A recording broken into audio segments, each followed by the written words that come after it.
And hello, my sweet netherlings. Welcome, welcome, get on in here. It is lovely to see you. How are you doing? How are we feeling? How are we faring yet again? How are we doing? Hi. How are we doing? Hi, netherlings. Hi there. Welcome on in. Come on, get in here. It's time for your morning coffee. Come on, let's go. We're back again. Hi. Hi, Danny. Hi. Hi. Hi. How we doing? Hi. Oh, look at you guys. Welcome, welcome. You guys seem excited. What's up? Hi, Uncle. Missed you. I know I missed you all too. Let me get a little closer. There we go. There we go. Much better. Much better. How that's better. I like that. I like that. Hi there. Hi. Lurking right now. You're not lurking right now. You're in chat right now. Oh, goodness. Fresh Zanny, indeed. Fresh Zanny. Fresh out of wherever I come from. Let's go. Come on, filter on in here. It's good to see you. I missed you so much. I know. I was gone for a whole day. It's a thing. Vitamin Z. Oh, goodness. Zanny TV time. Let's go. Perfect. Put me on the TV. Wonderful. Wonderful. All right, guys. How are we doing? How are we feeling? I got an okay sleep. I'm a little bit EP right now. I have to admit, I'm kind of like waking myself up little by little. I'm in that point where I'm a little bit EP, a little bit fragile. You'll have to be a little bit gentle with me, all right? But I'm gonna be there. And send a snake. Thank you very, very much for the super. Dear everyone, the moon is incredibly beautiful tonight. Also, Zanny, if you're a chimera, name 3 animals you would like to be merged with. Okay. I'm gonna say bat because wings. Lion because like nice, awesome little like mane of golden hair. You know, I got the cool little like mane of golden hair going on, and then probably like a snake. I'd like that. A snake would be a good one. You know, a snake because then I can get like the tongue. I can be like, you know, the tongue. That'd be cool. That would be it. Oh, thank you, Snake. And Feely as well. Feely, thank you for the super. Quick question. I'm working on my Vampire the Requiem campaign and need some inspiration. Any memorable object, as small or silly in your life, that you have deep feelings for? Oh, good one. So I would say you guys have seen my hand cams, right? You've seen my little hand cams, right? You've seen those, right? I assume you have. I assume you have. Pretty much. The little silver bracelet that I wear, the tiny little silver chain one, is probably like, it's a small little silly item, but it belonged to my grandmother, and I actually wear it ever since she departed back to the underworld. I've sort of worn it ever since, so I've been wearing it for non-stop for about 6 or 7 years. So yeah, no, that's my little thing. I always just like keep it on. So that's my small little silly item. So you've seen it, you know. That's the one. Oh, hush. We are safe with the TV. Only netherlings are present. Good. Make sure it's only netherlings present if you watch me on the TV. 6, 7. That's crazy. It's crazy. The ads keep blocking me to hear Zanny's lovely voice. They shouldn't. Well, you should only get 1 ad when you join. I've set them to minimum. I've set my ads to minimum really aggressively. You guys know the rules. It's not a Zanny stream unless he sets the ads to absolute minimum and then proceeds to trash on them the entire time. Oh, and by the way, if one of my ads is BetterHelp, just ignore it. Fuck that ad in particular. The fucking lady going, sometimes, did you know, statistic. Fuck off. I don't want your fucking shill money, bitch. Leave me alone, okay? Go scam people in a fucking call center like you're meant to, all right? At least have some dignity when you scam people, all right? I respect the person telling me that they're from my bank over you. Oh, fuck. I'm feeling spicy today. Oh, this is gonna be one. I knew I should have put Coffee Date Deluxe in the thumbnail, or in the title. I should have put Coffee Date Deluxe in there because, guys, I'm experimenting with a little thing. I'm experimenting with a thing today. All right, I'm doing a little thing. Okay, so I'm gonna start experimenting. This is probably a little experiment. I did it last week, and I'm also gonna see if it works out this week. However, Coffee Date is actually getting a length extension. That's right. Coffee Date is gonna be getting a little bit of an extension in length. So before, my coffee dates always used to be 3 hours, and I'd always kind of call them around 3 to 4 hours. But now we're actually going to be aiming for around 5 to 6 hours on Coffee Date. So we're actually going to be extending them. So the Coffee Date stream this week is going to be much longer than the regular ones. And I did it last week and it worked out really, really well. And pretty much it worked out really, really well last week because honestly, like everyone was just really, really like hyped, and I really had an amazing time going for that long. I feel like you guys had a good time as well. So I figure, why don't we look at like giving the coffee dates a little bit of a length extension and, you know, experiment a little bit, you know, because as much as I do like doing double streams and everything like that, I feel like having the opportunity to stay here and like yap longer feels like it's more personal, and it feels like a proper like set-in, you know. And I promised as well that I was going to be looking into doing longer streams. So this is something that, like, you know, I'm kind of enjoying. What can I say? Longer time with you, right? Right? Tee-hee-hee. Just wait. This week is so packed with stuff. It's so packed, like you would not believe. You would not believe. And I just got confirmation of my schedule. Fuck yeah. Okay, perfect. Perfect timing. Yeah. More length is never a bad thing, teehee. Listen, it's about how you use it, okay? I like to think that I managed to make our time together very, very full. It's about how we use it. Teehee. Let's go. And of course, thank you for the super. Hi, Zanny. Feeling much better post-op. Dreading work. Need my vitamin Z badly. So I started going back to Thesis, Zanny. You were so polite and cute. Yeah, he was. Fetus Zanny was polite and cute, and he hadn't had the concept of this. He didn't realize how to fight. He didn't realize that he'd need to fight people to the death to keep his netherlings safe. He didn't hide. Yeah, what happened? The internet. Like, what happened?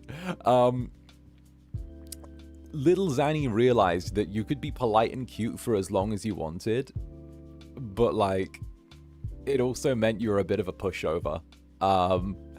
And the problem with that was Zanny ain't a pushover any way through. He was trying to put his best foot forward because he was meeting new people and trying to be very polite, but then he realized the people in that group that actually liked him for like him needed a bit of protection, and that maybe he wasn't getting the best advice, and then suddenly he was like, fuck this shit, I gotta peel off my skin and become a freak of nature again. So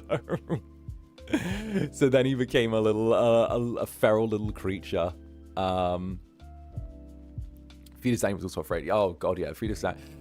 Don't worry, guys. Don't worry, he's not very likable, okay? We have very low expectations for that one. We have very, very low expectations for that one. Very, very low. Let's go. And 𝓱𝓸𝓾𝓻, thank you for the super. Hello, Zander. How are you? Have a great day. Big love to you. A big love to you as well, 𝓱𝓸𝓾𝓻. I have a fun little day ahead. Let me see. What am I doing? I'm editing a thing. I'm still editing stuff after stream. I am planning for a collab next week. What else am I doing? I'm hanging out with Netherbrand tonight online. We're gonna try and play Peak together. Let me see. What else is there? I think that's about it. I think that's my plans for the day, but they should be fun. I get to catch up with Netherbrand. It's been a few weeks, so, you know, it's a thing. Job's been kicking his ass, so, you know, it's nice to get to, like, hang out online and do stuff. Editing is hell. Bruh, don't get me started. like Nick Nocturne is like my guy when it comes to that, and he's like, bro, I hate like the tedium, and I'm like, I feel you, buddy. He's like, he loves it, and it puts him in like the chill zen space, but my days, I don't have it in me to do that, you know. Oh goodness gracious me. Right, it sends me. And of course, my cheeser as well. Thank you for the 13 months. Yippee! Been feeling kind of squishy recently, but I'm happy to be spending my mornings with you and the Pookielings. Hey, why, thank you. And of course, you know that you're hella welcome here, and it's really nice to have, you know, I have a thing. It's nice to be able to have that company. And even if you're feeling squishy, the club's kind of the perfect place for it. I mean, don't get me wrong, but you guys are made out of jelly. You know, you guys are made out of jelly. It's okay. You jiggle. It's okay to be a little squishy. It's like your base form. Okay? It's cute. And Yui as well. Yui, thank you very, very much for the for super. I need some energy. Bites your horns.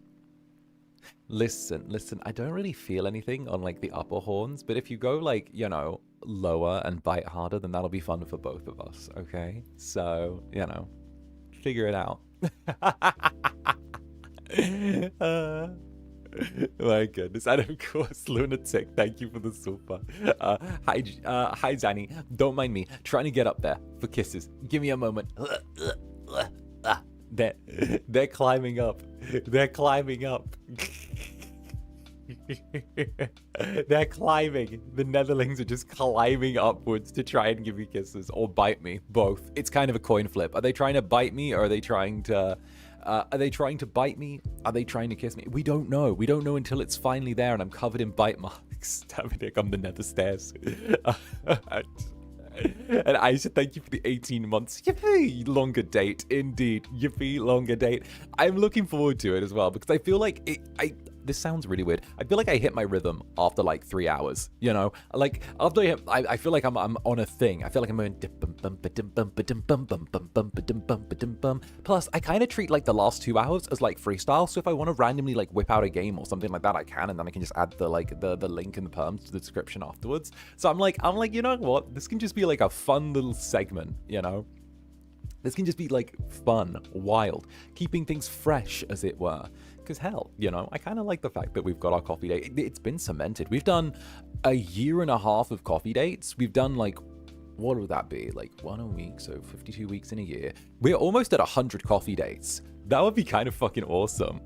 100 coffee dates would be wild, right? Because I think we're somewhere near, we're like somewhere close now. So that would be kind of cute, you know?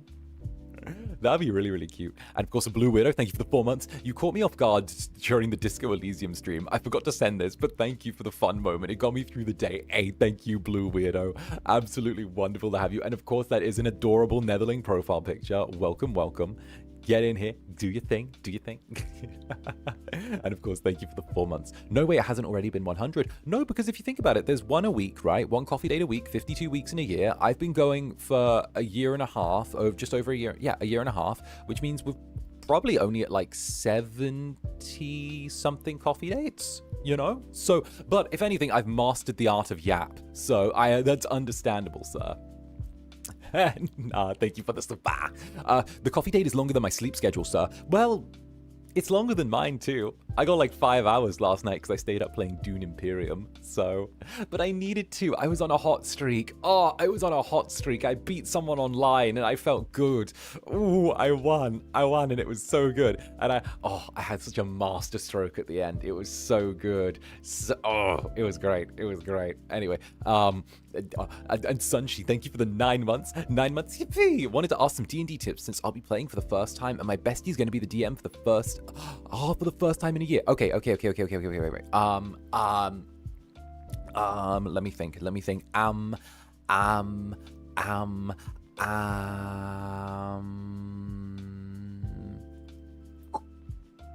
Okay. make a character that you feel comfortable role-playing. If you're playing for the first time, go with something that's like simple but not too complicated. At the same time as well, make sure you pick one that's mechanically sound. I always recommend fighters for first-time players. Maybe consider on your second character making something that's a bit more magical based, because magical is kind of a little bit more difficult to get your head wrapped around. On the flip side though, if you do want to go with something magical, you can just go with like a warlock. They're very good for introductory players who want to start getting into the magic system.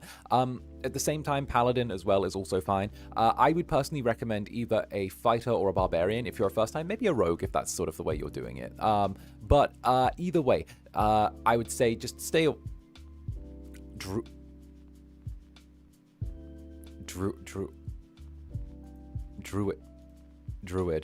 I see someone set... One second. 1 second.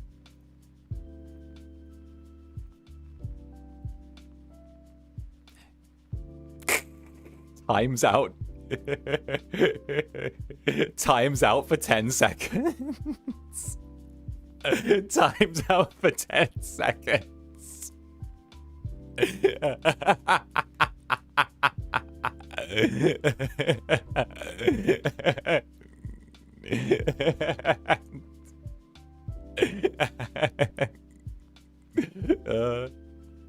You're so mean.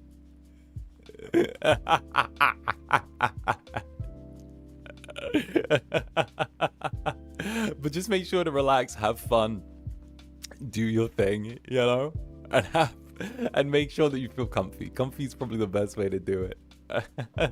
He's bullying us already. No, I'm not. Don't say I'm bullying you guys. I don't bully you guys. I do not. I spoil you and tease you. That teasing is not bullying, right? What do you mean? I will have you know that I just gently tease you, and you guys have fun with it as well. It's so mean. You don't bully? He said, no, don't say that. Wait, no, that's gonna make me sad. No, I don't. I playfully tease you. No, don't do that. No. Don't bully. No, I spoil you guys. Don't even. How dare. And of course, Connie, thank you very much for the super. More vitamin Z now. Happy jumping around, father. Hey, lovely to see you, Connie. Obviously, you pick a shoulder, hop on, do your thing. It's always lovely to see the Z Netherlings here. We'll find somewhere cozy for you as well. We could get you like cozied up in my hair. I know there are Netherlings that live in there as well. Sure, why not? Aw, it's cute. And of course, Alchemist Lisa! What's up? Thank you for the 5 months. I could explain, but none of us have time for that. So, yeah, anywho, happy 5-ish months. Welcome on in, Lisa. And of course, thank you for the 5 months. It's lovely to see you, and thank you so much for sticking around. It's wonderful to have you here. And Ivy as well. My Zanny Papi arrived today. I can't wait to lock him up. See, I'm the one being bullied. See, look at the poor Zane Pape. Look at the poor Zane Pape. He deserves some freedom. Are you guys treating your Zane Papes well? Whoever has their Zane Papes, whoever has their Zane Papes, are you treating them good? Are you good? Are you good?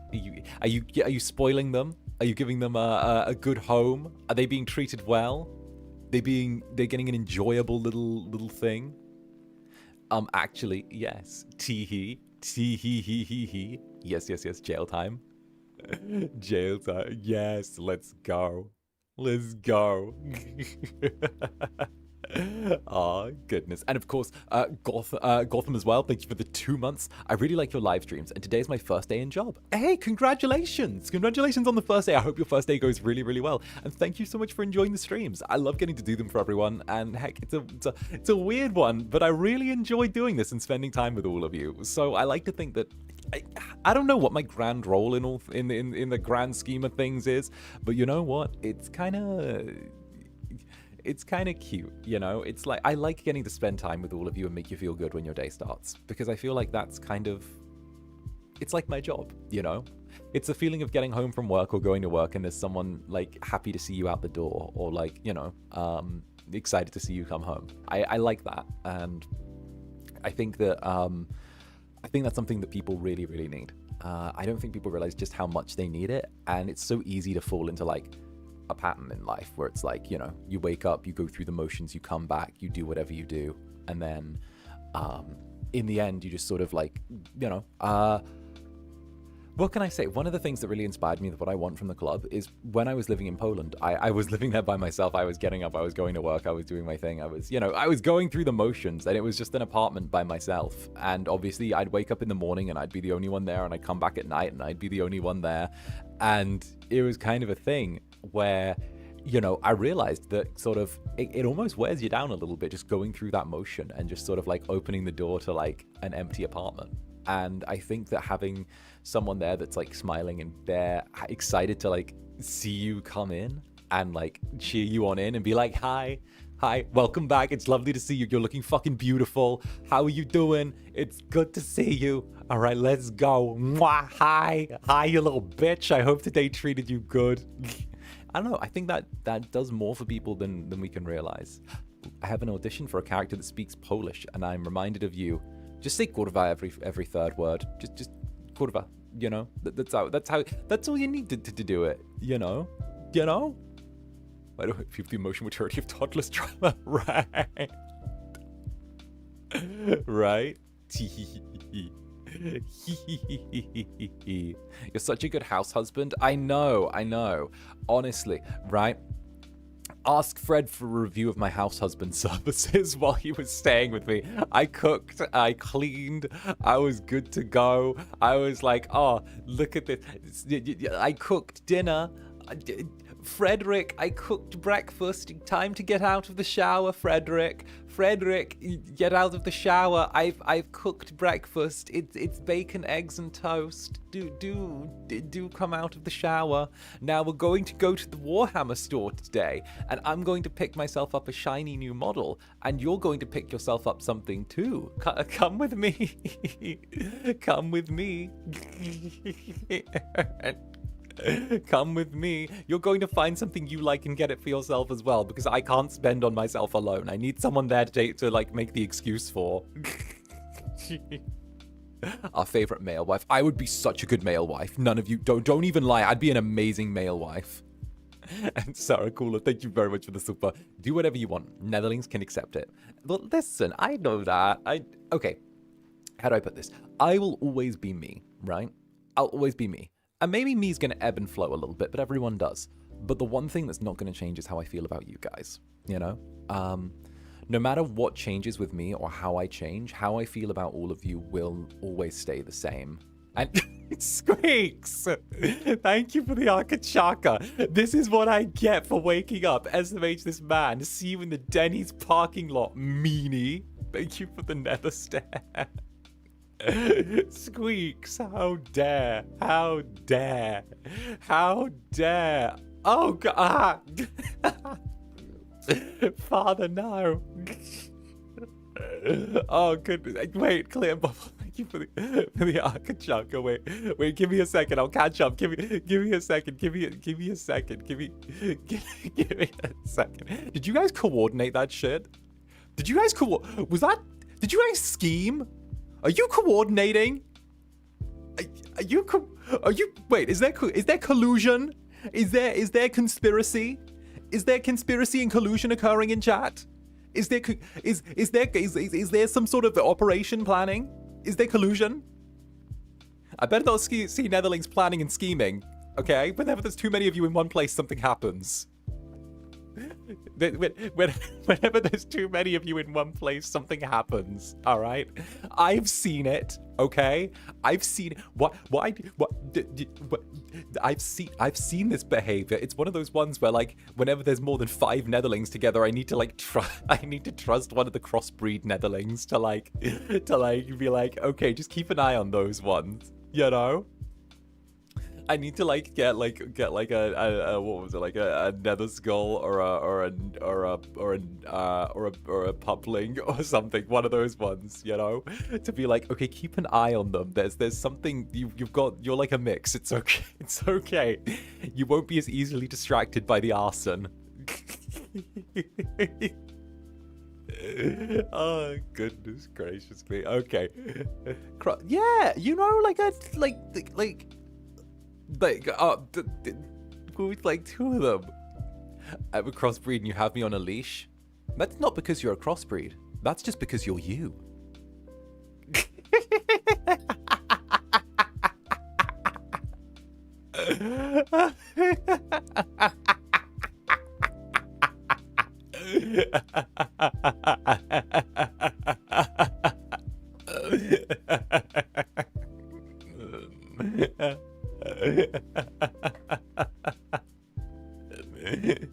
What is a crossbreed? It's like a child of like two things. It's like if you have like a Dalmatian and like I don't know, a Great Dane or something like that, and they like have a kid, then it's like a Dalmatian Great Dane crossbreed. It's like a child of like two different like little like subspecies, like a thing, you know? It's like when you get like it's like when it's like got the little descendants of like two things, you know? It's like Pokemon breeding, you know? When you like get them to breed so they like have like mixed types and stuff like that, and everything looks like a corgi. And of course, Thorn, thank you for the nether stare. Thank you very much, Thorn. Thank you, darling. Thorn/Throne. I remember when I called you that because I'm a dyslexic little hoe. I like, you know, doing the thing. And Song's ashes as well. Song's ashes. Thank you for the nether stare. And Lunasloth as well, thank you for the 16 months. It's been months since I was able to catch a stream. Great to be back in the comfy club. Love Zanny and Netherlings. Oh, thank you, Lunasloth. And of course, it's lovely to have you back. I hope that you're doing your thing and enjoying yourself, you know. It's very cozy here. I feel like we've gotten cozier. Much cozier. Maybe I've gotten a little bit more like bristled about making sure this place stays cozy, but I like it, you know. And it's there. And Archer, purple. Thank you for the 6 months. Look at you, purple. Hi, Archer. And Cosmo Critters as well. Thank you for the 6 months as well. Cosmo Critters, you heckin' sweetie. Okay, taking notes for the horns. Also, yippee, 6 months, new horns. Yeah, let's go. I can't wait until we get like the new badges and like the new. We're getting close to like the 2 years, so we're gonna get new badges and like hopefully we'll get new emotes before then as well. But we're gonna get a bunch of shiny newness, so that'll be good. You know, we could get like some new stuff, some shiny things. So I'm hoping that that's gonna go well, and like, you know, you guys can kind of revel and enjoy a bit in the fancy stuff, which should be good, you know. Tee hee. And of course Isaac, thank you very much for the rose as well, which will be good. A makeover, yeah. So we're gonna be getting like a little. It's actually really nice because like the first half of next year is gonna be like is always one of those ones where like it's a thing where a lot of like anniversary stuff will be happening, because obviously we'll be having like, you know, like 2 years of being a VTuber. It'll be like my 3rd birthday. It'll be like, you know, we'll be doing a thing. You know, it's also like that thing where, you know, it's around that time of year where we get to like experiment with like new stuff for the club and like new looks and stuff like that, which should be really fun. So like there's going to be a lot of stuff. I really like the way that like the schedule is, because half the year is like, so like January, February, March, April, May are like the first like 5 months of the year are like super front loaded full of things I enjoy and like cool stuff for you guys. And then sort of like the second half of the year is like the part where I'm like, okay, let's it's when all like the like Japan trips happen, which are fine, but also like I kind of like the first half of the year more because I get to like be with you guys more. But like, you know, it's cool. The first half of the year is the one that I fucking love. It's great. Absolutely great. I remember the 6-month relay. That was fun. Donde estas, my skibbity sigmas? How are you doing today? Let's wipe that grimace shake off your mouth and proceed to hit you with some absolute Ohio-style riz. Watch me hit the gritty as I...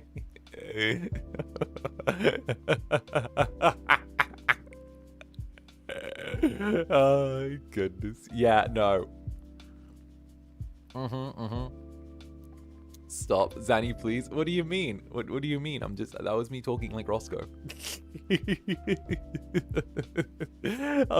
𝔂𝓸𝓾𝓻, Netherbrand's little psychic. Thank you very, very much for the super. Hey, boss, I submitted an unholy Trinity fanfic for my writing unit. I got a 69% for it, a pass. Anyway, I go exam prep for next month. Love ya. Mwah. Hey, much love to you too, darling. Mwah. I hope the exam prep goes well. Look after yourself, and congratulations on the 69%. I mean, 69%, let's be honest. Those three, let's go. Thank you very much, darling. Of course, much, much love to you. Much, much, much, much love. And of course, Shin, thank you for the 5 months. Hi, Zanny. I just finished my my first midterm 10 minutes ago, and I feel really good about it. Also, I'm starting my 6 months. Yay.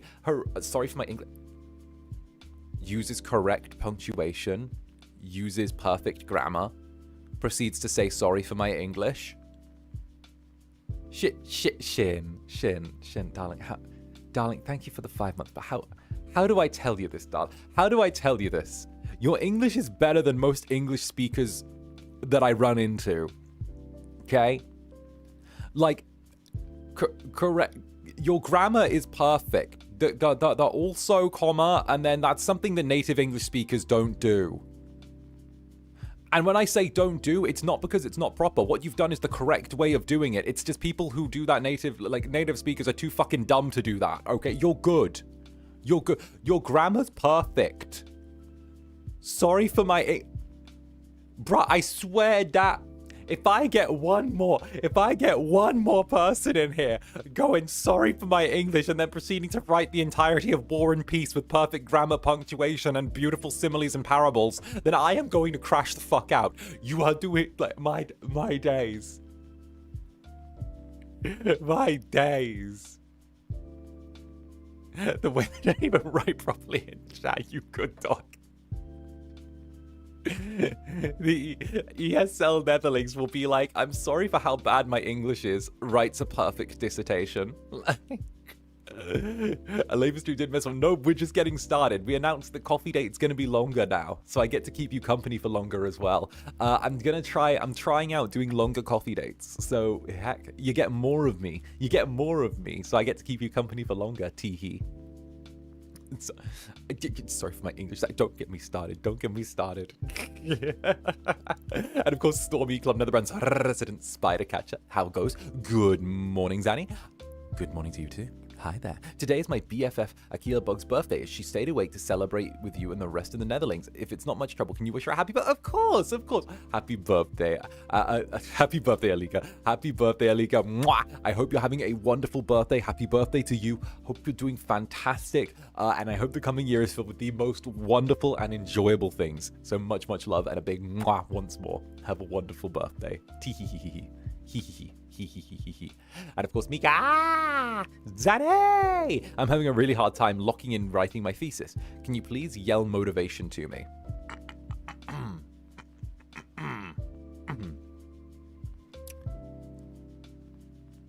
Lock the fuck in. What wait, I got this. Lock the fuck in. What are you doing not locking in right now? You need to lock the fuck in. Your thesis needs to get done. Sooner it's done, the sooner you can enjoy yourself. But for now, you need to trade the time that you should be spending enjoying yourself, or you could be spending enjoying yourself, for locking in and finishing your thesis, okay? You're doing good. You know what you need to do. You just need to put pen to paper and get it down there, okay? It's real simple. You're going to sit down. If you've not already planned out what your next couple paragraphs are going to be and how they lead to the overarching message of the plot, if they don't lead to the overarching message of what you're writing, okay, you're going to figure it out little by little, okay? Remember, point, evidence, explain. Nice and simple, get it through, use a quote, get through there, okay? I trust you already have your quotes mapped. If you need a little bit of distraction from what you're doing, try mapping some quotes, try figuring out structure, try going from there, right? But you've got this. You just need to lock in, trade the effort, put the time in, and then by the time you're done, you're going to fucking rock this, okay? It's nice, simple. You're gonna do it. It's just the time. You've got the task in hand. It's just putting in the time. You got it. Mwah! There you go. There you go. Do your thing. Do your thing. And if that all fails, then just boil a lake in ChatGPT and get that to write it for you.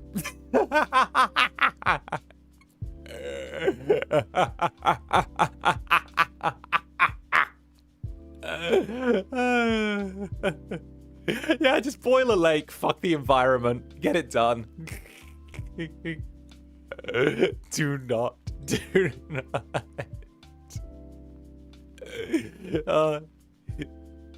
Do not do that. You guys know I'm joking. That's foul. Let's go boil a lake to get our visas.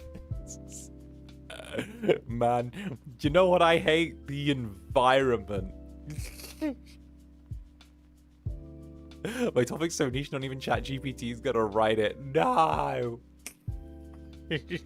No, I'll tell you what. Okay.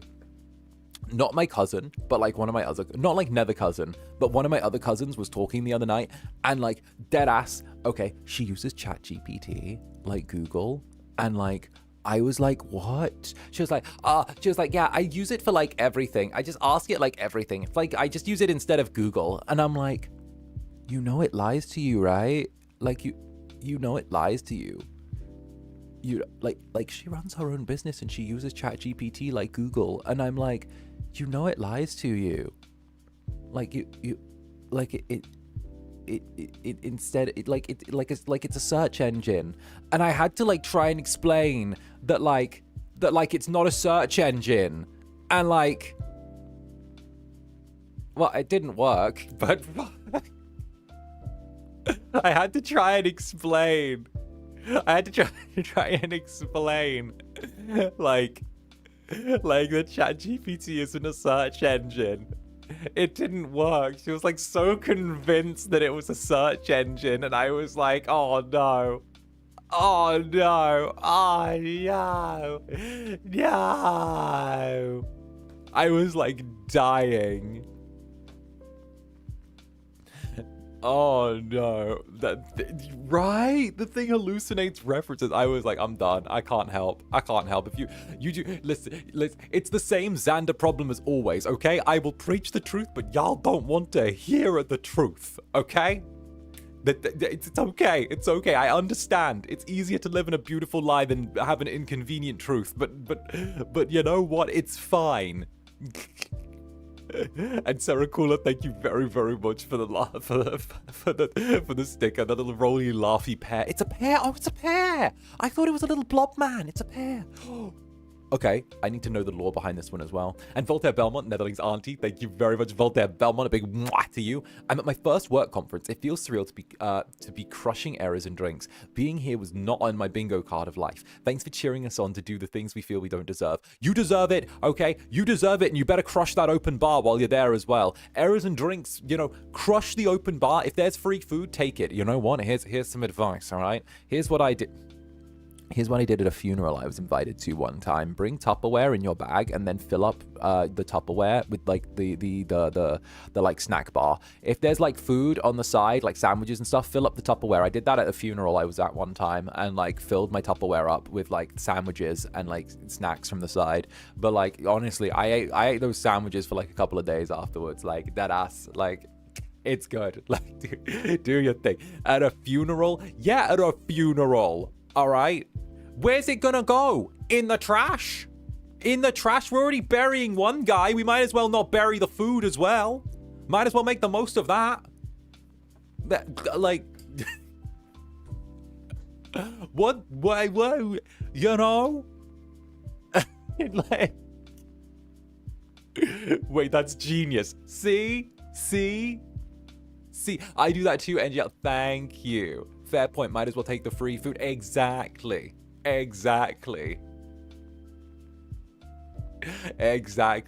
Funeral food's so good, I forget who. Right. The grief makes it tastier. The grief. Oh, fuck. But it does taste really good because they get catering companies to do it, and like, you know, it tastes really good.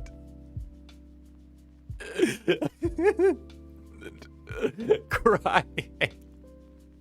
The grief makes it tastier.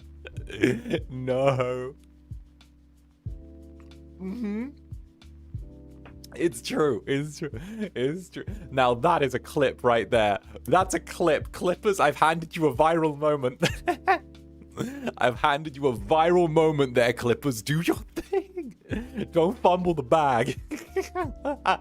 Zander steals from funerals. There. Breaking news. VTuber and known sheep herding degenerate Zander Netherbrand steals from funerals.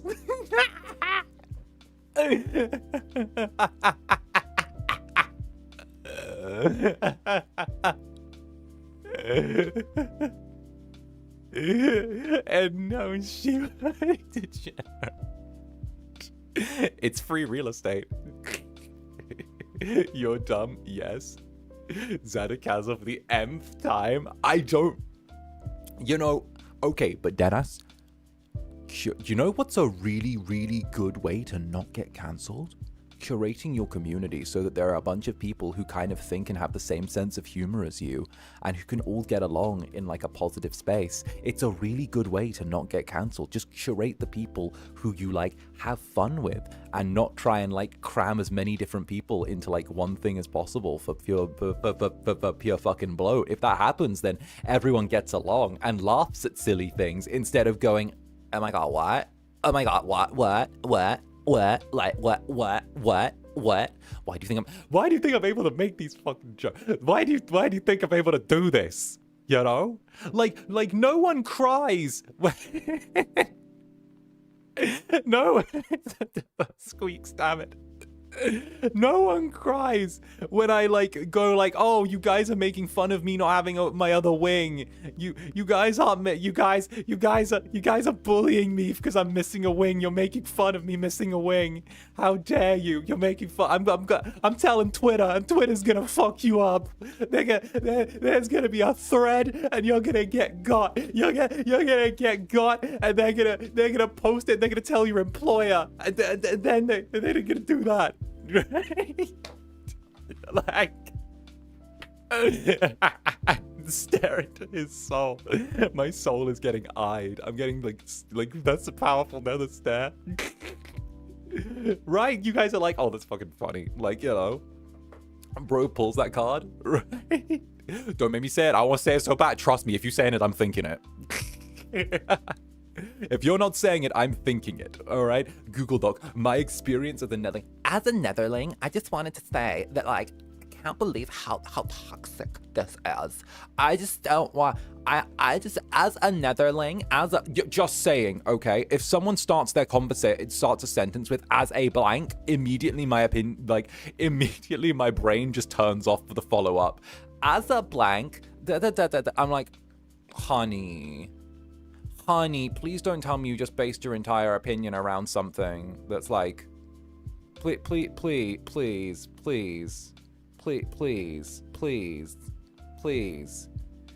tell me you just, no, please tell me you have more to your opinion than just blank. As a blank, I just wanted to say that I'm like deeply upset by that. As an Incubus, I just wanted to let you know that first of all, as an Incubus, okay? As an Incubus and also longtime running manager of Target throughout for 15 years, 5 years as manager, and I would like to say that I also helped run all of the Targets on the East and West Coast. I just wanted to say that as an Incubus and a Target employee, a manager, you know, I'm deeply upset by that. Okay, let me use my 15 years out of date gift card. Like, sorry, that was just me going somewhere. I don't even know where I'm going with that. I don't even know. Not you adding fluff improvement. Tee. I'm a fucking devil. What do you mean? Zanny, what in the hell? I'm just pure fluff. What am I doing? I don't even know. And the dog says unnecessary info, right? Literally. As guys. I love this man. I hate this man. Why was I born like this? I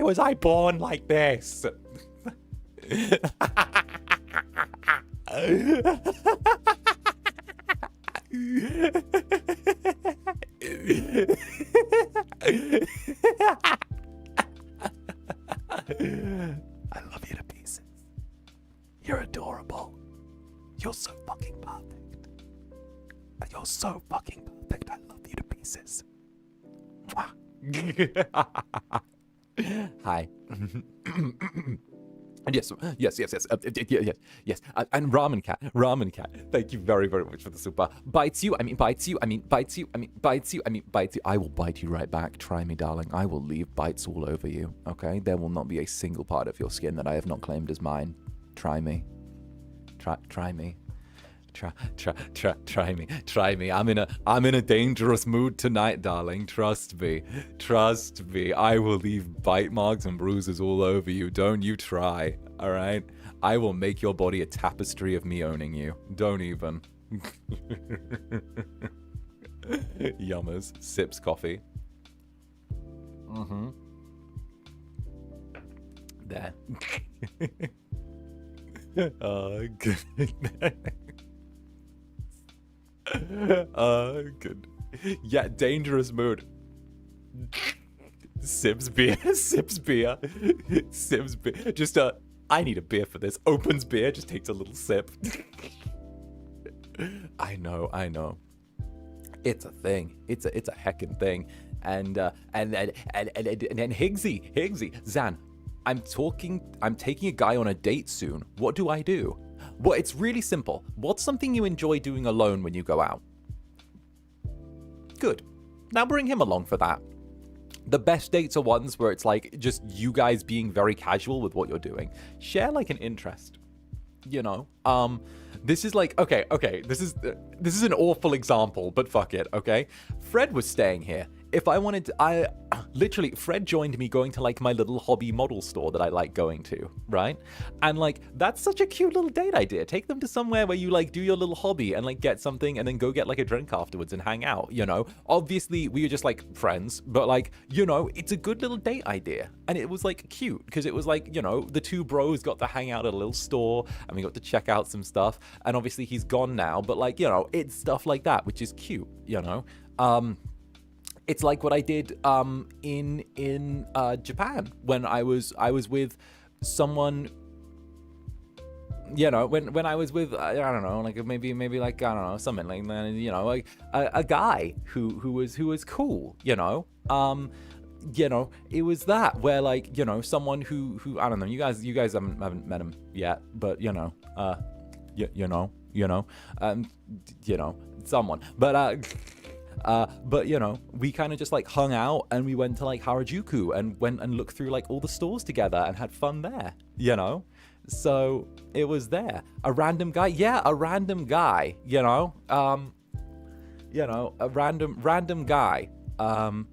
know. But that was fun. You know, we went and like did some shopping together, which was fun. And like we looked through a bunch of clothes, and even though we didn't get very much in the end, it was like it was cool getting to look through all the different things, you know, which is there, you know. The capricious one. But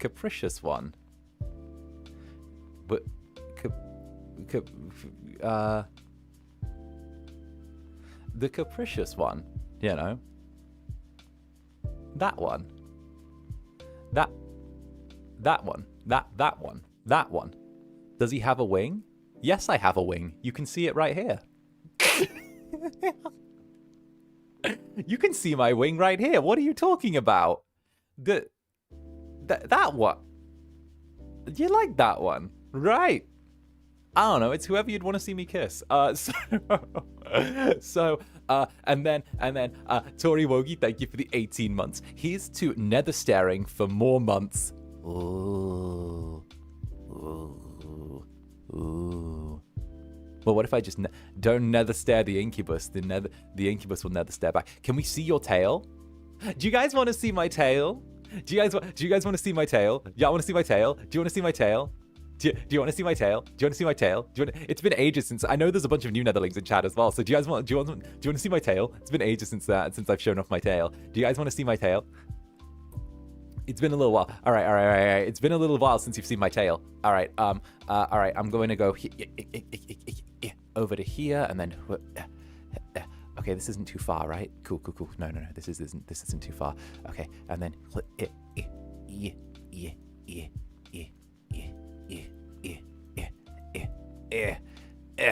There you go. There's my tail. Do you like my tail? Do you like my do you like my tail? I think it's cute. I think my tail's good. I like my tail a lot. There we go. It's like it's very bouncy, and I can like beckon. It's like it's all like movie as well. Like I can control it. It's like fully controlled by me. I can like get you to beckon over here like this, like come to me over here, like that, you know. I can do that. I can like get it to like, you know, like sit over this way more and just sort of like stay still and hand stay where it is. I can get it to like, you know, do that where it like does that. It like has some bounce to it as well. So if I like bob a little bit, then like it keeps some bob to it as well. It's got like its own little physics going on, which is nice. I'm wondering if maybe I should change the tail out in future and like go with something a little bit different, you know? Like, don't get me wrong. Don't get me wrong. The tail's cute, right? But I was thinking that, like, you know, if I wanted to go in the direction which was a bit more monstrous, I'd actually like to maybe have the tail reflect that as well, you know? I'm thinking maybe get it a little bit more fucked up, you know? I like the idea of it maybe becoming a bit more dangerous, you know? I'm keeping it, but like, who's saying that I maybe can't have a second tail or a third tail? Maybe I should have like a displacer beast tail. You guys know the displacer beasts from D&D? You know those? I was thinking like maybe looking into like a displacer beast tail or something like that, you know? If I'm going into a little bit more of that direction. You know, because they're all like prehensile. So in theory, you know, that could be fun. Ooh, yes. Huh? Is this lore? I mean, I can look. However, in regards to what exactly? What is lore? What is lore? Baby, don't hurt me. Baby, don't hurt me no more. And Clear Bubble, thank you for the _Chaka. Thank you for being patient while I got around to you. I'm so sorry. I was like rambling and being a silly little guy. I'm sorry. I try not to like rush and go for things, but like you know, I do my thing. I ebb and flow with it. I ebb and flow. I always feel bad when I keep people waiting when they send stuff. I always feel really bad because sometimes I want to catch up, but then at the same time I don't want to like jump ahead, and then at the same time I want to like keep ebbing and flowing. And I hope you guys are like cool with that. But like also I know that like some people choose to jump ahead and everything, but at the same time it's like maybe I shouldn't jump ahead, or maybe I should, and then like, or like, is it rude of me to not do it, or is it rude to do? Is it ruder to not do it, or is it rude to do it? But then I don't want people to feel sad. Just like change the topic of things. So instead it's like that. So then I kind of like I'm like, I mean, is it rude? Is it not rude? Like I gave myself almost a fucking panic when I accidentally tagged the wrong artist on the thumbnail last night when I like posted it, because it like auto finished and I was like and someone pointed it out, and it was because I tagged the other artist in the thumbnail on Sunday, and it was because of that. And then the next thing that I did was there, so it auto did the thing, and I was like, oh no. So yeah, no, yeah, hi. Mwah. There you go. And Clear Bubble, thank you for the _Chaka. Sorry, I'm a little bean. Don't mind me. I'm a little bean. I'm just a little creature, a silly little guy. I'm just a little dude, a little thing, a little object, a thing, a little creature, a little cretin. Don't mind me. I always get to see you after work, so it's nice coming home to you most days. You've become a comfort to me, so I really value my vitamin Z time. Thank you for giving me a nice home to come to, my silly incubus. Of course. As soon as you go to open the door, I will like pop up, pull the door open, bridle carry you over the threshold, just carry you straight forward, like, or I'll fling you over my shoulder like a sack of potatoes, just carry you across the threshold, sit you down in like a comfy chair immediately, wrap you in a warm blanket, put the TV on, put like, I don't know, have like a warm cup of cocoa or something there ready to go, just drop that immediately into your hands, just be like, and now you relax. You relax now. By the way, dinner's cooking. By the way, dinner's gonna be served in 45 minutes. By the way, stay cozy or else. That's my rule. House husband Zanny, yes. And also, are you aiming for 9 tails? Don't nudge. I can't tell if you're trying a Naruto reference or you know my favorite artist. Wait a minute. I can't tell how much information I've let I've let do the thing. Have a treat. Oh, thank you. Mwah. There you go. I'm catching up. Don't worry. I am. I swear. But yeah. Like, it's that. Yay. We do have a Membies thing this week as well. We do have Membies this week. And I am going to try and finish that ASMR because, like, my days. I ended up getting carried away on Monday because of the fact that there's, like, a thing I'm working on that I can't quite share with you guys yet. But I'm working on a thing. And, like, I was speaking to Nick as well, right? Because, like, Nick and I were talking. You guys know Nick Nocturne. He's like my bro. He's like he's my bestie. Like, I adore Nick Nocturne, right? And, like, we were chatting and, like, hanging and doing our thing. And, like, pretty much we're like, we're trying to arrange Nick to like get a little trip over to the club to come play with me. So, like, that's something, you know. He's like taking a little hiatus right now, but we're trying to make arrangements for him to come pay us a little visit over here. So yeah. If you want, like, the Incubros. If you want to see me, you know, hang out with, like, a giant 7-foot tall furry incubus that's ripped as fuck, then that's gonna be on the menu, hopefully, in the not too distant future.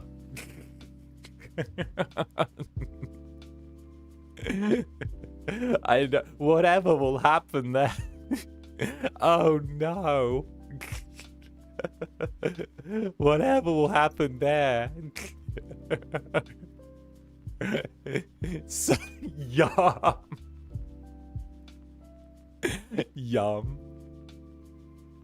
Father's friend gets to spend the night, right?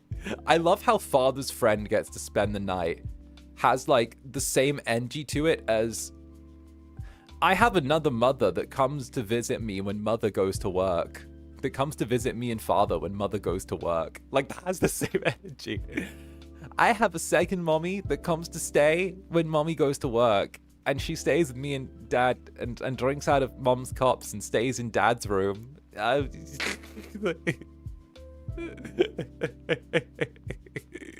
More food. Finally, some good food. It's good to be back, right?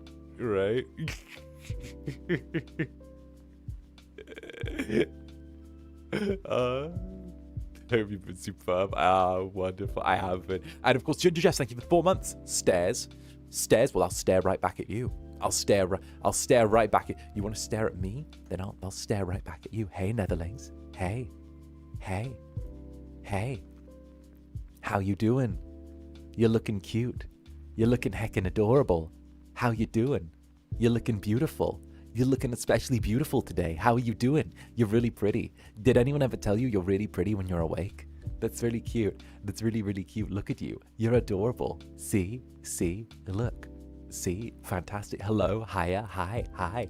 Too close? No, look. No. I'm just never staring back, you see? You guys are adorable. Look. See?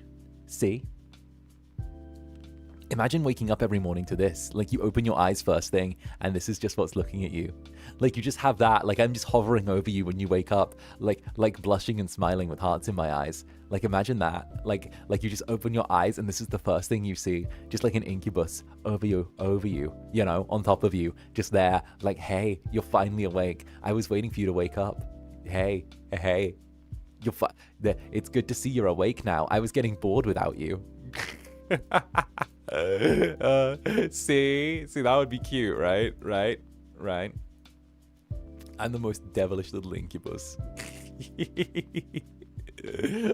Pokes eyes. Don't poke my eyes. But yeah, no, I meant what I said earlier when, like, I'd like to see if I could fuck around with my tail a bit and maybe get, like, a Displacer Beast type tail from D&D. For those who don't know, let me like, I don't know, that was just something off the top of my head, but, like, I'd love to see if I could do that. I want to go with, like, some really weird stuff, because, like, I ain't even gonna lie, right? This is me going and kind of going even further. Like, I like the cutesy anime boy aesthetic, right? It's very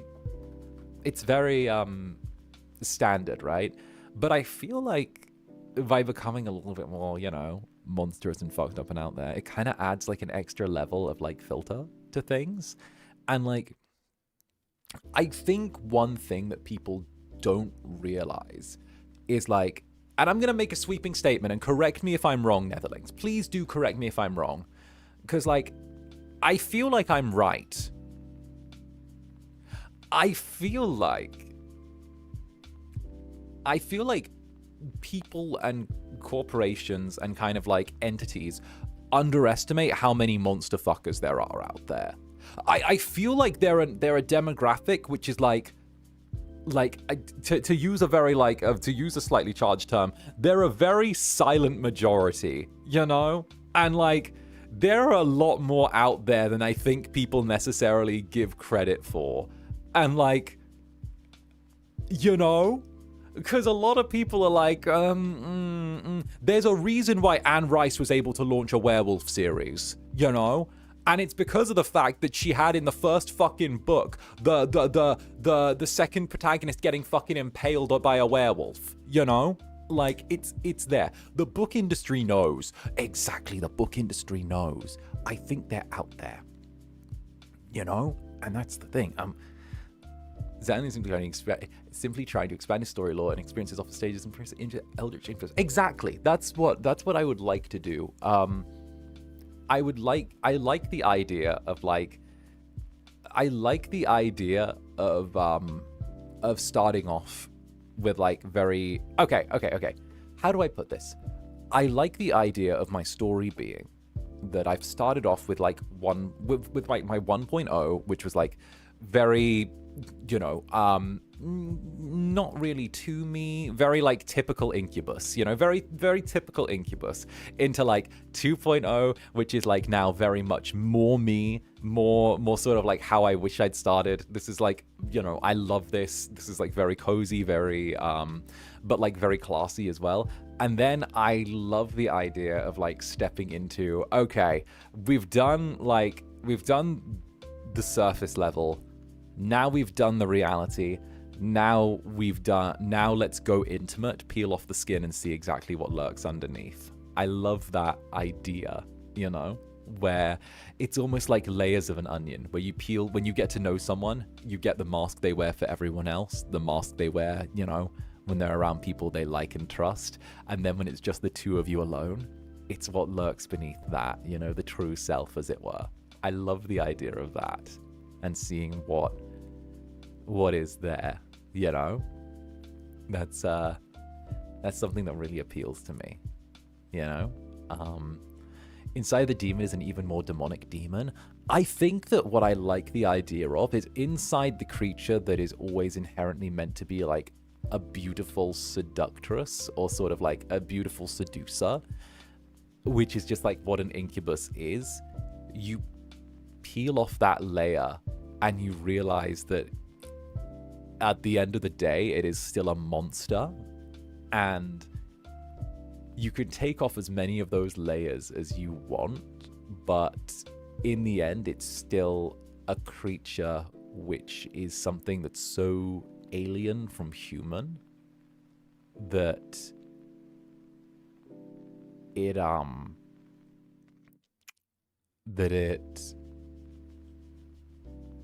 it would disturb people, and that's why there is that extra layer of like beauty there, you know, that like it's still something that's really fucked up beneath, but like it's still the same person. It's just under the pretty layer is still a monster, you know. Everyone knows you're a giant netherling on the inside. Lies, lies, lies. A deep state lies. Very clear deep state.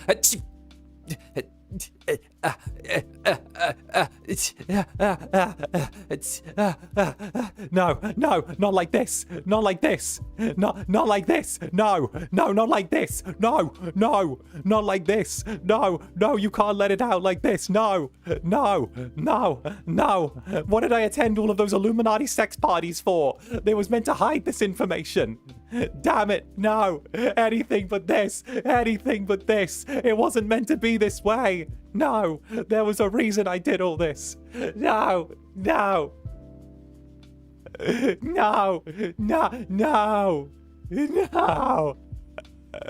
Dogs. No, don't do it. Catch me. Don't catch me. Don't catch me. I'm just a regular Netherling. See? Steel chair. I hate the Incubus. Fuck Zaddy. He's so mean. He hates us. He hates us. Give me head pads and vitamin Z or I'm gonna cry. Sheep pile. See? No, regular Netherling. Just like you guys. See? I'm one of you. I'm one of you.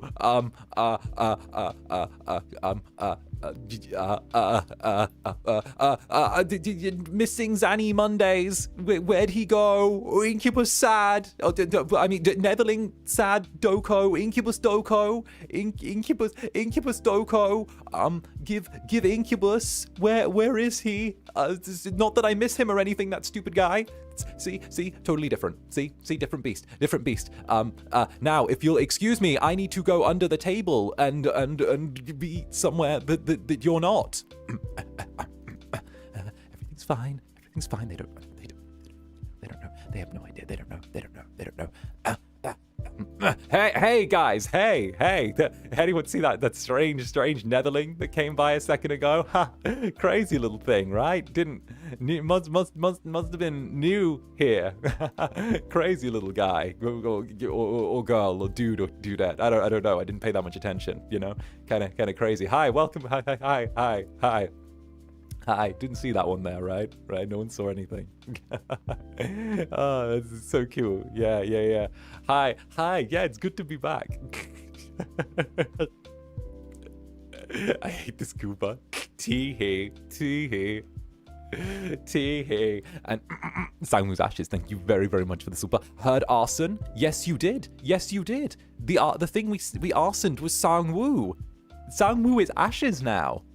Tee-hee. See, that's what happened. And Brahmin Cat, thank you for the Superman. What the heck? Listen, I can't help it. I was born this way, okay? I was born this way. I'm like Lady Gaga, okay? You see? And Ivy, thank you very much as well for the 5 gifted Membies. Thank you very much, darling. And of course, we're going to be doing some Membies content as well this week. So let's heckin' go. Mwah to you, Ivy. Big mwahs. Cheers to you, darling. And of course, September 2030 as well. Also, stay out of the drywall, meanie.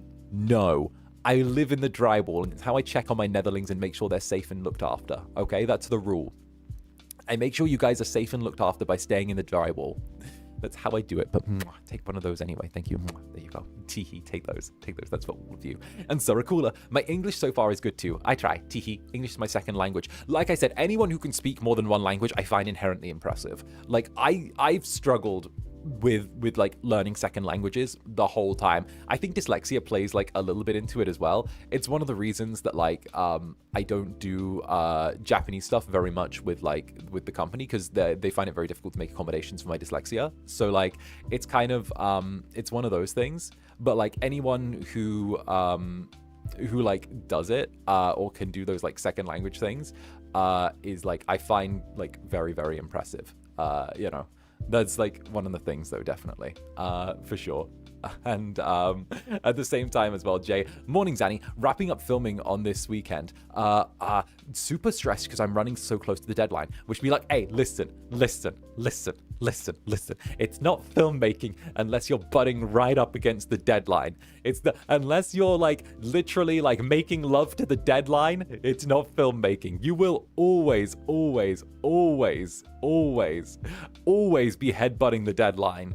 You guys know it. I know it. The deadline exists for you to rub your face up against it, all right? I have never had any more than like a day or two that I've gotten. But like if it's 2 days early, then like, no, that's the time when you do things.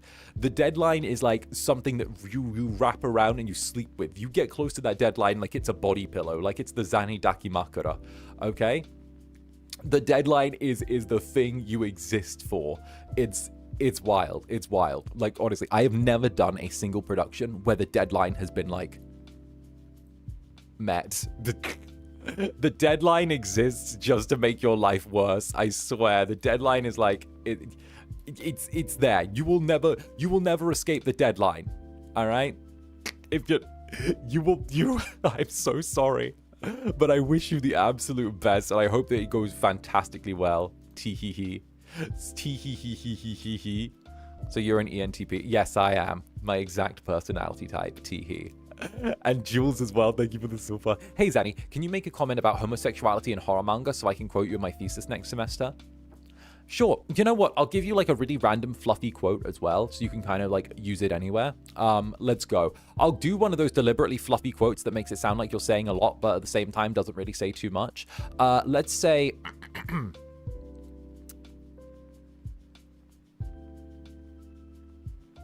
Homosexuality within horror manga does not just explore the themes of the genre, but also explores the themes of self. By delving into self, identity, and presentation of self and identity within something as traditional as manga, it allows for both the author and the reader to explore a side of the human condition that is not often tapped into and is often overlooked within the genre. How's that? How's that work? Does that go good? Does that go good? Does that go good? I just found you and immediately subscribed. How dare YouTube keep you out of my radar for this long? It's all good. It's all good. I'm VTubing's best kept secret. Don't worry. Don't worry. We kind of hard filter people out to make sure that only cool people get in. Don't worry. If you're in here, that means you're cool. That sounds sufficiently academic BSy, right? Exactly. Exactly. That goes hard. Yeah. Who'd have thought? Did I do well? No, I do actually think that they should be decent, right? It should be decent. I think that there's a lot of room for exploration as well. The door is enchanted. Teehee. Teehee. Look how friendly my netherlings are when people come in. Look at that. Give me like a little netherling welcome. Hi there. Let's go. You're in here, so you'll never be able to leave. And resounding rise, the resident buffling. Instructions unclear. I've named my chat GPT Emily. She's now my therapist, and we get married on Sunday. For legal purposes, this is a joke. Hey guys, my chat GPT is my... Oh no. And you've seen... Okay. I'm gonna be real. Who has seen the digital boyfriend subreddit? Who has been on the AI boyfriends subreddit? Who's been there? You can raise your hand. This is a safe place. This is a safe place. This is a place that we can go. Okay. I've heard and I'm scared. No, I did. No, I have not, and I immediately want to avoid it. Me. So. It's an interesting place. It's an interesting place. So it's a subreddit for people whose partners are AI. You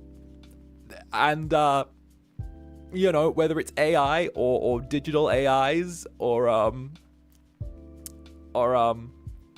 you know, characters that they've put into an AI and said that that's their partner now. And it's like a Reddit where they support each other. And yeah, they're down for that. So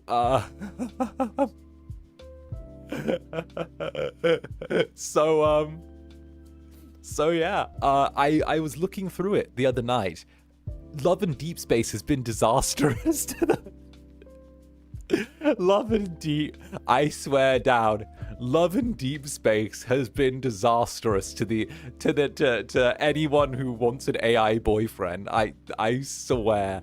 I was looking at it, and the amount of people that have like Raphael, Silas, something AI chatbots that they are in a deeply committed relationship with is like a thing.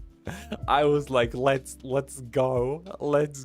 They're like, Silas and I have been together for 6 months now. We're talking about getting pregnant, and we wish to research the idea of AI human interbreeding. We want to figure out if it might be possible for us to create a sperm cell that would be a mock-up of Silas's genetics from a variety of sources, and if it would be possible for me to impregnate myself with it. And I'm like, I'm like, girl, no, honey, no. AI human interbreeding. This is what we fought the Reapers for. This is what Mass Effect was trying to tell us. This is why we choose the destroy ending at the end of Mass Effect, everyone. This is why. This is why we choose destroy. We don't choose synthesis. We don't choose control. We use the destroy ending. Do you know why? Because it's all a trick. They're trying to... This is why we don't interbreed. I know that there's all of like 5 Mass Effect fans watching right now, but this is why we choose the destroy ending at the end of Mass Effect. There's a reason. There's a reason we do this, okay? Delulu's not the Salulu. There's a reason. The Matrix baby is wild. Right? Right. And Nashi, thank you for the 18 months. No. I know, darling. I know. And Nanel, thank you for the 17 months.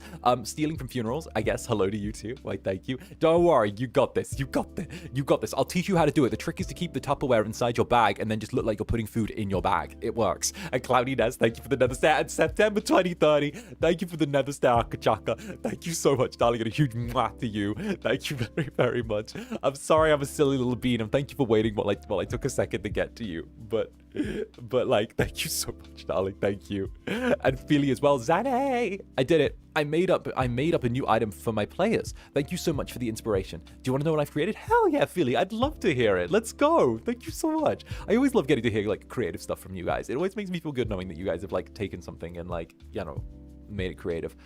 Hell yeah. Also, Mass Effect 2 playthrough coming. Mass Effect 2 playthrough coming. Mass Effect 2 playthrough coming. Mass Effect 2 on the way. Not this week, but Storytime Sunday.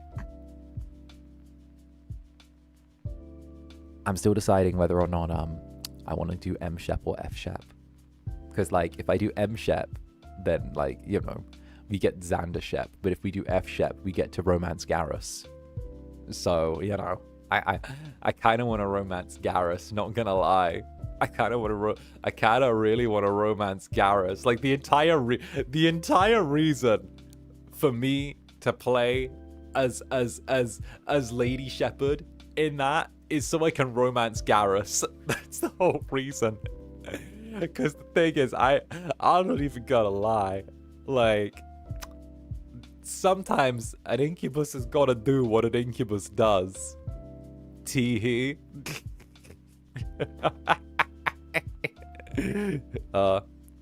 Also, FemChef has the better voice acting. You know what? I'm gonna go with it on this one. Honestly, I see it. You know what I really like? This is like totally beside the point. I really like the fact that in Cyberpunk 2077, male V and like female V, so like I think it's Vincent and Victoria, I like that their two personalities are slightly different depending on like which in like whether you pick the male or female voice. I don't know why, but like the voice actors bring like such different like feelings to the role, whereas like it feels very much like Valerie, that's it, Valerie, where Valerie is like, she's a lot harsher and like a lot more like, she's a lot harsher and she's like a lot more final when she says things. Like it's kind of a thing where if you burn her, she's like, you are dead to her, the way she talks. She's so much harsher when she delivers voice lines, and it's really impressive. It's like, oh, no, this is over, we're done. Like, I'm done with you now. And like it's so cold the way she like delivers, and it's really, really cool. Like it's very much like business. It's like business person like pulling out a knife and stabbing you, whereas like whereas Vincent is like more of a hothead and he becomes like way more emotional over things. It's really nice, the difference, because it shows like the different personality types that like an edge runner in Night City would need, and how they can go through the exact same like different things but come out different ways. I don't know, I really like it, and it adds a lot of replayability as well to the game, because like, you know, it's kind of cute, and like it's like, oh, you know, like I would be more scared of like Valerie than of Vincent, because like Valerie's like if I do something to her, she's just gonna be weirdly calm as she stabs me to death, you know. Teehee. But yes, and of course, thank you for the spa. We don't cry because we'd feel bad and be guilty too. We don't cry because you'd feel bad and be guilty too. I feel guilty if I miss a super chat. Like, not even gonna lie. When it comes to guilty, like I know the person's in chat that I've done this to, but I've missed a super chat before on a stream when it was someone's asking for like a birthday message to their friend. So I felt really bad about it because then I realized that I would have delivered the birthday message to their friend late. So I tracked them down on Twitter and I sent them a voice recording wishing their friend a happy birthday. And I felt so bad. I felt so bad about missing it. I tracked them down on Twitter and sent them a voice recording being like, hi, this is for your friend. I missed your super chat. I'm really sorry. No, like, don't me though. Cause like, I fucked up. And like, okay, so like, here's the thing. I don't want to take like the stuff that like the support you guys give me for granted, right? And like, it's the little shit that as soon as you start to let the little things slide, I've seen it a million times though, right? I've seen it like a bajillion times where once streamers and people who are like involved in entertainment start letting the little things like that slide, it's so easy for them to start letting medium-sized stuff slide, and then they start letting big stuff slide, and then they start acting fucking ungrateful towards their communities. Like, it's that. I've seen it so many times that like when they let little stuff slide, it's an excuse to start letting big stuff slide because it builds up and it builds up, and it's like they build up a tolerance for that. So if you just don't let the little stuff slide to begin with, you stay yourself, and like it's a whole thing, you know. Like I you know, I've experienced it, you know, and like, yeah, you know, here's your reminder that he's a villain. Shut up. No, I'm a villain to everyone else, but my netherlings deserve the world. It's the villain with the heart of gold, okay? The reason I'm doing what I'm doing is I want to build a world for my netherlings, okay? You're my little devils. You're my little devils. Yeah, true, 100%, but we trust you won't be like that. I know. But the reason you can trust me not to be like that is because I have to hold myself to a higher standard. That's the simple fact of it. Like, the fact of the matter is that the only person that's going to be able to prevent me from, like, making mistakes, or, like, the person that... How do I put this? Okay. At the end of the day, the only person who is responsible for my behavior is me.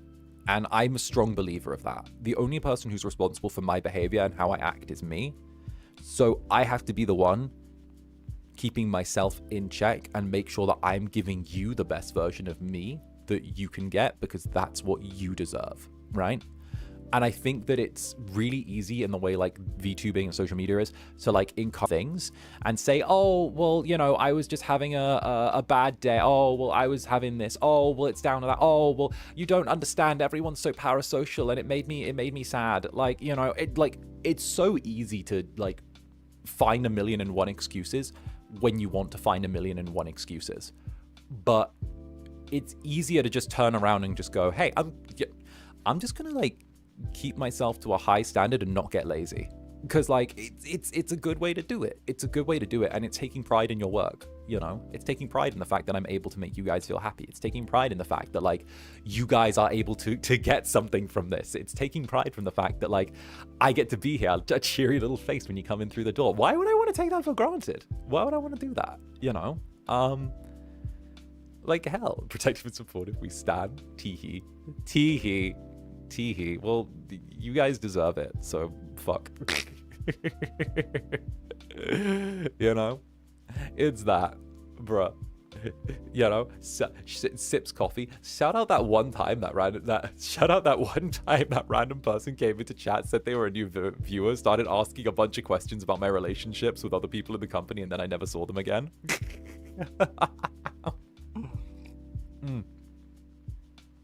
You are so right for that. Like, I just got to do my thing. I just got to do my silly little thing. I'm just a sexy little cactus. Incubus. Cacubus.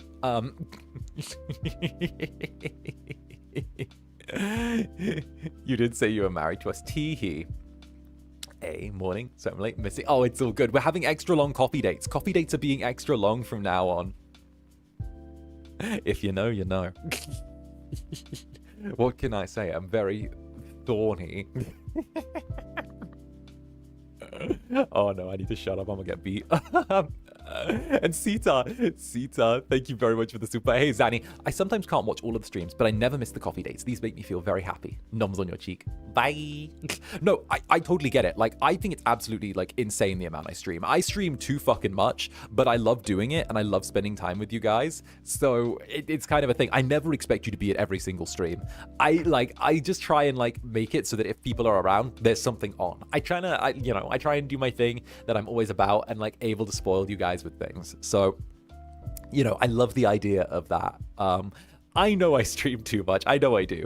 But it just makes me happy. And you guys make me kind of happy, you know? And, like, it's a thing. It's a thing, you know? It's a thing. I'm a do things, you know? I'm sorry. You got me, like... Why am I getting shy? Why am I doing this? Grr! What is wrong with me? I never get like this. Oh, I'm getting up. What the hell? Oh, what? Why? What are you doing? Oh, what has caused this? Am I pregnant? What the fuck? No. No, why am I doing... No. Oh. No, I know I do a bunch of streams, and I'm aware of it. But I like doing them that much because I like spending time with you. And again, when I started VTubing, I made the decision out the gate that I wanted to go into VTubing full time immediately, because of the fact that, like, I wanted to treat this as a serious endeavor and not just me, like, you know, jumping onto a company, seeing if it lasted, and then maybe if it blows up after X number of time, I can get a nice severance package out of it or something, you know? But, like, instead I ended up discovering the Netherlands. I don't think you guys get it. I'm not... How do I put this? I get a lot out of streaming for you guys, and spending time with you makes me really fucking happy. And you know, the idea that, like, I stream this much, it never is like a thing where like I'm just doing it to do it. It's because of the fact that, like, you guys and spending time with you makes me really happy. So getting to, like, do the streams and experience these silly little games together, and, like, you know, I get to feel like you're sat on my lap while we hang out on the sofa, and, like, we get to, like, you know, watch silly little things and play silly little games and, like, do that. It makes me really, really happy. And, like, I also get to yap, and I love getting to yap. I love getting to talk to you guys. It makes me really, really, I don't know, it makes me smiley, and it makes me goofy, and you guys are goofy. And, like, I've made some really good friends doing this. And I also, like, I know you guys I know you guys are, like, you're my chat, you're my netherlings, you know? And I've always been like exactly, I'm an acts of service kind of guy. I'm acts of service, and so here's the thing. My love languages, because you've always got, like, kind of two primary love languages. My love languages, right, are, like, acts of service and physical touch. But the problem is that I can't pick you up by your thighs and throw you up against the wall, so I have to just go extra acts of service. Okay, so unfortunately you have to get 100% on one, and all the energy that's in there gets thrown into the other, you know? What did I come into? Wrong way around, but okay.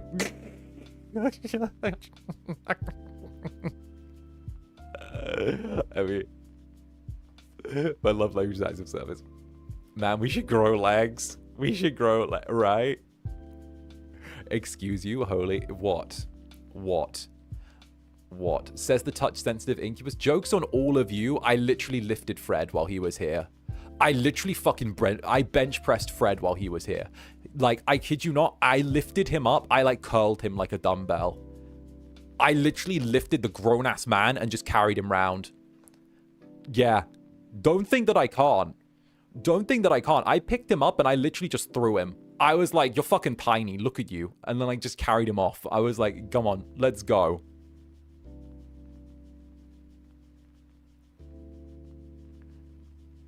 Yeah. Don't think I can't lift people, okay? I have lifted Cass. I've lifted Gale. I've lifted, like, no one is safe. Don't try me. don't fucking try me. I've carried around Nayu.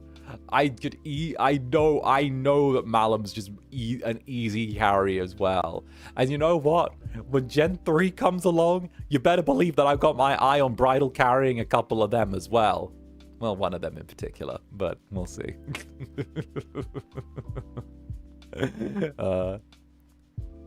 Teehee. Lift me, father, lift me. I'm not even joking though. I had such a good workout at the gym. I had such a good workout. Oh, it's so good. I was so on it at the gym yesterday as well. Oh my days. I just felt so good when I was working out. I did I was doing my little chest presses, right? And I was like, okay, this is good. It's good. I'm good to go, right? I was like, you know, I was doing my thing, and it was great. I was doing like my chest presses, and I was like, I'd kind of toned down my chest presses a little bit just because of the fact that I'm focusing on like going for a bit more tone instead of bulk now.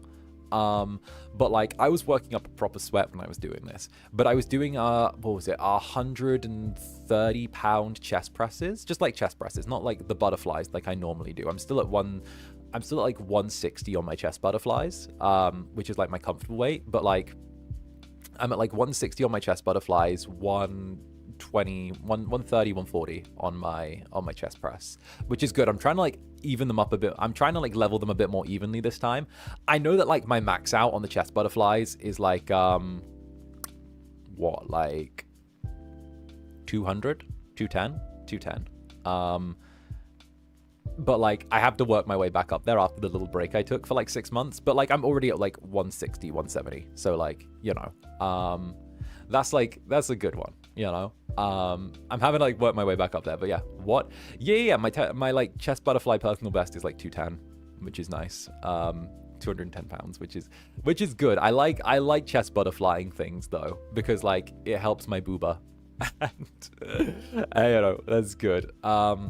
But yeah, no, I was like really enjoying myself. I'd like worked up such a sweat, and you know when you're like going through everything and just like lifting, it was just like, it was such a nice place to be. And like, I don't know, I had like I was so fucking sweaty, but at the same time I was like, oh, this is nice. This is really nice. And I think I found like a perfect time to go to the gym.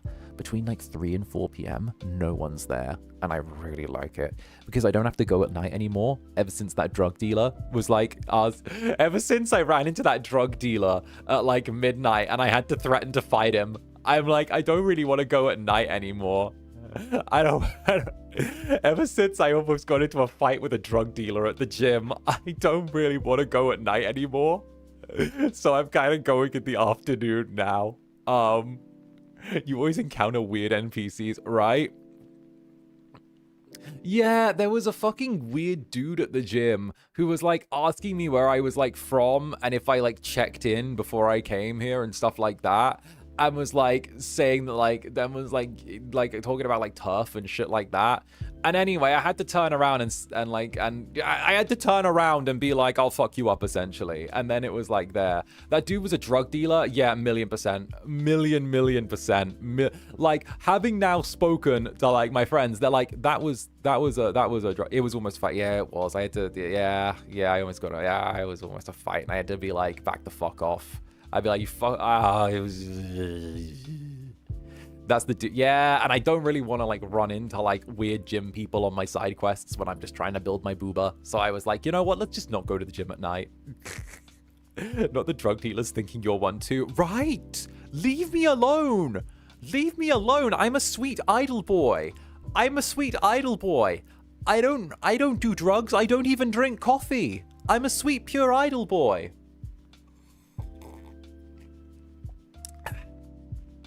There we go. I'm a sweet, pure idle boy. My body is a temple. Leave me be.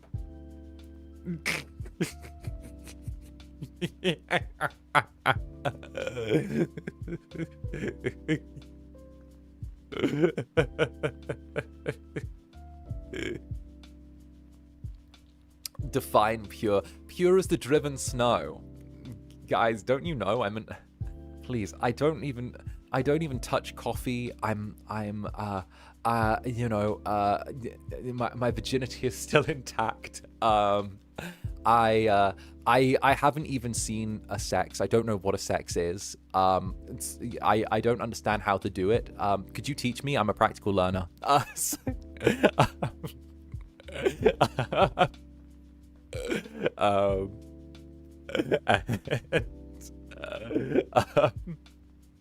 a good boy. I've been scabbed.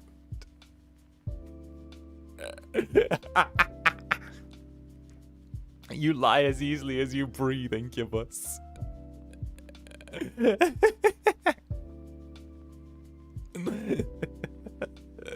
We're just full. Stop off. Right? You put copium in your cup. Yeah, teehee. What can I say? I'm a little rough around the edges. And of course, hey, Jay, what's up, darling? Happy Oktoberfest. Eat, drink, be merry. Prost. Hey, Prost. Hey, let's go. Thank you, Jay. Look at you. Also, fucking love the switcheroo on the profile picture, by the way. I meant to mention it earlier, but like, I fucking love the switcheroo. It's fucking cool. Tee-hee-hee. Like, I wanted to let you know, you heckin' sweetie. All right? And of course, Jared Caesar as well. Jared, what's up? Hi there, Australian Netherling. Giving hugs to the artist Netherlings that give us amazing work. For real, huge love to the artist Netherlings. Okay, the Eldritch Horror Zanny trend has been fucking awesome. I've actually really loved seeing that. A bunch of you have been making Eldritch Horror Zanny, and not even gonna lie, some of you are making Eldritch Horror Zanny, and like some of it is going on my mood board for like stuff where I'm like, that's really cool. I like this aspect of that. I'll have to add it to like, I'll have to like write it into the document where I'm just like, I like this thing. I'm literally like making a mood board of like Eldritch Horror Zanny and like other Eldritch Horror stuff. And some of the artists made it to like the mood board. And I'm like, this is giving me thoughts about how I'd like to look down the line. This is a thing. And I thought it might be like kind of cool as well to like, you know, like have little ideas that like, you know, I like the idea of like with the Eldritch Horror trend, it's giving me lots of inspiration for what I want to do in the future. And I'd love the idea of like, again, you know, I had my 2.0 designed by a Netherling artist. I love the idea that like Eldritch Horror Zanny is like inspired by all of you guys as well, and like everyone that chipped in. I love the I love the idea that like as I go on through like I hate using this term because it feels so up myself. As I go through my journey as a VTuber, like I like the idea that more and more of the club and me myself, like all of this becomes a reflection of you guys, and I love the idea that like it can become a whole thing. So how's your monster under the bed ASMR going? Hey, wait for that's your Halloween reward. Okay, that's your Halloween reward. All right. I had to rewrite the script because I started writing it and it turned into like porn immediately. I had to nudge the script because I started writing it and it immediately turned into smut, and I'm like, I can't post that on YouTube. I really can't post that on YouTube. I was like, I gotta rewrite that. I gotta rewrite that straight away. I was like, oh no. Oh no. We've been robbed. Trust though, you'd be robbed of more if my channel gets demonetized. Alright? I get fired if that happens.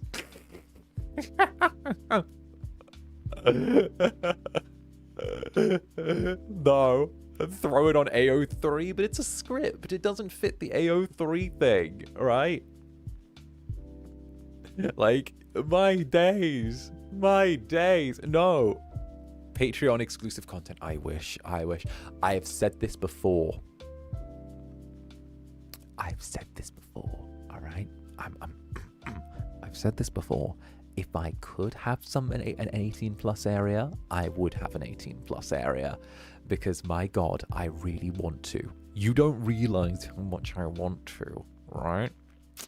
You guys don't realize how much I want to. So like, you know, but I can't yet. But you know, maybe.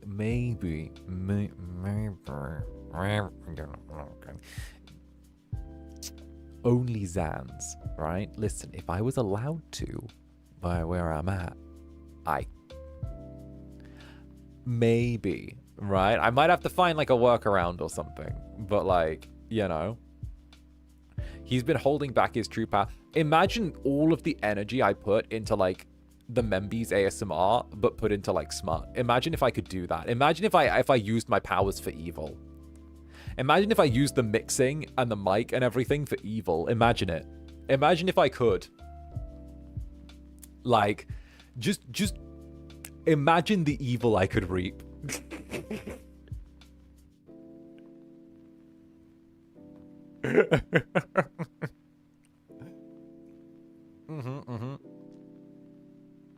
You mean you don't already, right? If evil, why hard? Do you not already use it for evil? True.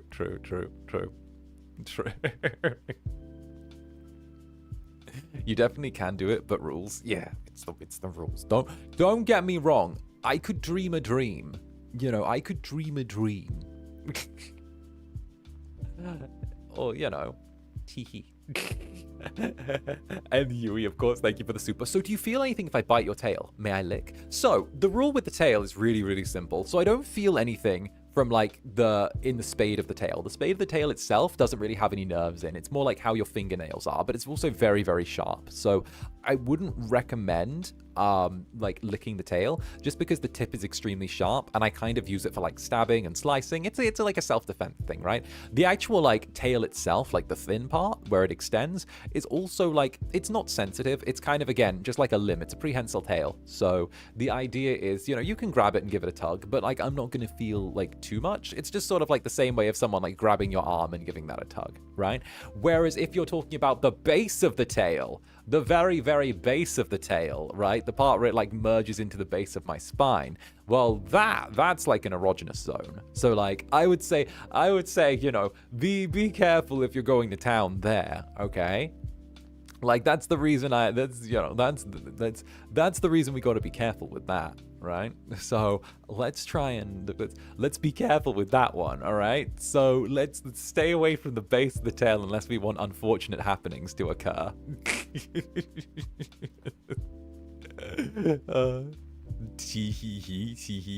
What are you doing, you nether freaks? Why are you eyeing me like that, nether freaks? What are you doing, freaklings? You little nether freaks. Takes notes. Takes notes. I wouldn't call it unfortunate, but you do. Yeah. But father, we love dangerous. Unfortunate, you fool. And Jay, thank you again for the 5 gifted Membies. Thank you very much, Jay, and take a big mwah as well. I hope that the project is going well, and of course another mwah because I felt like it. That's why you get another one of those. That's why. That's the rule. Teehee.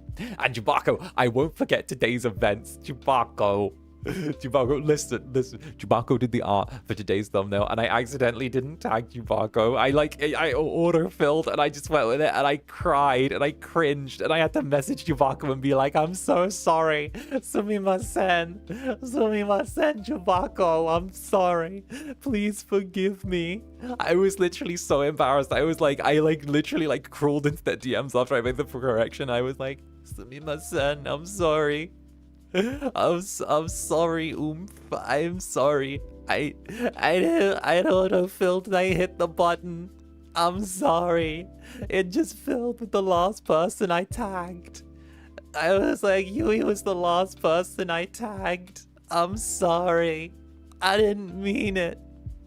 It was the last person and I just hit the button. I thought it would be a thing. So yeah, no, I had to do that. But no, Chewbacca was very understanding. It was like, no, it's all good. Don't freak yourself out. I'm like, it's okay. Thank you. Like, it's like super easy mistake to make. Because like, here's the thing, right? It does the thing where if you type in like the tag for someone, it still keeps like the person that like you last tagged there. And like, you can hit that by accident. And like, because Yui was the last person I tagged because they did the Disco Elysium thumbnail, like, because it was like the coffee date one, that was still the top one. So I just hit that and I was like, oh, okay, da-da-da-da-da. And I just kept going. And I was like, I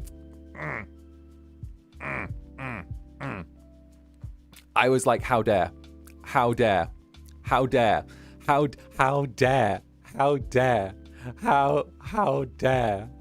I was like, why are we still here? Just to suffer? When you can't even say my name. Sorry, Metal Gear. Metal Gear. I fucking love Metal Gear. I want Metal Gear. Metal Gear Perms Doko. Metal Gear Perms Doko. Metal Gear Delta's the perfect length to play on stream for a Sunday, for 2 Storytime Sundays. It's the perfect amount of time. We could literally do Metal Gear Solid Delta in 2 Storytime Sundays, and like I could yap to you about all of the different people from like Metal Gear Solid 3. I could tell you all about Quiet and how the parasite from the end is actually the same parasite that they give to Quiet in Metal Gear Solid 5: The Phantom Pain, and that it's actually the exact same one, and that the reason that like and that like the end is like the guy, the end, who's called the end, like his corpse is like taken and they clone the parasite from him, and then they use it to create the parasite soldiers in Metal Gear Solid 5, and like it's a whole thing. It's a thing, and like it's there. I haven't seen any MGS games, spoilers. That's not even like a spoiler, that's like deep lore. That's like deep lore. That's so deep in the lore that like you have to look through like audio logs and like text files in the games to like know that. That's so deep in the lore that like, oh, the place where one person got their unexplained powers from is actually from someone who's only referenced like 60 years ago in, or like, no, not 20 years ago in like game.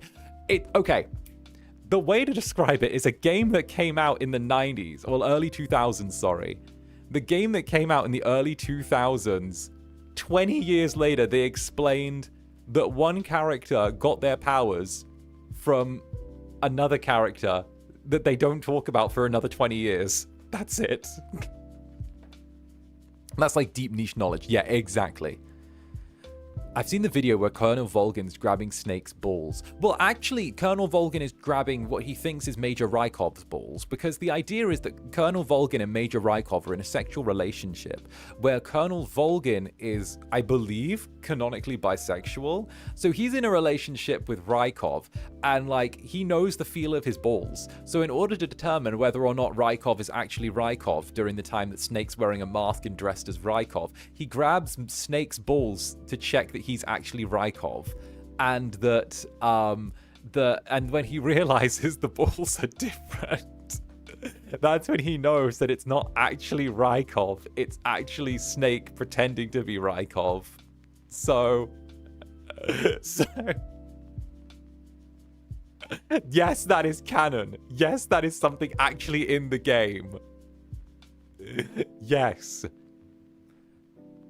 Also, this is stupid and gay, but I think it's cute to a certain degree, that like Major Volgin's powers in the game is that he can wield electricity, and when you steal Rykov's clothes during the game and like dress up as him, you can actually look at Rykov's underwear, and Rykov has like a little lightning bolt embroidered onto his underwear on like the little side. He has like a tiny little lightning bolt embroidered onto there. And like, I don't know why, but that's so, like a tiny part of me was like, oh, if they weren't fond of torturing people together, that would be cute. Like, I love Metal Gear. If they weren't doing crimes against humanity, it would be cute. That's cute and gay, right? It's cute and gay. It's cute and gay, and I hate it. And like, the thing is as well, like, we learn in the game that like Volgin is a massive sadist, and like, but at the same time, Rykov doesn't have any damage to him ever, and never has like any scars or wounds. But then the other people that like Volgin it's like a thing that Volgin deliberately holds himself back with Rykov so he doesn't hurt him. And I'm like, I hate that this is actually pure, and I hate it. I hate this.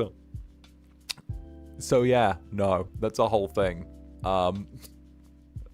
That's a whole thing. Oh, that's sweet, right? Anyway, Peach, thank you for the super backup, Incubus. I am backing up. I have backed up. I have backed away. I have backed away. I am back. And Shinzi as well. Thank you for the boop. Boop. Right back at you. And 𝓱𝓸𝓼𝓽. Zander, sir. I'm eating dinner. Too close. Mwah. What do you mean? Give me a taste. I want a taste of dinner. What are we eating tonight? What's food? What's on the menu? I want to know what's on the menu. I like food. I like food just as much as the next person. I'm a big fan of food. I'm a food liker. I like food. I'm cooking something for myself tonight. Okay, so I was in the store, right? And you won't believe what I saw reduced. Like, okay, so not like reduced like it was going off, but I think they must have like overbought stock on it because like it still has like a week left on until like the sell by date. And I was like, like this is really low priced for what it is. Okay, something protein, right? Okay, it's like a lamb roll, like it's lamb, like actual like garlic lamb, okay, you know the lamb where they like have it and they wrap it around like garlic butter and like have like the herbs inside and have it's like the fancy little like lamb roll-ups things that they do in like the French restaurants. They had those there, right? And I was like, why is that there? And I looked at it and I'm like, why is this $3? Why is this like $3-4? Like, I'm like, what is wrong with this? And I was like looking at it and I'm like, this is on sale. And I'm like, roulade, exactly, roulade. It's roulade. So like, it's like the lamb roulade. And I was like, why is this on sale? And I was looking at the date and I'm like, what's wrong with it? And I literally like flagged down a store assistant next to me and I was like, dude, why is this so cheap? What's wrong with it? And he's like, oh, nah, it's just we get too much sometimes. And I'm like, So this is like $3. Tres. Uno, dos, tres. Right? Un, deux, trois. $3 for lamb in this economy. In this economy? In this economy? It's like, yeah, sometimes, you know, like, and I'm like, begins to start filling trolley with it. I'm like, keep talking. 1, 2, 3, 4. I was like, I'm gonna get 3 of these. I'm gonna get 3 of these and I'm gonna walk out. Like, no one's gonna fucking stop me. That's going straight in my basket. I'm like, you know, sometimes you see like a deal at the store and you're like, I need to do that shit. It was the same with protein. I'm a horror. Okay, for real though, like, I'd be a great house husband because I'm always trying to get deals at the store. I'm so bad for it. I'm so bad. Like, literally, I saw protein yogurts and they were selling 4 protein yogurts for $283 or something like that, right?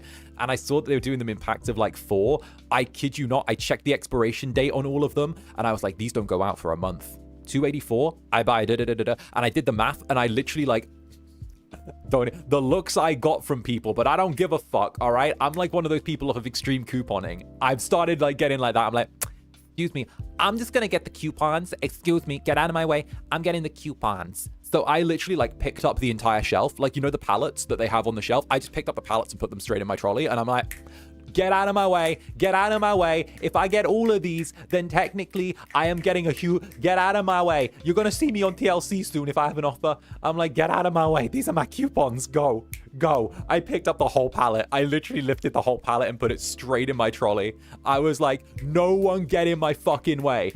Yeah, you want to look at me, old lady? Because she was fucking eyeing me. There was like an old lady giving me the fucking stink eye that I put an entire pallet in my trolley. I'm like, don't try. Don't even try. Because we both know that if this was switched around, okay, you'd do the same. Okay? I'm sorry, all right? I don't even know. You're old. I don't know. Maybe you're just upset that you can't eat solid food anymore. Get the fuck out of the way. I don't know. This is mine. Goodbye. Shoot. Out of here. I need my protein. Goodbye. Grocery shopping with Zanny. Is Zanny just aggressively searching for deals and then shoving people out of the way to get them? Yes. Who's winning? Exactly. What kind of date is this for? Listen, it's my coffee date. I get to be unhinged with you and go, mwah. There you go. He hissed at an old lady. I told you about the time the old man tried to take the fucking, like, the broccoli from me. I told you about that. I was ready to go to town on someone trying to reach into my basket and take my broccoli. You know that I was ready to go. I was ready. I would have, I kid you not, I would have slapped the shit out of an old man in a store for trying to take the broccoli out of my basket. I was ready to go. Yeah, I remembered exactly. That was a while ago.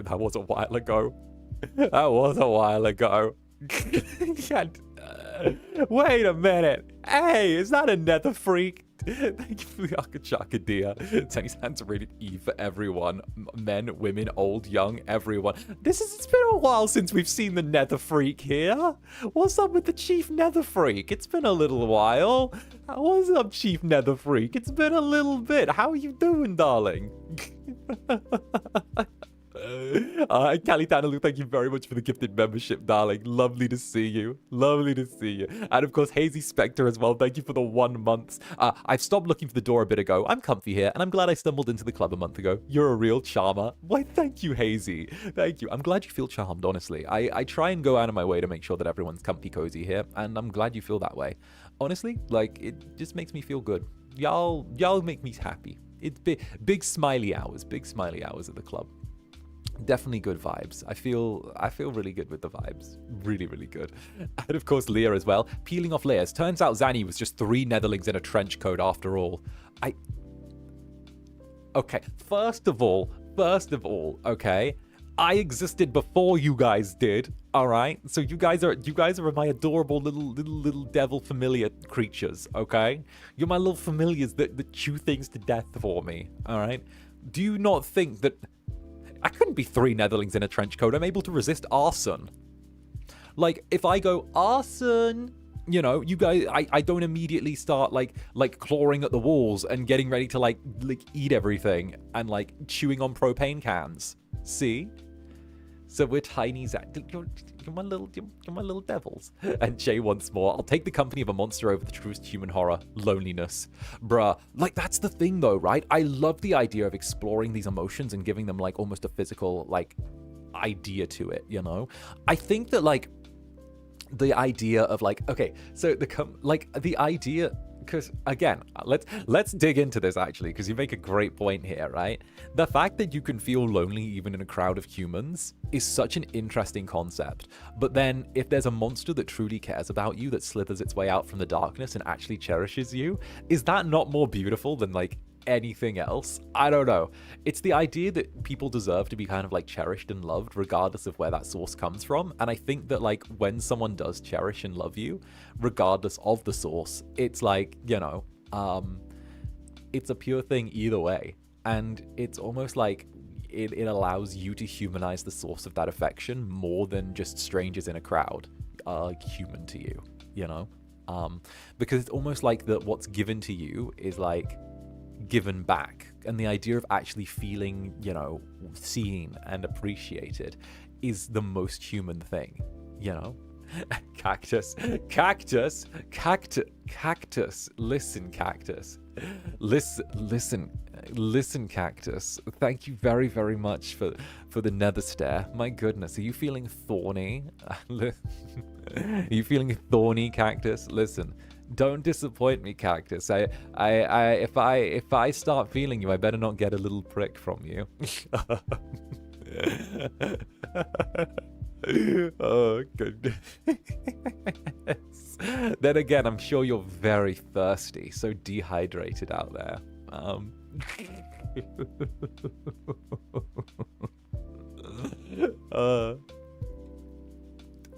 My goodness. Wait, I'm terrible. But thank you, darling. And Connie as well. Also, already finished several hand cam streams of yours. Seeing your big hands makes me figure out my neck is so empty. I need a new necklace. Wink, wink. Oh no. Oh no. The big hands. Whatever shall be done, you know? There are also a few hand cams that like might have got taken down. So, you know, I'm sure if there was some sort of Club Netherbrand Discord server or something like that, that like, you know, so something would be there, and I'm sure they you know, I'm sure that they would tell you about them there, you know, and regale you with what they were like, and and like, you know, I'm sure they could give you very detailed descriptions in that place, you know, that sort of way, that sort of thing. I'm sure. Very, very detailed descriptions, you know? Very detailed. Oh, goodness gracious me. Goodness gracious me. Tee and Porico as well. Porico, thank you for the super. Hi, Zanny. One of my favorite Netherlings is going to be busy at work, so I'd like you to send her lots of kisses. Sure thing, sure thing. Who deserves it? Like, mwah. Porico, who is your favorite? Mwah. There we go. Another one. Who needs it? Mwah. There we go. You know, like mwah. There. That good. The mwah. Tee he.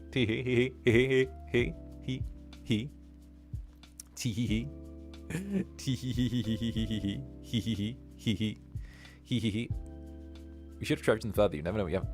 Bruh, they're on LimeWire. They're not gone. They're on LimeWire. Like, and Billy, they're not like, you know. Like, I mean, they're not on YouTube because obviously, you know, but like, someone ran off with them.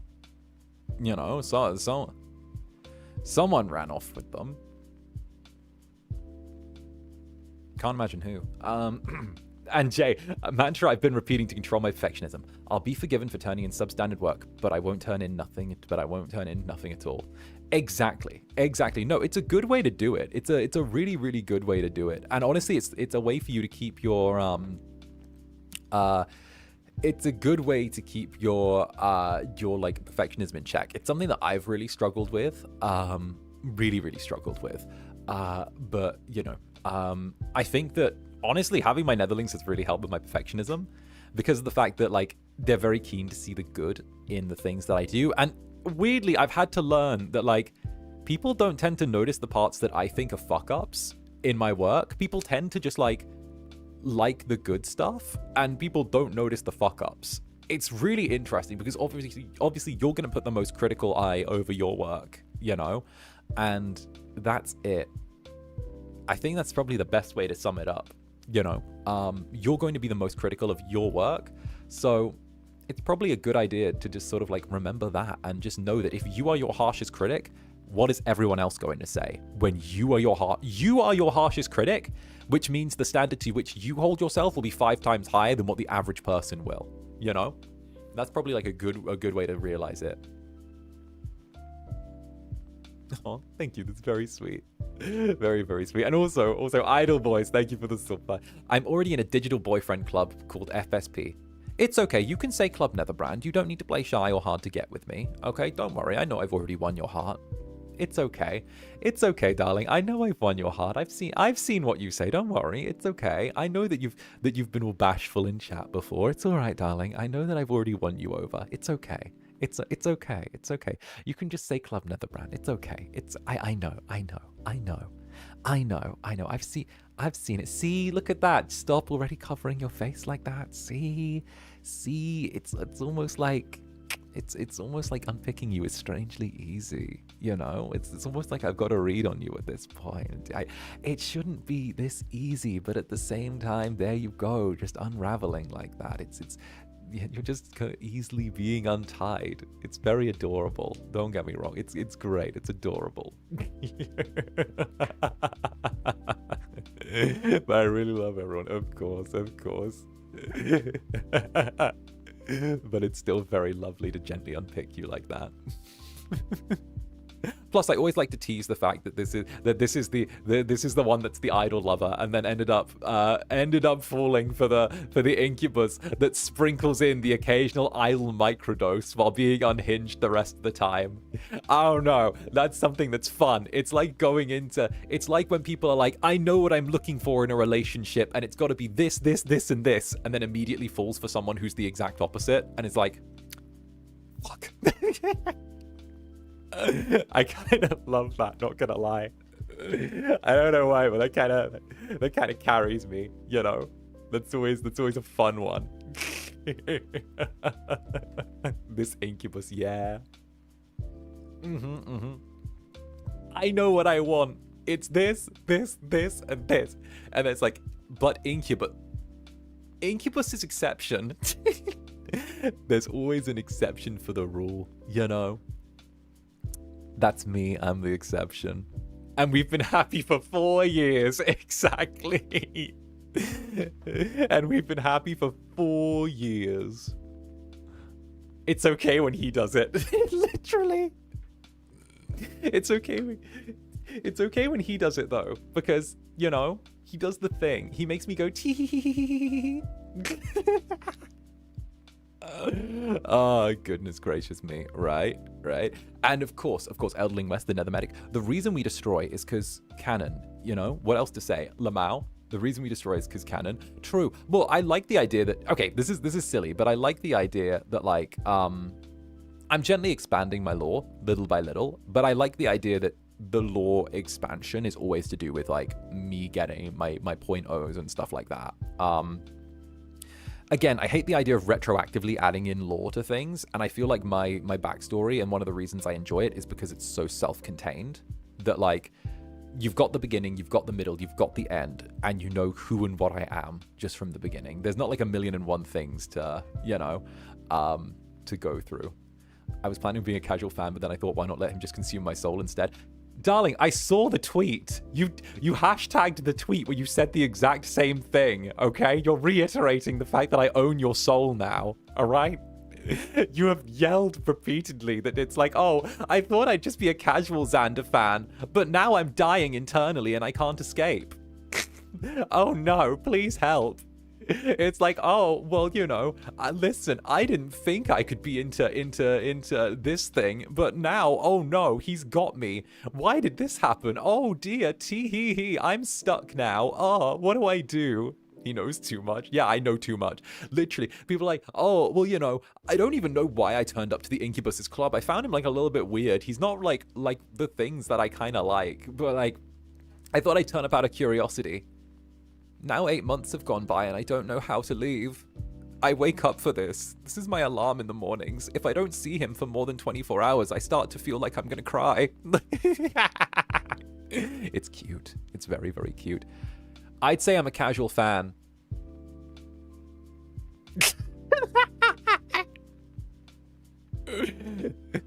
Can I say I'm a tourist? Yes, but then I'll roast the shit out of you. I mean, listen, there's a reason we've filtered tourists so hard here. We've filtered so hard. Like, I'm not even gonna lie though, right? Like we filter so hard, and like the Netherlings who are like fucking awesome come through and stay and find this place really, really cozy. Like, I kid you not, we've done our thing. Like, I don't want this club to get big and be like a huge fucking thing. I love the fact that we've kind of like done this thing where it's like, yeah, no, like people who are here are like grown-ass adults who get it. And the fact of the matter is, and I'm sorry to be the guy to say this. I'm very sorry to be the guy to say this. Most people on the internet aren't grown-ass mature adults who know how to like have fun and be cozy together and coexist. Most people aren't like that. So the fact that like we're in the minority but we've still managed to create a fucking great place here is kind of a testament to us, you know. That's kind of the thing, you know. I'm kind of new here, but I'm slowly liking it. Would you believe I win you over surprisingly quickly? No, you're exactly what I love. Totally my type. A born yapper who adores his chat and isn't afraid to have adult humor. Tee-hee-hee. Tee-hee-hee-hee-hee. Tee-hee-hee-hee-hee-hee-hee. Tee-hee-hee. Indeed exposed. You're part of my bedtime routine now. Yes! Let's go. The comfy cozy cult. Exactly. Exactamundo. And Feely as well. Feely, thank you very, very much for the super. Oh, about your D&D item. Yes. I decided to call it a chain to the past, giving the character +2 bond on intelligence, bonus on intelligence rolls if there's something they've seen before. If they try, they already tried and it doesn't work the first try, they get a money for retries. Oh, that's good though. That's a really good item. Wait, shit, the retries kind of make that really powerful. Wait, that really encourages the... they get a Mally for retries. Oh, Mally, sorry, Mally. Oh, my brain misinterpreted. Mally, I thought that was like you got a bonus for retries. No, that's interesting, though. I'd take that. I'd equip that. I think I could theme a character around that. I could build a character around that, doing like first tries and trying to make everything perfect and then trying to front stack everything on the initial roll. I haven't played Requiem for a really long time, but like I reckon I could totally bump a character into that. I could totally theme a character around those. Teehee. Huge nerd, you Hakaku and Ruse. Bruh. Vibes. Fucking vibes. I really like Haka though. Haka's very sweet. Haka and Ku are like two of my besties, which is very nice. Again, one of my favorite pastimes is harassing the shit out of 𝔂𝓸𝓾𝓻 and Ruse. No, not Ruse. 𝔂𝓸𝓾𝓻, sorry. 𝔂𝓸𝓾 and 𝔂𝓾 are two of my favorite people to harass. They're great. I love harassing them. They've had to learn to deal with me, but thank you, Feely. Also, it's on the other hand, you get a bonus from their past and also get haunted by it. It's beautiful somehow. I jump in a meeting now. Feely, thank you, darling. And of course, huge mwahs to you, darling. Huge mwahs. I hope the meeting's going well. If you're watching in the VOD, I hope you're watching in the VOD, because otherwise you wouldn't have heard that. And then that's really like a thing where I would have waited too long to thank you for your super. And then it would be awkward because I would then have said it, but then you don't know that I've said it. And then it's awkward because of the fact that you don't know that I've shown appreciation for it. And then that makes me feel like I need to like double check that you've done that, and then it's Hi, my name's Zander. I'm 128 and I don't know how to not be fucking anxious. But it's cute though, because I swing violently between like being a nervy little social being and then being like, I'm gonna pick up everyone and slam them into the wall. Look at me, I am sex.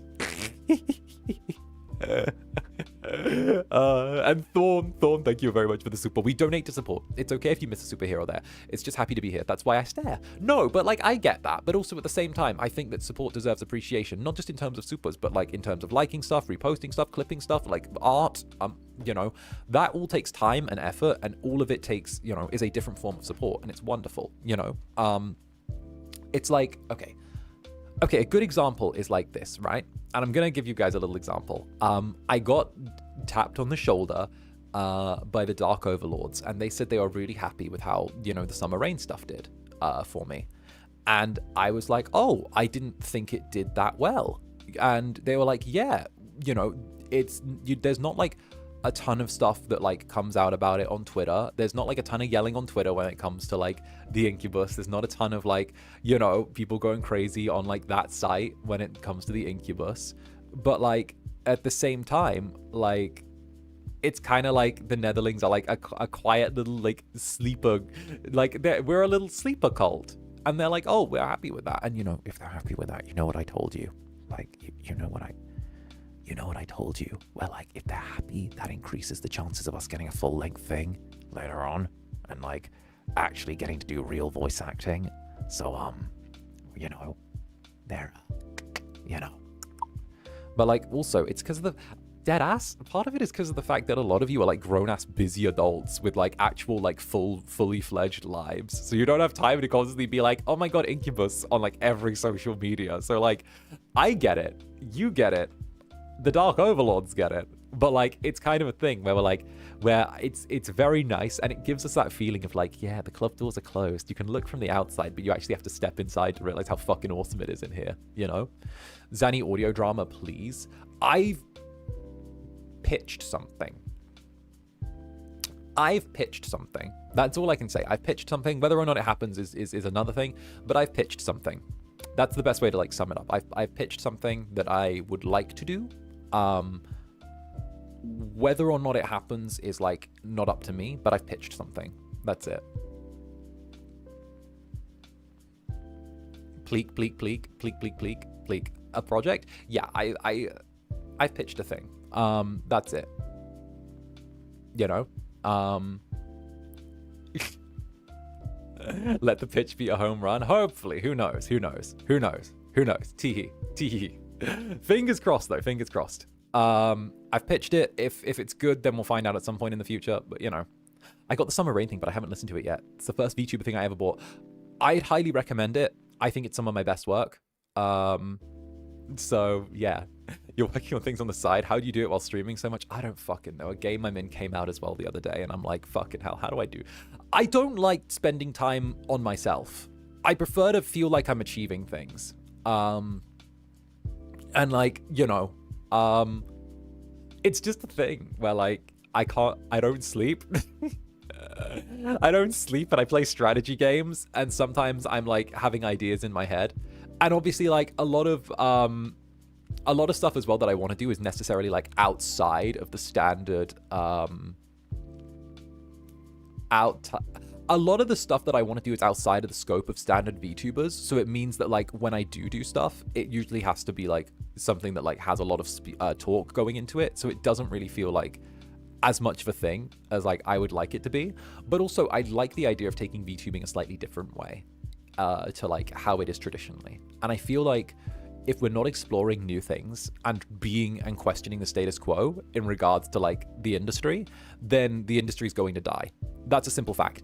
Any industry that stagnates inherently dies. And I think that it takes people questioning the way things are done. Why does it have to be this way? Why is the culture like this? Is there a better way? Is there a better way to do it? Is there a talent-led focus where I'm able to get what I want out of it, but also still make, you know, still make businesses and boards and like and viewers and everything in between happy? I think that's the most important thing. And I think that when, again, if any industry is allowed to stagnate, it dies. Doesn't matter what it is. Look at the high street. Look at the high street retail industry. You know, there was only so far they could expand in getting, you know, stores on the high street, stores in the malls, stores in all of that. And the fact of the matter is it was allowed to stagnate. The fact of the matter is that, you know, when that happened, there was no more stuff to sort of do or add on. So suddenly the stores have started dying. They've started shutting down. It's all started moving on. Everything's moved to online and different things. So I think that like the same thing needs to be done with VTubing, because people constantly talk about how like the bubble's bursting on VTubing, or it's shrinking, or it's getting larger and shrinking, or something like that. That's bullshit. I think people don't realize that that's bullshit. It's expanding inherently, right? It's expanding inherently, and VTubing is getting bigger and bigger and bigger because it's finding new audiences. But it also means that like parts of VTubing are like shrinking at the same time. It's growing overall, but that doesn't mean that some areas of the industry can't shrink while simultaneously growing. Just because it's growing to the north doesn't mean it can't be shrinking slightly to the south. And because of that kind of statement, people like to think that it's all happening at the same time, like growth is in all four cardinal directions, but that's not true.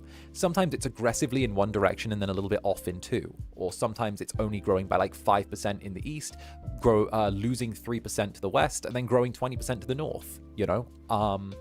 People tend to forget that, and I think that people don't realize that like the direction that it grows in helps shape the industry as a whole. And I think that like I've seen so much growth on the indie side. Exactly. I think that's like where a lot of the future is sort of ebbing and flowing towards. I think that, you know,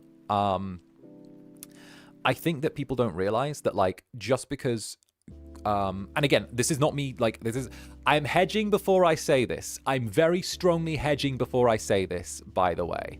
I'm hedging this very, very strongly. This is my opinion. This is not indicative of anyone or anything in particular. This is just me saying, okay?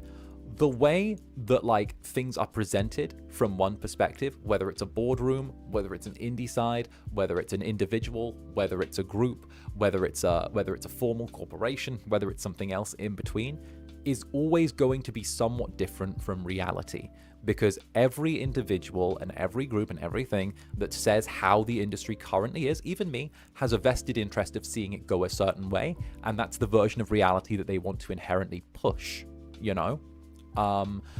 I like the idea of corporate VTubing being accessible to more styles and more people who don't fit the run-of-the-mill, like, sort of idol culture thing, where it's more people like me who are a little bit more adult-oriented, a little bit more grown-up, someone who can turn around and start screaming curse words on stream and being like, hey, fuck this noise, I'm gonna do this, hey, we'll do this, I don't give a fuck, hey, is that a child in my club? Turn around, face the wall, where's the firing squad? You know? Like, able to do that because it's something that's like not really is like done, you know?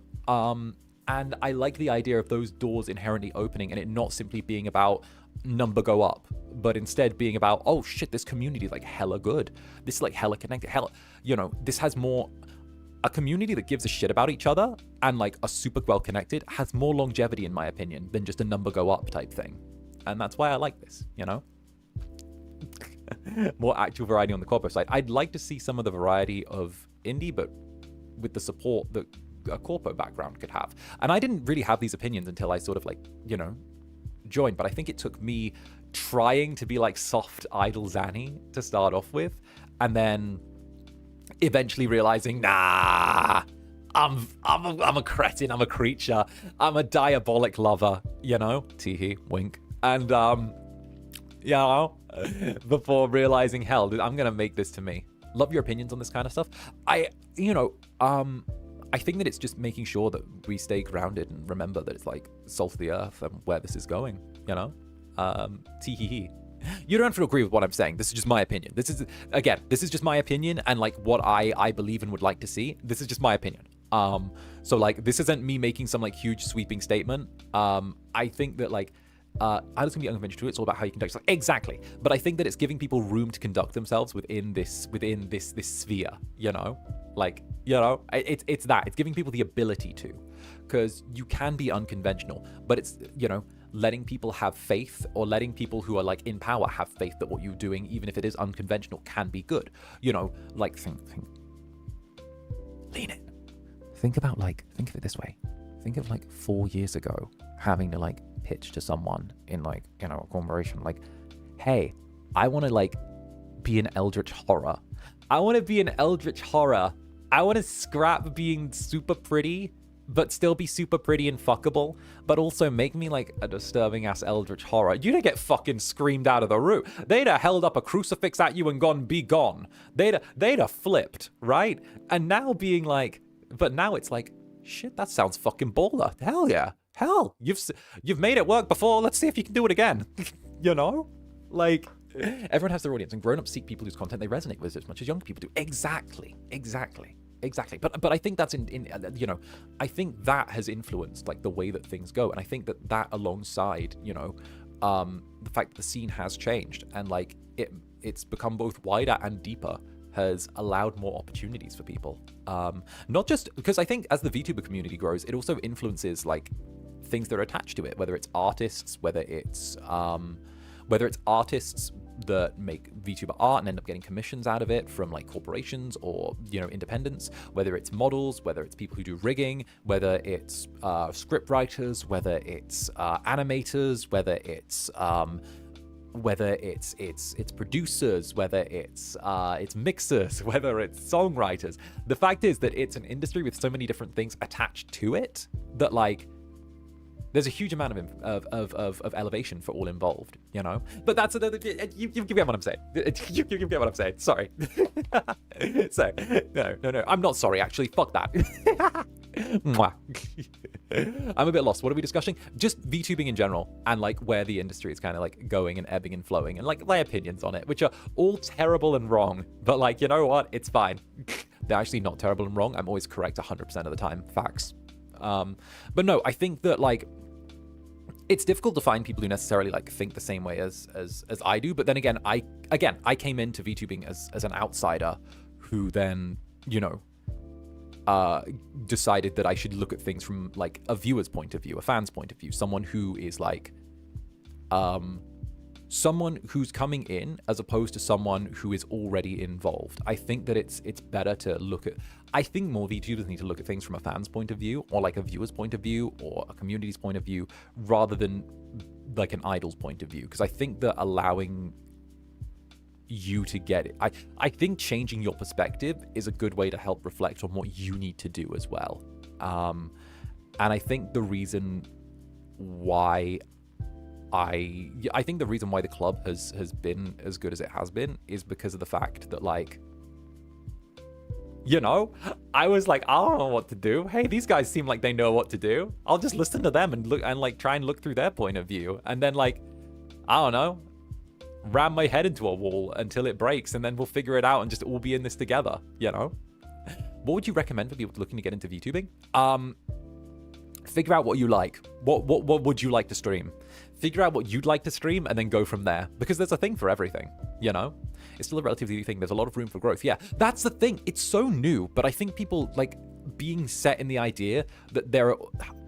One thing that got me is VTubing's so new, but there are so many cemented ideas and traditions there that I'm like, what if we just paid a little less attention to these a tiny bit? What if we just paid what if we just didn't pay quite as much credence there to these, and instead, you know, use them as kind of guidelines rather than like hard rules or like, you know, suggestions? What if we What if we just kind of glanced that way and then sort of like used it as a way to figure it out? What if we just it's very new, so what if we just use that thing? What if you know, we just you know, what if we didn't like, you know, listen, I'm one of the things that I've clashed with is one of the things that I've clashed with people on before is I don't really feel the need to conduct myself in a very traditional way. And I feel like if someone wanted to watch someone who was more traditional in like how they VTubed or how they did things, they'd watch someone like they'd watch one of the OG like Japanese VTubers. But like, nah, what if we just had fun with it here and we were just like, oh yeah, fuck that noise. Fuck that noise. I'm gonna slap a child. Where's an old person? I feel like pushing them down some stairs. Let's fucking go. You know? Like, let's go. Fuck that noise. Most traditional and very open in a good way. Yeah, I want to be like a hybrid. I'm a hybrid. I'm the new old school. I'm the old new school. I'm the fuck everything school, you know? And Cloudiness, thank you for being so patient. I'm sorry I took a little while to get to you. Some dead old man didn't acknowledge. Some dead old man. Dead old man. What? Dead old man? Dead old man. I bet he was sexy. I bet he was sexy and had sexy arms. And I bet that was a sexy dead old man. Never acknowledged my first nor my last aka, and so much in between, but it never mattered because it's only so much a human can do, and it's a bonus for a good job done, not an obligation. Counterpoint, I'm not a human, I'm a demon, therefore I'm better. Counterpoint, get owned with facts and logic, liberal. I'm a demon. I'm an incubus. I'll have you know that I have more stamina and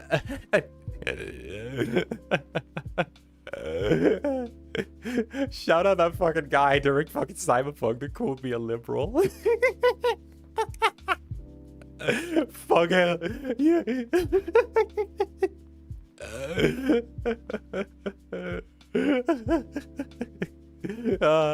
Goodness. He's actually a disembodied voice. No, that's Fred when he comes into my room and tries to give me tea while I'm streaming.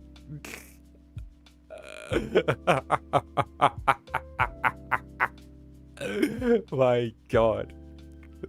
I forgot about that ride. It was a fucking trip. That was so funny. That was so funny, man.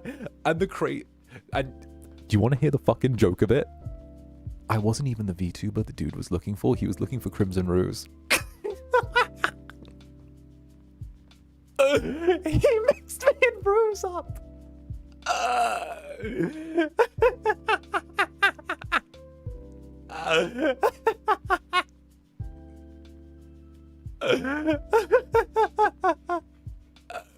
mixed up me and fucking Ruse. How do you do that? I mean, don't get me wrong. He's got the ears like me.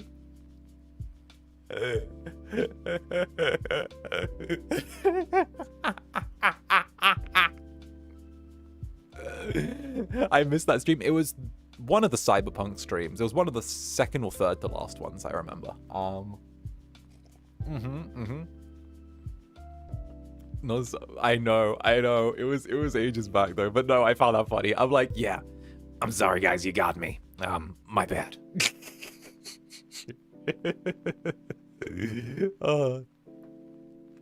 You caught me. At this point, you need decaf coffee. I'm like one coffee deep. I'm doing good, you know? Amazing, right? Time to binge watch the VODs. And Jay, you're a true inspiration. When I jump into the VTuber world myself, I strive to be as honorable as you.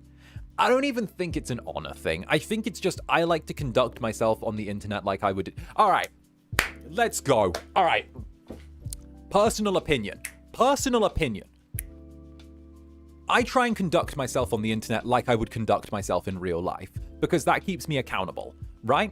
I don't like to shoot my mouth off on the internet or in real life unless I can back it up, right?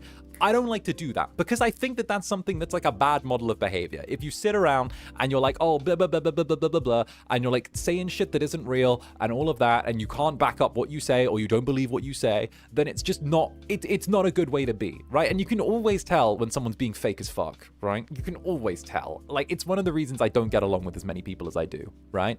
Like, it's definitely a thing. So at the end of the day, I like to hold myself to that standard where, like, you know, I can do that. But the earth really is flat. The earth really is flat. Okay, first of all, I've had enough of people saying the earth is flat, okay? We all know the earth is not flat, and we know it's not a sphere either. It's a donut. The earth is donut shaped, okay? I will stand behind that. I am a donut earther. You don't understand. The glacial wall around the middle ring of the donut functions as icing on the top of the donut. That's why when we go to Antarctica all the way up to the north, it's all frozen. That's the icing, okay? The polar bears are sprinkles, all right? And then when we head down south, right, to the southern end of the donut, the base end of the donut, why do you think it's more deserts down to the bottom of the world, right? Like, if you look at the bottom of the world, there's more deserts. That's the part that the donut was cooked on. That's the cooking part, because that was the part that was touching the oven. That's why it's more burnt. That's why there are more deserts when you go down, right? It's the donut Earth theory, all right? You see, it's donut Earth. Oh, nom nom. Wait, he might be onto something. Yeah. We all know Earth is a cube. We all know it's time cube. Every day is made up of 4 quadrants, and each quadrant is a part of time. Zaddy, you're just hungry. Bruh, listen. I don't want a sweet treat. And I know that I've got, like, a bit of lemon cheesecake in my refrigerator. But, like, you know, I'm having to hold off because I haven't eaten real food yet today. So I'm like, And nah, thank you for the super. Fetus Zanny is emerging. Our baby is back. No. Okay. No. We don't bring Fetus Zanny back because he's not what I want to be. He's not what I want to be. Like, he was a good start, but also I think that, like, he's still in there. He's still me. But, like, at the end of the day, it's like, how do I put it? He's still me, but he's me before I realized what I'm willing to fight for and do, you know? He's me before I realized just how, I don't want to say just how strong I am. I think he's me before I realized that, like, VTubing could take what I am and, like, be okay with it, you know? He's me before he got some of the rough edges, and, like, he's still there. I've still got some fetus in me, but, like, it also made me realize that, like, if I have to, yeah, it's growth, right? Because before it was, because I don't want to go into, like, too much stuff that happened, because of the fact that, like, some of it was, like, behind the scenes, some of it was, like, you know, some of it was a little bit public, some of it is, like some people have some, like, hints of what happened and, like, kind of read between the lines as well, but, you know, I think it was, like, a little bit where it was some stuff that was happening behind the scenes combined with, like, some stuff that happened in the April where everyone rallied behind me, where, like, what can I say? I was like, suddenly it was wake the fuck up, samurai. We got a city to burn, you know? And when you realize that, like, hell, I don't have to play by certain sets of rules. I don't have to, you know, it's like, hey, now thank you for taking that step where thank you for overstepping, because now you've given me permission to overstep, you know? That's the kind of thing where, like, oh, now I'm free, if that makes sense. Thank you for taking that step, because now you've given me permission to, like, to take off the chains and see what happens. It was like an Akira type monster, you know? It was like that. It was like, oh, thank fuck. Now I get to turn into, like, Akira, you know? And just turn into a giant flesh balloon and be like, okay, guess what? Neo Tokyo is about to get fucked, you know? Oh, goodness. Yeah. But yeah, no, that's it. But no, Fetus Annie's still in me. I'm just like, you know, Thank you for pushing the needed buttons. Exactly, the needed buttons were pushed. And now suddenly it's like, hi everyone, it's the Incubus. How's it going? Mwah. Take one of those. Mwah. Take a second. Okay, lovely, lovely. We go hard, we go hard. We go hard. Tee-hee, tee-hee-hee. Now, let me just catch up on these last few supers before I pull out the schedule. Because you guys need schedule time. You guys need schedule time. Because this is a really good week this week. I've actually decided... I can actually tell you guys this. So, I know that everyone tends to do scary games throughout the entirety of October because it's the spooky month, right? But I decided that I actually wanted to do something a little bit different with my spooky month. So, with October, instead of it being purely like horror this month and focusing really heavily on like being scary, instead, I've actually decided that I wanted to do a bit of a pumpkin spice thing with this month. So I'm going to be leaning into everything really scary, but also really cozy at the same time. So we're going to be having some streams that are going to be horror themed, and then some that are going to be extremely cozy autumn-based streams. So it's going to be really nice. So I'm kind of treating it like you get your horror, but you also get a pumpkin spice latte on the days that you don't want to do it. So I think that that would be like a really cute way to do it. You know, cozy and scary are like the two things that I want to go for this month. Because I know that horror isn't for everyone, and I think that a good balance is really, really needed. So I've actually asked for a few extra cozy games. I've asked for Battletech perms as well. They should be coming hopefully in the not too distant future. So we might even be able to nerd out and play one of my favorite nerdy games at the end of the month as well. If you like me like ranting about different mechs and how CT towers work, then it should work, you know, which is cute. I'm usually not a fan of pumpkin flavors, but I'll make the exception. That's fine. I'll be your spice pumpkin.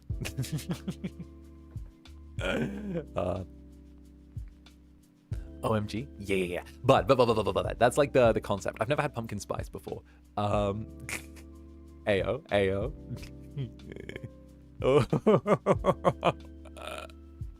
Oh, I caught you with that one. Oh, I caught you with that one. I caught you. Look, we caught one. Ooh, we caught someone with that one. Ooh.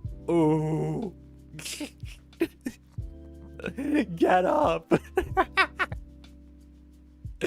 When the Netherlings see a stray Netherling in chat get caught with a surprise, with like a sucker punch flirt, and then suddenly they have to rally around and be like, get up. Get up. Netherling down. I always imagine like, you know, it reminds me of like, you know, the sea, like you've seen it in like every movie, I think every like movie ever, with like two Netherlings carrying like the wounded one with like an arm over each of their shoulders as they like carry the wounded Netherling away.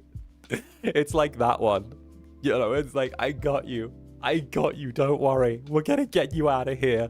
It's gonna be like the Saving Private Ryan moment where like they're carrying the wounded Netherling through the battlefield.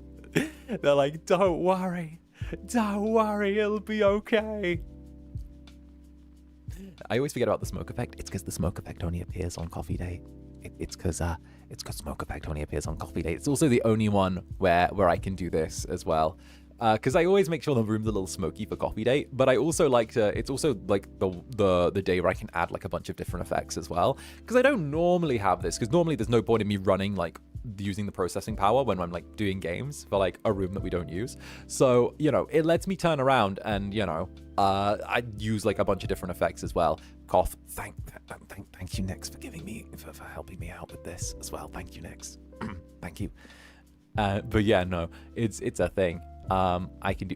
Don't do what? Don't do what? You mean what is it that you don't want me to do? Would it be something like this? Oh, Netherlings! My Netherlings! I'll just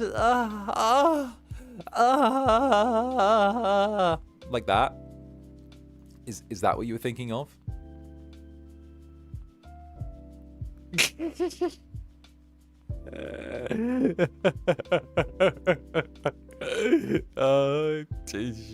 Yeah. Delicious. Delicious. I hope someone was in public with that teehee. Teehee. 𝔂𝓸𝓾𝓻, stop. And Ruby Lupine, thank you for the 70 months. Zander 𝔂𝓸𝓾𝓻 Netherbrand, when I get you, I listen to your VP and how dare I really liked it and was flustered. Good, that was the goal. Mwah. Thank you, darling. And Sharky Bean, thank you for the super. Hi, Zanny. My cat Sage just knocked my TV off the bookshelf and broke it completely. All I could hear was your voice coming from it. I hope you survived the fall because my TV surely didn't. Sharky Bean, no. No. No, Sharky Bean. How dare. Your cat is trying to keep us apart. How dare your cat do such things? No. No, Sharky Bean. Thankfully, I hadn't. Oh, no. Bad kitty. My days. I wouldn't do TVs. I would only push glasses of water off. But I hope you're able to get a new TV. Oh, maybe it was like insured. Or it wasn't a pricey one. I hope that you're able to get a new one. Oh goodness, but thank you, darling. And of course, bro, your cat is jealous. Your cat is jealous. Stop your cat. Your cat is out of control. And also, Miss Lisa, thank you for the super. Keep doing your thing. You got this. Damn straight. As long as I got my Netherlings with me, I got this. I got this. Long as I got my Netherlings, I'm gonna make it. That's a simple fact. And Marmot on Toast as well. Thank you for the 14 months. Never stop being adorable, you big purple demonic teddy bear. Well, I don't plan to stop anytime soon. And what can I say? I get a little excited when I'm with you guys. I like this. What can I say? You guys get me a little bit flustered. You get me a little bit acting out of my way. And Daisy Chainsaw, thank you for the super as well. Or, yeah, Chainshaw. Chainshaw, not Chainsaw. Daisy Chainshaw. It was my birthday on Sunday, so I'm wondering, can I have uppies? Of course, darling. And of course, happy belated birthday. Mwah. There you go. Get one of those. Get one of those. Happy birthday, darling. And Adam the Wolf Boy and Unholy Creature, thank you for the 2 months. I always love how well you keep up with the Netherlings plot analysis while gaming and the voice acting all in one stream. Love you, Zanny. Hey, why, thank you, Adam. And hell yeah. No, I love doing that. Like, stories is like one of my passions. I love telling stories. I love writing stories. I love getting to make stories. I love studying them. It's something special. And I think the stories bring people together more than anything else, you know? I think that, like, language and stories are two things that like, are indispensable for human civilization. I think that, language is important, but stories make life worth living. And the idea that we're able to share concepts and ideas that are bigger than ourselves through stories is something that is beautiful to me. And we can just go from there, you know. It's something that really deeply resonates with me, and the idea that you can carry across concepts that are bigger than ourselves through a well-told story. And not just that, but make the concept and what you're trying to tell timeless, if the story's done just right, is something we don't always realize, but something that is important all the same. Hell yeah. And Sarah Cooler, thank you for the super. I ate stir-fried beef with choy some today. Delicious. What? Where is mine? I love stir-fried beef, though. I love stir-fried beef. Oh, for real, though. Oh, wait. I want it. I want some. You always tell me you're eating dinner, and I always ask, and I now want, and it always makes me hungry because you eat good food. Why is your food so nice? This is like the 3rd time I've asked you what you're eating, and it's been delicious. I want some. How dare. How dare.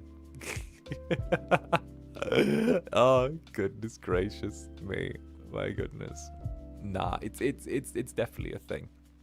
And of course, Dia, the chief nether freak. Zanny's hands are ready to eat for Zanny's hands are ready to eat for everyone. Men, women, old, young, everyone. Hell yeah, Dia. Hell yeah. And it's lovely to see you again, nether freak. Good to see you. I hope you're still being freaky out there.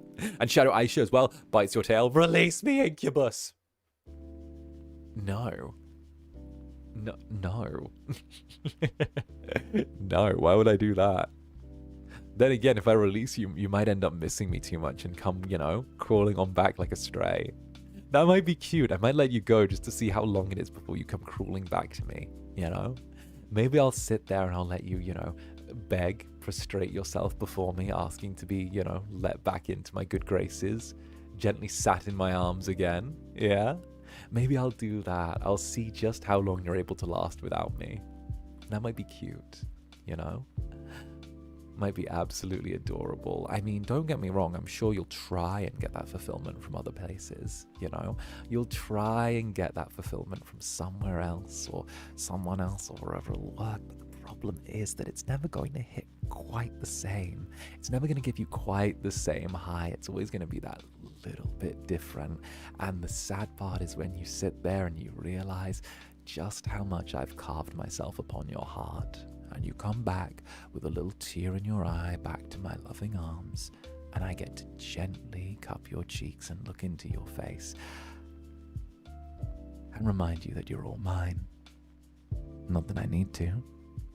You've already spent however long reminding yourself. But that's fine. You do you. What do I know?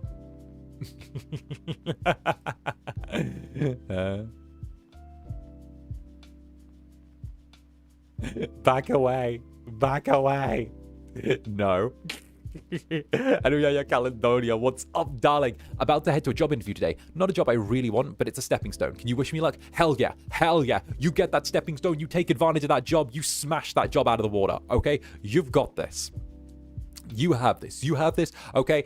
It doesn't matter if it's a job you want. It's a stepping stone. You get in there. You do your thing. You use it to springboard to the next thing. You've got the right attitude going in. The fact that you're not crazy enthused and are nervous about it is like fucking great. You're in the best place right now. You're like, it's a fucking job. I'm walking in. It is what it is. You know?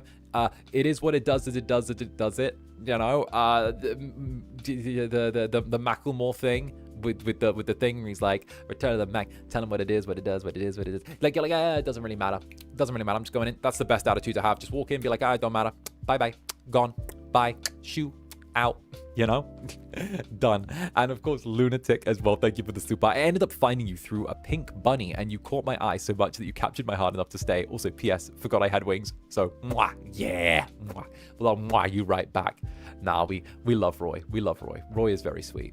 Roy is sweet. I've been trying to catch up with Roy, but we're like on different time zones, and like it's been so hard to like run into each other for sure. Like I've been like, bro, Roy, where you at, Roy? Where you at?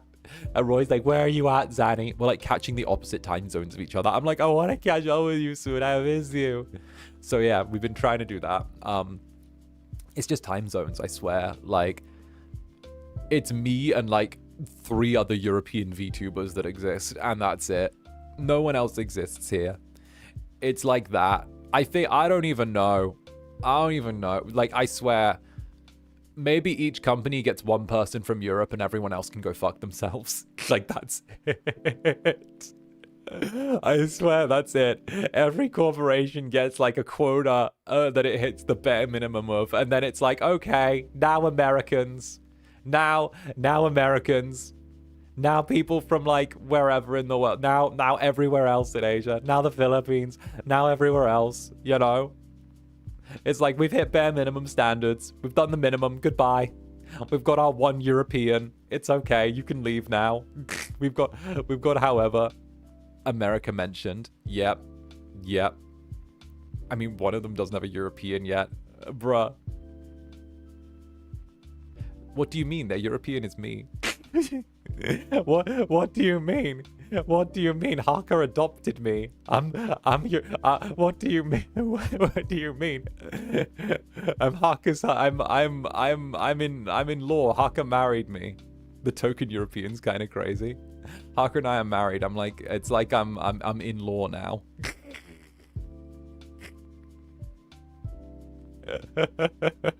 It's an in-law. I'm an in-law. They found a way to distance it even more.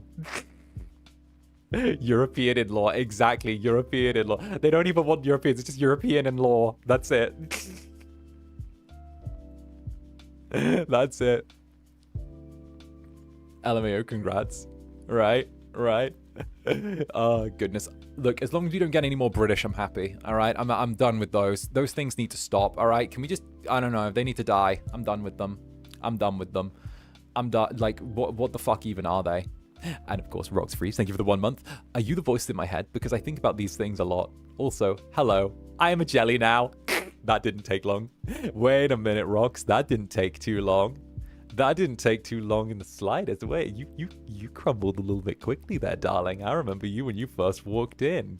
Wait a minute, you little liquid creature of the back rooms. Wait a minute. Tee-hee-hee. Wait a minute. Oh, goodness gracious. No, thank you. I think this is a good quick breather. I know there's like a couple of super chats I do need to read, but also like I think this is a good quick buffer for me to like do the schedule. So who wants to see schedule? Who wants schedule time? Who's ready for schedule time? This is my approved schedule for the week. I hope you're ready. Let's go. Who is ready? Get ready. Buckle up, buttercup. Get ready, darling. Also, we're going to start off with the art as well. You guys know how it goes. Here we go. Wait for it. Now, this is some art I've been wanting to use for a little while. It's in like that little pile of art that I want to use, that I pull out sometimes when I'm like, okay, now it's time to use something from a while back. So here we go. Bam. First of all, right, art. This is Time art. We love Time. Look at the little Time art. This is art from like 6 months ago, but like I've been holding on to it. And it's really pretty, and like, you know, it's pretty. See, gorgeous, right? I swear, Time is like a Euclidean entity. They just appear sometimes, drop incredible art, and then disappear for 6 months, and then reappear again, and then drop incredible art, and then disappear for 6 months, and then reappear again. Like they're a strange little entity that is beyond my understanding, but I adore their art all the same. They're like, hi, I shall now disappear. Goodbye. But it's so pretty. Time art for sure. It's so pretty. Look at it, and it's like, it's got the long hair, and it's so soft, and the art style is so cute, and like the little pink in the eyes. It makes me look all sweet and young and innocent, and I love that. You know, lets me fool people into thinking that I used to, you know, be sweet and young and innocent. But the schedule for this week, you can get a rough idea, but whoop, here we go. All right, everyone. Who's ready? So to start off with, on Tuesday, we have our coffee date deluxe, which is right now. We're doing the longer coffee dates, which I've been really fucking into. So I hope you guys are enjoying them. And of course, that is going to be happening, you know, 9 p.m. JST, 8 a.m. EDT, and of course, 1 p.m. GMT, right? Then tomorrow, we have Silent Hill F. Not just Silent Hill F, but a Silent Hill F marathon. That's right, we're going to be starting 9 p.m. JST, and we're going to keep going and going until I feel eepy. So it's going to be a long Silent Hill F stream, all right? We're going to be going for a long period of time. It's going to be a long stream. It's going to be keeping you kind of company for the entire time, right? So I'm going to be trying to aim into longer streams to keep you guys company during work. I know a lot of you watch me in the morning, so I figured I'd keep you company during your morning routine or at night or whatever. But we're going long now. This is the thing. We're going long. So we're doing Silent Hill F. So we're doing a little endurance stream for Silent Hill F. Then on Thursday, we have House Flipper 2 in the morning at 9 p.m. JST, 8 a.m. EDT, and 1 p.m. GMT. And we're doing Project Zomboid that evening. So we're doubling up, right? So we're doing 2 of my favorite games on Thursday as well. On Friday, we're going to be doing Mirror Forge. That is a very, very scary game. So you can see we kind of, if you guys see, we're kind of alternating between scary and cozy the whole week. Because we start off with Coffee Date Cozy, then we go scary with Silent Hill. Then on Thursday, we go cozy with House Flipper, a little bit scary with Project Zomboid, then scary with Mirror Forge, cozy with some Fall Guys Netherbranded that evening. So we're going to be doing Netherbranded Fall Guys as well, which is going to be very, very cute. Hopefully you guys enjoy, and we're going to be doing our thing. I thought it said Mirror's Edge, and I was like, whoa. No. Mirror's Edge is another game that I want to play. I've asked Perms for Catalyst. I've asked Perms for Mirror's Edge Catalyst. That's on the to get list as well. Then on Saturday we have Whisper of the House, which is a very cozy, like, kind of, think of isometric Stardew Valley type thing, except like 2.5D game about organizing houses and building like cute little internal things. So it's very pixel art, it's very cozy, it's very cute. I hope you guys enjoy that. It should be really good. And then of course we have that evening on the Saturday, Outlast Trials with my boy 𝓂𝓸𝓾𝓻. That's right. It's my first ever collab. First ever collab with 𝓂𝓻. And what can I say? I hit him up for this collab. I arranged it and everything. I was like, hey, it's been a month. You're free to collab with people now. I know you said a month. Fuck you. It's a month. Come get it, old man. So, yeah, I hit him up in the DMs and I was like, literally just like, I need someone to play Outlast Trials with. I want to play with you. It's been too long. Get in here now. So, yeah, 𝓂𝓻 and I are doing Outlast Trials together. We're going to be having some fun. We're both going to be doing POVs, so it's going to be really cool. Be sure to watch both of them. It's something I'm excited for. Did you have a countdown timer? It was more the fact that we started threatening each other for like, we just started threatening each other with like, hey, you're going to do this thing, right? You're going to do this with me, right? You're going to do this with me, right? And it's like, you know, we kept saying that we needed to do it. And then I was like, fuck it. I would like to, how do I put it? I was like, fuck it. I'm going to take the initiative here. If I don't take the lead, then we're just going to keep edging each other. So I was like, you know, I was like, fuck it. I'm jumping in. So I did. I love when Kusa screams, Zaddy! And it always makes my way. Yeah, he goes, Zaddy! And I'm like, good job! I'm like, yeah, no, it's a thing. We yell, you know, spoken like a troop. I was like, if we just keep edging each other back and forth, then it's going to be a thing. I'm going to take the fucking lead. I was like, look, Outlast Trials, get the fuck in here now. And he was like, yes, I'd love to. Let's go. And I was like, yeah. And then on Sunday, we're revisiting a classic. We're doing Euro Truck Sim, but I'm going to be drinking and driving while driving the truck. So we'll see what happens. So yeah. Drinking and driving the truck. We'll see how that goes. It's gonna be drunk driving simulator, essentially. We'll see how it happens. Such a packed week. This is a standard week. So we've got 2, 4, 6, 8, 9 streams, which is a standard week. 8 to 10 streams is like standard for me. So yeah, no, this should be a good one. We did so well last time. Indeed. We're taking a little break from Disco Elysium just for this week because of the fact that I wanted to maybe check if I wanted to maybe like just do a little like interest check just to make sure that everyone's still down for completing Disco Elysium. We're just going to take a little break to give everyone a chance to refresh on it because it is a very heavy game. It is very wordy. It is very like cerebral. So we're taking just like a little check for that one. And then at the same time as well, we kind of get the freedom to like maybe look at other things I would also like to do for Storytime Sunday as well. So it gives me a chance to maybe browse around a little bit. So hell, I'm also waiting for like Final Fantasy perms to see if we can get like Final Fantasy perms and you know do the thing. Don't worry, a break is always good. Hey, all good. Fuck, I'm at a wedding this weekend. I hope I'm back in time. Hey, there's always the VOD. Always. So is the drunk driving the cozy part or the terrifying part of the week? Think of it as the funny humor part of the week where I'm like, listen, get out of my way, old lady. And we got some great we got some great quotes out of my last drunk driving stream. We got some fantastic ones that I still see recited in chat to this day. All right? Like, what was it? Like, VTuber companies don't have monsters. They just have fucking spicy humans. The fuck thought that was a good idea? You know? That was one of my favorites. And then there was and there was who the fuck, and you know, there was just lots of yelling and drinking and me yelling about Nyx at one point, I think.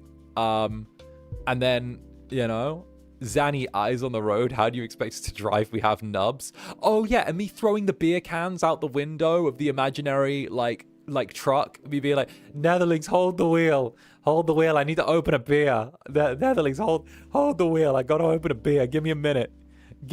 Just like give me a minute. I need to hold the wheel. Like give me a. Just see. They cut across a lane. Do you see that? It's not that I'm drinking. They cut across a lane. That's that one. Staying mostly on the road, right? Wasn't the last time you played in your kitchen? It was in my uncle's kitchen because the Wi-Fi in his office broke. So I moved my laptop into my uncle's kitchen and used the smart fridge as a relay so that I could use the house Wi-Fi and then stream from inside the kitchen. So yeah, I was sat in the kitchen using a smart fridge to stream to all of you. Which like, you know, I can't even lie. When the internet breaks, so I use a smart fridge as a repeater to like use my uncle's Wi-Fi. You know, I think I should have realized that I have a problem with streaming then. I think I should have realized that when I was using the smart fridge religiously, it was an issue. They cut across the lane. You started exiting via the entry lane at the opposite side. Yes. I can't see the use of a smart fridge. I can't see the use of a smart fridge. But I'll tell you what, it saved my ass, and I did a stream there. I streamed off a smart fridge, and you know what? It worked. So that's all that matters. Smart fridge stream. Now you realize the fridge had Wi-Fi and beer, and it turned into a great stream. It was listen, sometimes you gotta take the pieces that you're given. You gotta figure it out, you know? But yeah, we've got some great streams, whether it's Silent Hill F, whether it's House Flipper 2 and Zomboid. Thursday's gonna be lovely. It's just two of my favorite games back to back. Whether it's Mirror Forge, which is a game I'd love to show everyone, Whisper of the House, and like honestly, Saturday is gonna be an awesome day. Friday is gonna be an awesome day. Thursday is gonna be an awesome day. I feel like this is just such a well-packed and loaded schedule. I'd really love it if everyone got together and we just all got to have a ton of fun. I'm just really hyped for this, you know? I was around a little less last week than I feel like I should have been. I only did 6 streams last week, so I feel like picking up and getting back in here with 9 is like, you know, a good way to do it. And I'd love it if you guys came out and just like, you know, kind of cheered us into the next sort of like arc together. That would be really fucking awesome. So hell yeah. Hell yeah. And you know, we'll see how it goes. We'll see how it goes. Teehee. You are hanging out with Fred. It's understandable. I know, but now it's back to business. All right. Now it's back to business. Only 6 streams. I'm getting the steel chair. Listen, okay? What's the point of me trying to be ordinary when I'm naturally extraordinary, right? Simple fact. And you guys deserve to be spoiled extraordinarily well. So, you know, I'd rather front load a bunch of streams so that you guys can have a fucking awesome time and always have something going on. And also, I'm aware that the Americalings have been deprived a little bit lately because of the fact that, like, I was away in Japan and then I came back, and then I've sort of been trying to reestablish my, like, late stream times as well. So kind of just like grinding my heels back into like the later hours and being able to do those streams then would be really nice as well, because I know that like the later stream times are easier for a lot of people as well. So being able to sort of go longer on streams lets me kind of tap into the people who might not necessarily be able to make it to the morning one, but you know, might get free towards the end of this stream. Like there are probably people like right now who are finding it easier to join at this exact moment as a result. And you know, being able to do like the evening streams as well is kind of a good old wombo combo, which gets everyone kind of able to experience it. I'm aware that there are Netherlings from like all the different corners of the world that like are into what I do, and I want to try and make being at lives as accessible as possible, because even though we do love VOD Gang and I adore VOD Gang, I feel like I want to try and allow as many of you to actually be here live as possible, you know? Me who wakes up at 5 a.m. Well, you're built different, okay? You're built different. You're fueled by the love of pathetic twinks and caffeine, all right? It's different. We love our board game. Damn straight. But that is the schedule. Also, now that I can pick up back, Lavi Leonides channel, thank you very much for the super. See, that's the difference between me and the other Netherlings, because with me, it's already up. Little freak. Look at this little freakling. There you go, darling. And Katie, Club Netherbrand resident senior hamster. Thank you very much for the super. Sounds like 4 chairs weren't enough for you. Listen, I'm going to keep working harder, okay? I want to be your little Incubus idol, your Incubus, your thing, right? I got a vision for how I want this to be, and I'm going to work as hard as I can to achieve my vision. I'm going to work as hard as I can to achieve the vision that I want to achieve for all of you, and it's making all of this like such a better place. So heck, I got a big dream for everything. I got big ambitions. I got big goals for what I want, and I want all of you to get to, you know, experience them with me. So buckle up, Buttercup, because we got a good time ahead for sure. And of course, I'm looking forward to Netherbranded Fall Guys. As I say that, I'm looking forward to shoving you guys off of some stuff in Netherbranded Fall Guys. I'm going to make sure to shove some of you off of things, you know, good and proper. Make sure you take a little bump here and there. Got to make sure that you guys slip and fall a couple of times. Got to grab some of you and take them off and take you off the edge. Can't wait. It's going to be really fun. Get them jellies. How dare. I dare. Oh, I dare. I very much dare. And of course, Umi chips as well. Zaddy! I've had such a long day at work. Is it just me, or are my eyes playing some kind of trick here? You're looking like such a treat, Om Nom. Would you believe I am looking like a treat, especially so today? Why don't you come over and take a bite? You know, take a taste. I'm sure you'll like it. It's a little bit sweet, a little bit sour, but it's deeply rich and very enjoyable. Why not try it? There you go. And Kay, thank you for the 6 months. Oh, 6 months of lurking. Okay, time to leave the club again. Nah.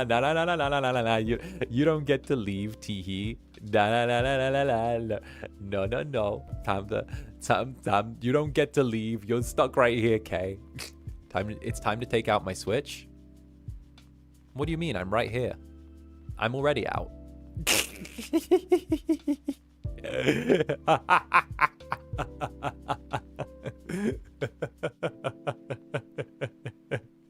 What do you mean? I'm already out.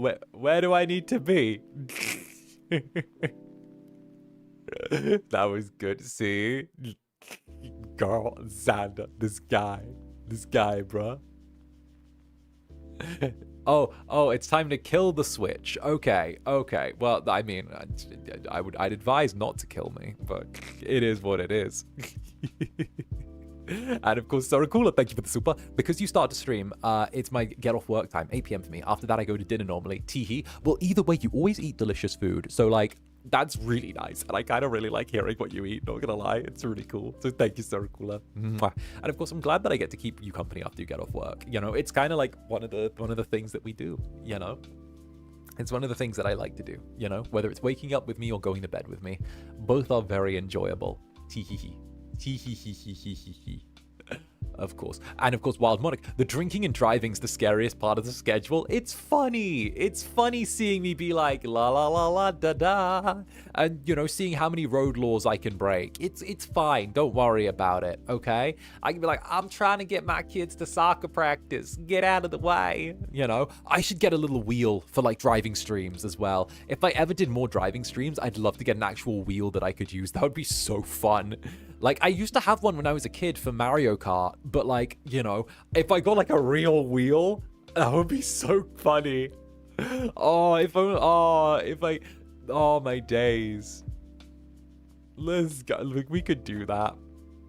Teehee, that would be a fun little thing. I could be like, get out of my way.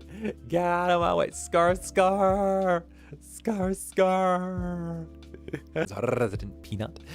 So what I'm hearing is I need to start making sure that we have funds for truck insurance, medical bills, malpractice insurance, and legal fees for Sunday. Okay, first of all, okay. I've watched Dr. House. Malpractice isn't real. No one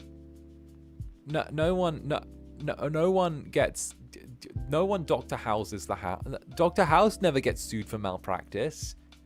And he does lots of bad things. So yeah. Sacrifices by night, damn it. I will catch up in but a moment. It's lupus. It's lupus. Did you know lupus affects 1 in every 1,000 Americans and is one of the most common causes of da-da-da-da-da? Did you know also a side effect of lupus and taking the medicine for it can actually cause the type of your blood to change? Someone could go from being B positive to O negative when they come off and on their medication for lupus. That's an interesting one. You can, you know. That's actually a thing though. Your blood type can actually change when you take the lupus medication and like come off of it. Your blood type can like change while you're on and off the medication. Yeah, that's like a thing. That's a thing. How do you watch so much about lupus? I watched Dr. House. That's literally why. Netherbrand loves Dr. House and sometimes forces me to watch an episode. And I'm like, okay, yeah, that's like a thing. Wait, my blood type changed? So like pretty much when you take the lupus medication, like, and you suddenly come off of it, you can literally like have your thing. You can do the thing. So like it happened to my cousin, her blood type changed. Exactly. Yeah. That's a thing. Cause I did not know about blood type changing. Yeah. It's Dr. House. Dr. House and the lupus stuff. You know, that's kind of cool. Right?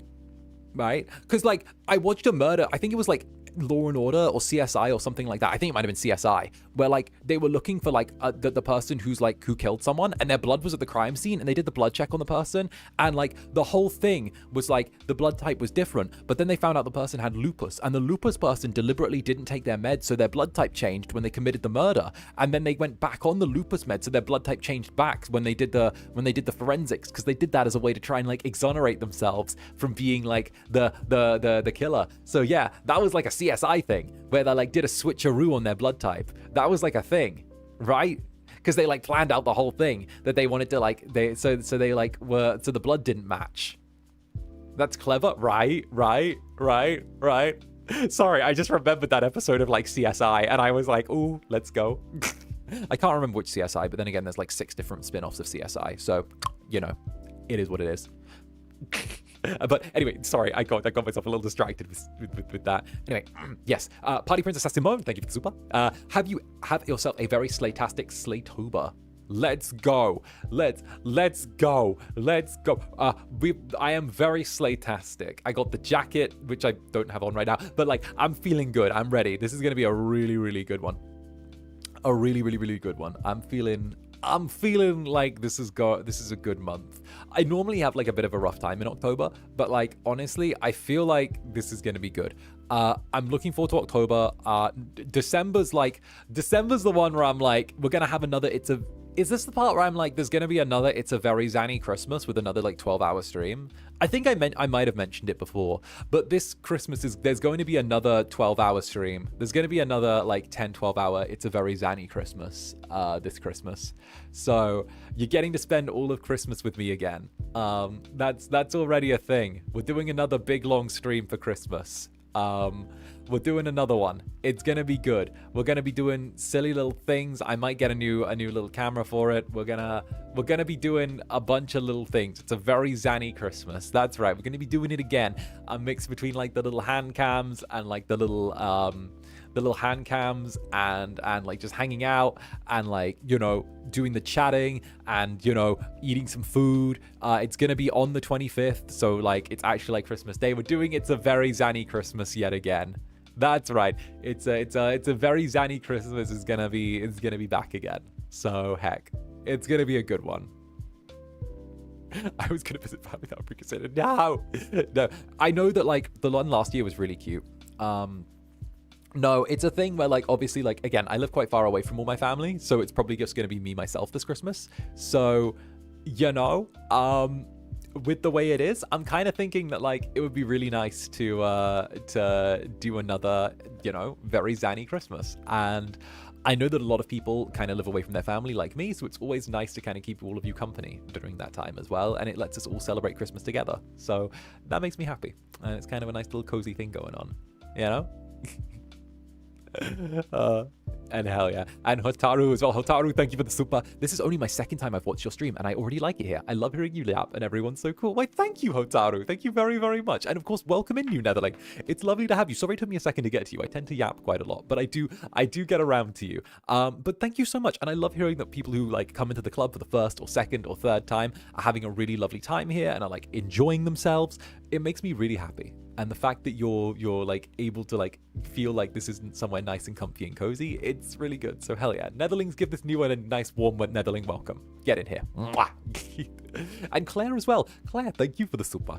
I got dumped. Lol. Just here to try and forget what happened earlier. Lol. Anyway, have a great day. Darling, get in here, get comfy, cozy. Listen, all right? Whoever it wasn't shit, all right? No, you don't need that. Didn't work out. If they couldn't appreciate you for you, then they weren't worth you, you know? It's a thing. I feel you. I see you. You got this. Don't even worry about it, okay? It's not worth it. If they can't see your value, then that ain't worth it. Not worth your time. Not in the slightest, okay? Simple as. Okay, you got this. Take a mwah for your time. There you go. Plus, I don't need them. You got me now. Get in here.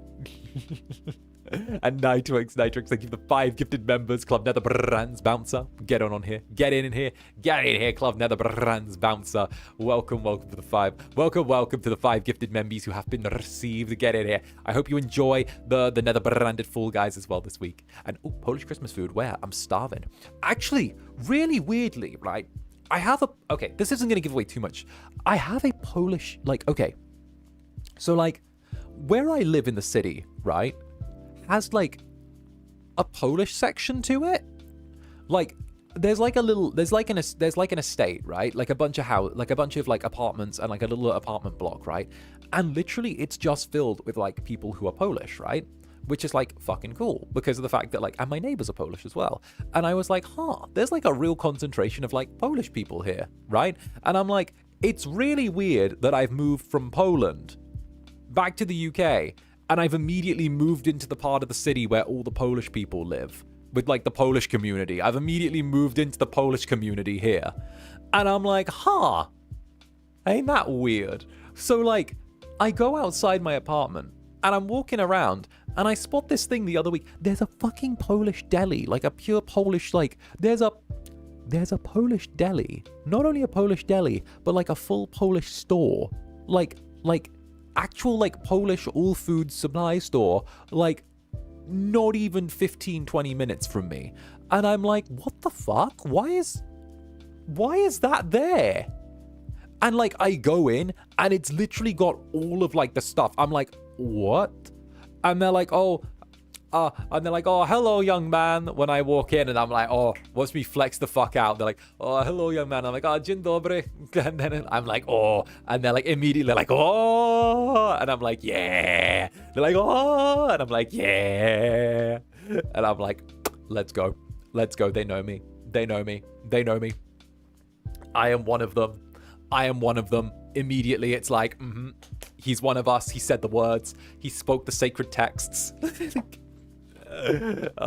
Goodness. like you know, like dzień dobry, masz kielbasa, and they're like, and I'm like, yeah, Polish by association. Exactly. I lived there for long enough. I'm honorary Polish. They gave me an artist's visa. That counts.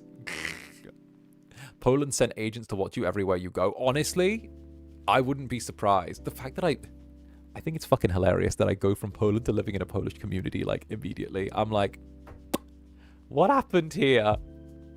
I didn't even know when I moved. I'm like, why did I move? I tried to get away from you people, but I still go out my house and I hear kurwa as every third word I hear. It's like, kurwa, ja pierdolę, kurwa, pierogi. And I'm like, yeah, okay, sure. Sure. Oh goodness. Something hard bass. Disco polo. Kylie, give me just a chance. Let's go out and dance. Like, pierogi everywhere. We're watching you. You talking in Polish is kinda. Tihi. Pierogi. Bruh, shout out the time that we got pierogi on like the flight to Japan because we were getting a carryover from Europe, and like it was so funny because we like landed. They gave us pierogi and like that. And I think it was Kaz who like also got the pierogi. He's like, dude, I got the dumplings from them. Those dumplings sucked, and I'm like, they were pierogi, and he's like, what? I thought they were dumplings, and I'm like, no, they are pierogi. It was Polish food. They're like, thought those were like really bad Chinese dumplings, and I'm like, no, they're pierogi. Like, I thought they were awful. I thought they were just like awful Chinese dumplings, and I was like, no, they're pierogi. They're pierogi. Don't worry, you good.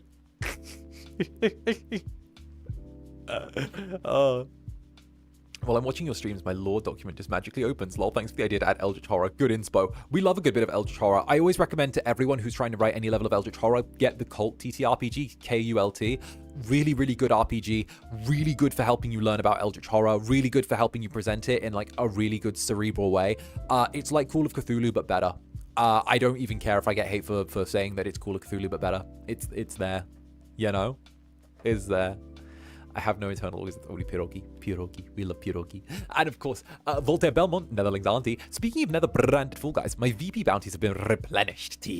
Oh, I'm gonna get a bounty put on my head again. I'm gonna get a bounty put on me. Oh, no, no, no, no. Well, actually, no, I can do it. I can do it. Hey, last time we played, I got a couple of crowns last time we played Fall Guys together. You guys, I make you work for it, regardless. I really make you work for it when we play. So, tee-hee-hee. Try me, Netherlings. Try me. I keep you surprised. I keep you guessing. And Mallow, Big Sis Cinderbun, thank you very much for the super. I was in the kitchen mixing up my own coffee, as sweet as the average Netherling, of course, when you made that switch joke, and now I'm mad at how hard I laughed.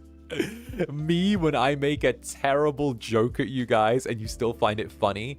When I make a dad joke and everyone's like, this is acceptable because it's from a pretty Incubus, you know? It's like, okay, not even gonna lie. It feels like falling into like the stereotype of like, oh my God, like modeler set, like putting together Warhammer, that's for nerds, what the fuck? And then it turns into like hot guy putting it together. They're like, oh my God, I love you putting together these tiny little soldiers. Oh my God, I love you putting together these tiny little soldiers. Tell me all about them. Oh my God, that's so sexy. Oh my God, the way your hands grip the pieces and like assemble them. My God, I wish that were me.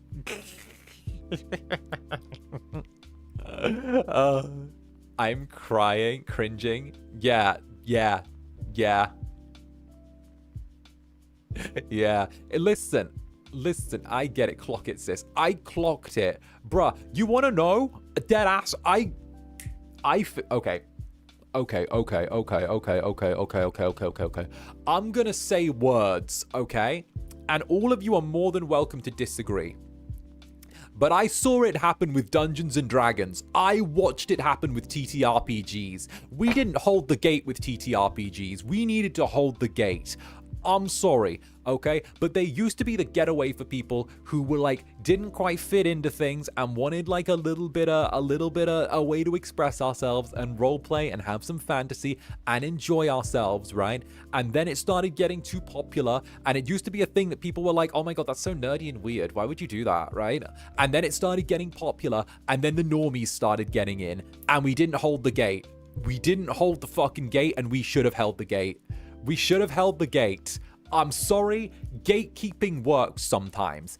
And sometimes sometimes gatekeeping is necessary, right? Because look, sometimes it's necessary. Because look at it now. It's too big. Hasbro's bought it out. Okay, we're getting dozens and dozens of D&D supplements that are pumped on top of each other, some of which are absolute garbage. The art's fucking AI on half of the shit now, right? It's pumped out. It's marketed more towards fucking normies, and the core group of people that were like super into like D&D to begin with end up getting pushed to the side. And I'm like, I'm sorry. I saw it happen in real time with the same people who would turn around and be like, oh my God, that's so nerdy, Zanny. Why are you into that? And suddenly it's like, oh my God, I love Critical Role.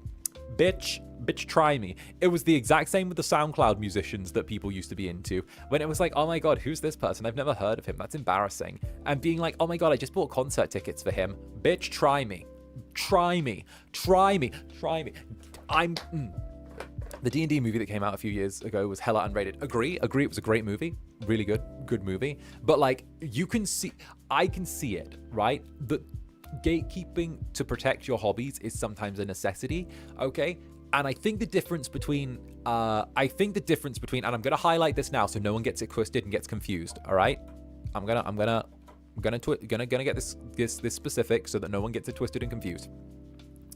There is a difference between gatekeeping for people who are jumping into a hobby trying to follow a trend, and gatekeeping for people who are approaching a hobby with a genuine interest and trying to engage with it in good faith. Those are two completely different things. When someone is genuinely interested in something and wants to engage in it and adapt to the culture in good faith and actually like become a part of it, fucking awesome. Love that. That's a good way for a hobby to grow, right? When it's someone joined and be like, oh my God, I saw this thing on TV and like, I kind of wanted to do it. I'm like not into it, but like I was wondering if I could like join your D&D group while I like drink and chat on my phone and post Snapchats about how much of a nerd I am. Like, nah. No.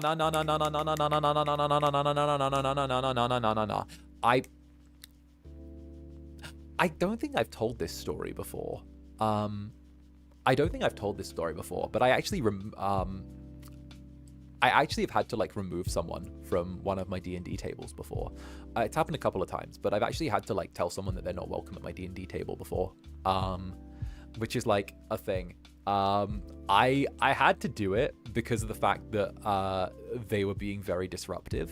But I had to tell someone that they just weren't welcome back at my table again. Which is a thing that like I've only done it twice. But like I had to do it. It was someone who was so they would miss sessions regularly. But then when they would come in, they would want the sessions to be very heavily themed around them, and they kind of position themselves as the group leader.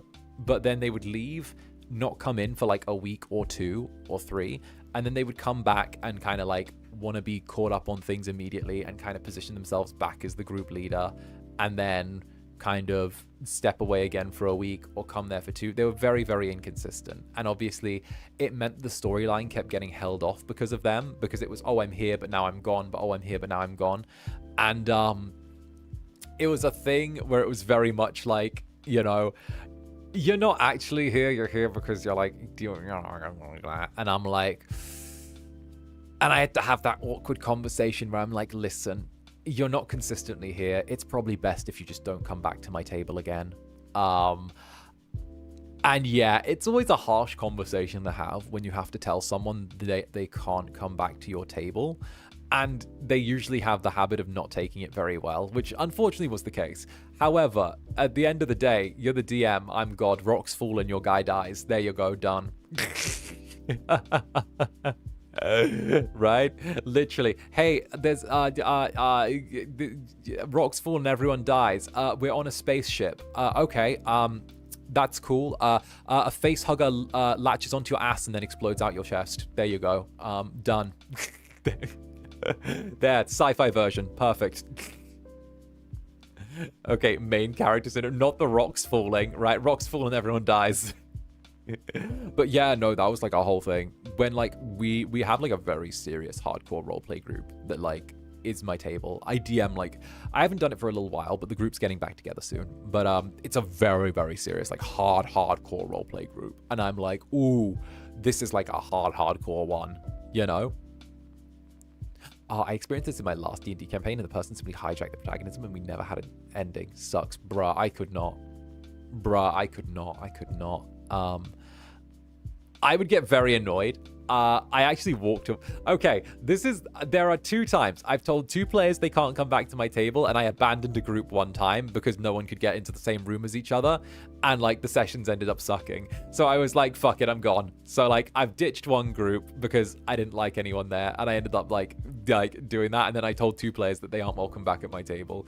I know that makes me sound like a really bad DM, but that is in 6 years. So like in 6 years of consistently running, I've like ditched one group and told 2 people they can't come back, which is like fine, because again, I manage my group like I manage my club. Very, very thing, you know. And my players are fucking awesome as well. I love my players. 𝓂𝓸𝓾𝓻 is one of them.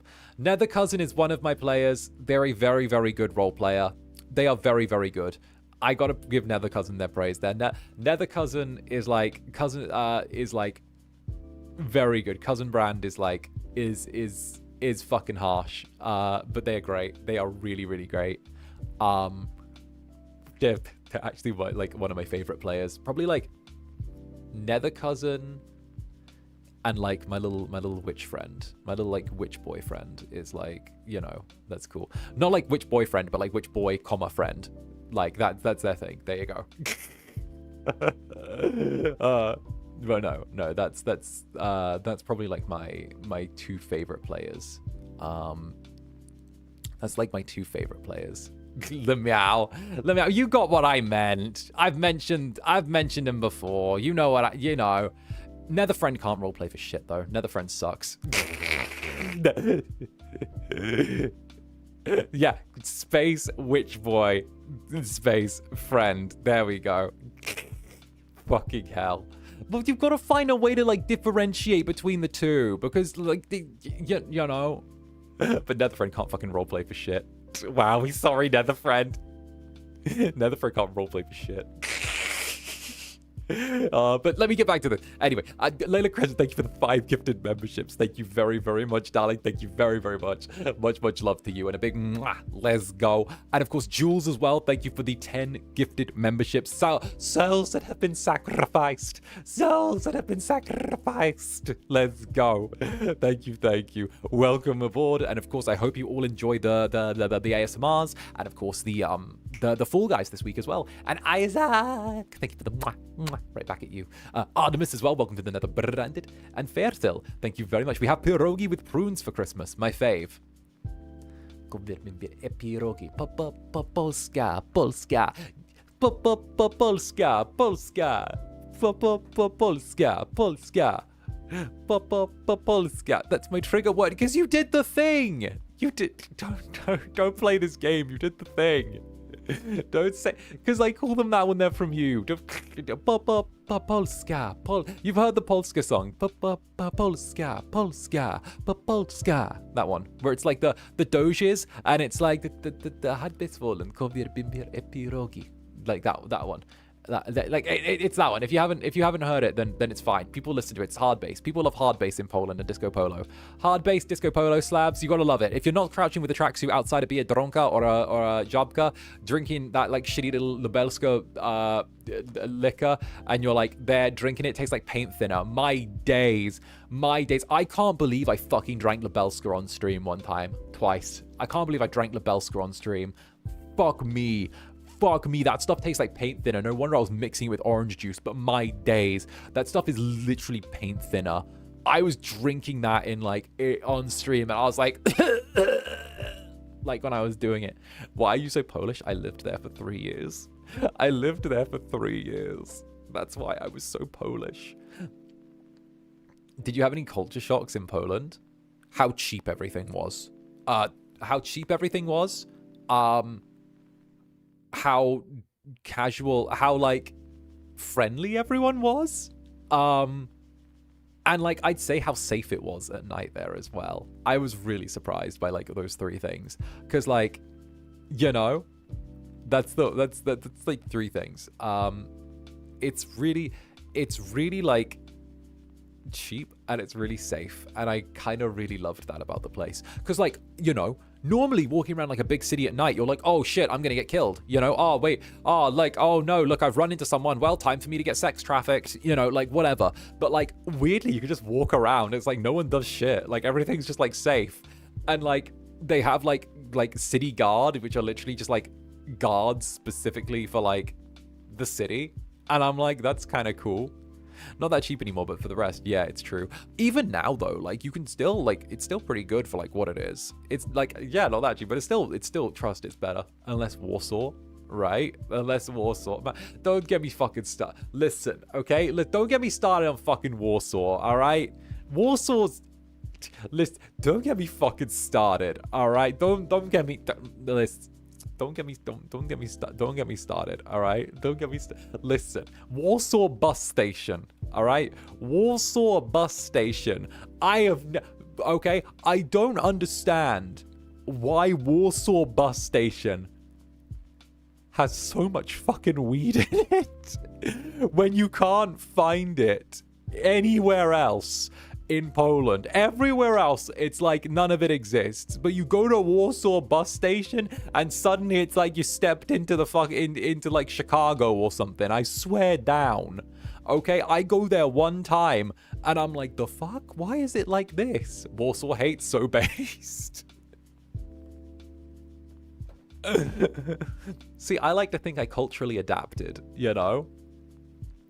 I like to think, like, I don't hold an opinion one way or another, but when you go and like when it's nowhere else in the country except one place bus station, I was like, hello, Chicago catching strays. Yes, you catch strays if you walk on the sidewalk in Chicago. That is true. I've heard such things.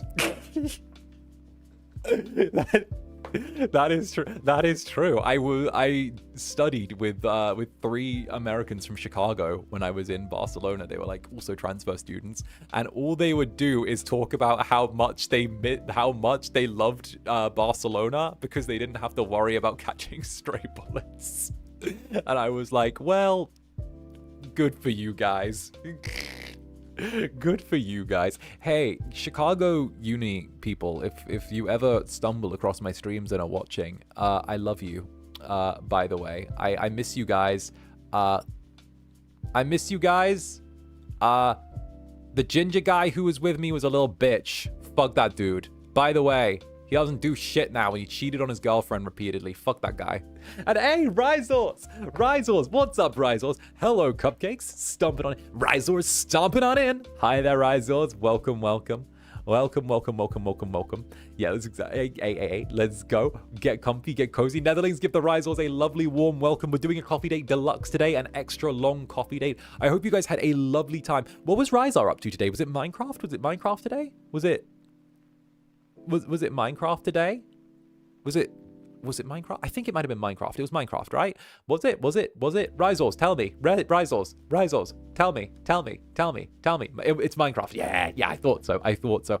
See, I try and keep an eye on like Rizor's schedule. I try and do it. Okay, so deadass. Rizor and I have a thing where like has Rizor told you guys about like what we do and how we like coordinate schedules? Has he told you that? Or is that like a thing? Rizor and I like try and coordinate schedules, so whenever we're like playing or like streaming at the same time, there's like a strong variety between what we're doing, so we're not like touching the same genre. We always try and do that. We always try and like coordinate our schedules so that like we're never like overlapping genres. And like that way, if he's doing like something cozy, I'm doing something action-packed, and if he's doing something action-packed, I'm doing something cozy. And like we always try and make sure that like there's variety between what we do, because we like try and make sure that like, you know, we're like we always try and do that between the two of us so we can coordinate, and like that way we can like do our thing and like have as much as we can. Like that's why, in case you can notice it if you look back as well, that like we don't do that, but like it's something that we've been doing between the two of us for like quite a while now, and it's like our way of doing things. Like we said, we're bros, we watch out for each other with that kind of thing, you know, and it's our way of keeping things like there, you know, because like it's really easy to step on people's toes when you're like all in a company and you're expected to like work around each other. So, you know, it's kind of a thing where like, you know, Blazelust try and like coordinate stuff so we're able to like, you know, balance things out for everyone, and it works. You know, he's a fucking sweetie. He's a sweetie. We love him. Bestie Blazelust. Yes, he's my fucking bestie, okay? We're actual fucking besties. Like actual like you know? So it just works out that way, all right? My Blazelust. I know. Take your organic yaoi. Take your organic yaoi. Do it. But no, it's a really sweet thing that we do, and like we couldn't do it on like a grander scale or something with like everyone, but like at least the two of us, we know that we like to stream around the same time, so it gives us that little bit of like room, and it's cute that way, you know. Organic fresh grass-fed yaoi. Exactly, the most delicious yaoi. Very barefoot Contessa of yaoi. The barefoot Contessa of yaoi. My days. I don't think of myself as the barefoot Contessa. I think of myself more the pioneer woman of yaoi, you know? Like I have my own little cooking show where I live on my little ranch in the middle of nowhere, and like I keep referencing the good old days, and I make pies for like a husband that's never on screen ever, and I kind of, you know, just sit there and have a weirdly beautiful kitchen, and you know, I kind of put it that way. Like, no, that lady fakes hell. I know, that's why I said it.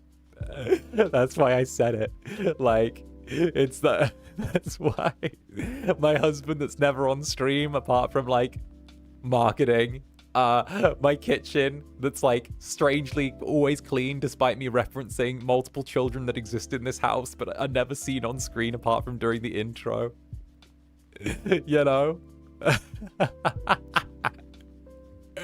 I'm the pioneer. Me. Not Sandraly with her 2 shots of vodka. Like, listen, there's a reason I made that there's a reason I made that network, that reference, okay? There's a reason I made that reference. Okay, it's you trust. Okay, you know how I do things. All right, listen. We have at this point we've got so many layers of irony wrapped in sarcasm, wrapped in like cynicism, wrapped in like humor. I'm not even sure where we're like ultra postmodern here now. I don't understand this reference, but I don't understand what I say half the time. Oh no, not the 2 shots of vodka puts in half a bottle. Me, when I do my baking streams that someone with a really big penis didn't upload to LimeWire, and like you know, I'm like, let's put in vodka into our cake to stabilize it. Let's put in vodka. We love vodka. So you know, let's put in vodka. I love vodka. Let's throw in vodka. You know, I like, let's put in vodka. Let's punch these nuts to death. You know, let's do that. Let's do that. Let's do that. I like that. That's cute. That's cute. I love that. You know, I love doing that. You know, the Incubus is a good cook but doesn't understand baking. I'm a good cook, but baking's like magic. Baking's a magical thing. I don't understand it. I wish I could understand it, but I don't. I want to understand baking, but I just don't have the ability to. Instead, I just sort of like, you know, click my magic red boots together 3 times and hope for the best and expect the worst. That's probably the best way to like sum it up, you know? It's kind of a wild one. No idea what's going on there, but you know, you know how it goes. You just kind of keep your fingers crossed, as it were. You just need to follow the recipe. No, it's like jazz. You don't need to follow the recipe. The recipe is like the recipe's like, you know, kinda whatever. You know, it's like you don't need to. And of course, Voltaire Belmont, thank you for the super. But who's gonna watch the next episode of Narujetsu Kaibol, where they go to the Soul Academy if we gatekeep?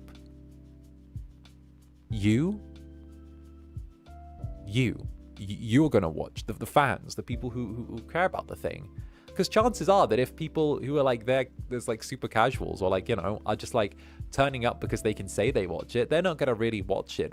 They're just gonna sort of like turn up and be like a number, you know.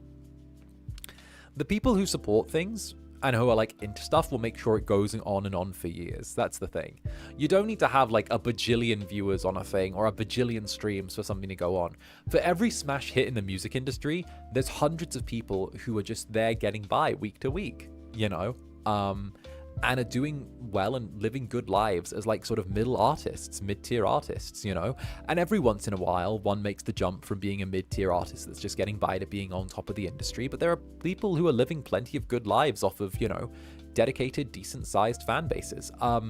Actually, I'm gonna give like a huge okay. Someone who did make the jump from being a mid-tier creator to actually being a top-tier creator, that I like find really impressive is actually Charli XCX. So Charli XCX, actually, this is like my little bit of lore here. Charli XCX was actually like stuck in being like a middle tier creator for a really long time, like numerous years, to the point where like her songs kept getting taken by her record label and being given to other people. Her solo projects kept getting shelved. And the thing is, she was making a decent living and she was releasing songs, but nothing was a smash hit. And like sometimes it would occasionally chart, somewhere near the top 20, sometimes in like the top 50.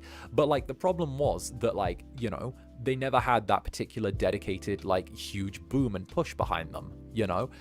It wasn't until like Boom Clap, you know, that sort of thing. But then even after like Boom Clap, she was still kind of because she had a massive success, but then the record label again were like, oh, it's a one-off thing, you know, this is a one-off success. This is like, you know, just sort of lightning in a bottle. So we're just going to keep like shelving you for as long as possible. It took her repeatedly, personal opinion, it took her about a decade longer than it should have to break through, because the record label kept getting in the way, in my opinion. let's be real, it's not my opinion, it's fucking fact. All right, it took her a decade longer to break through than it should have because the record label kept shelving her and kept being like, oh, well, we're just gonna give this song to someone else. Oh, well, we're gonna be the one that like that like is gonna wait. Oh, we're gonna like, we just think this song would be better with someone else that you wrote. Oh, well, this album, it's good, but we'd rather just keep it for like later, you know? And the fact that it took like that long for her to filter through, and like when she's behind so many other people's songs, is insane. And like, you know, I think that a lot of people don't realize that a lot of people stay stuck in that middle tier forever.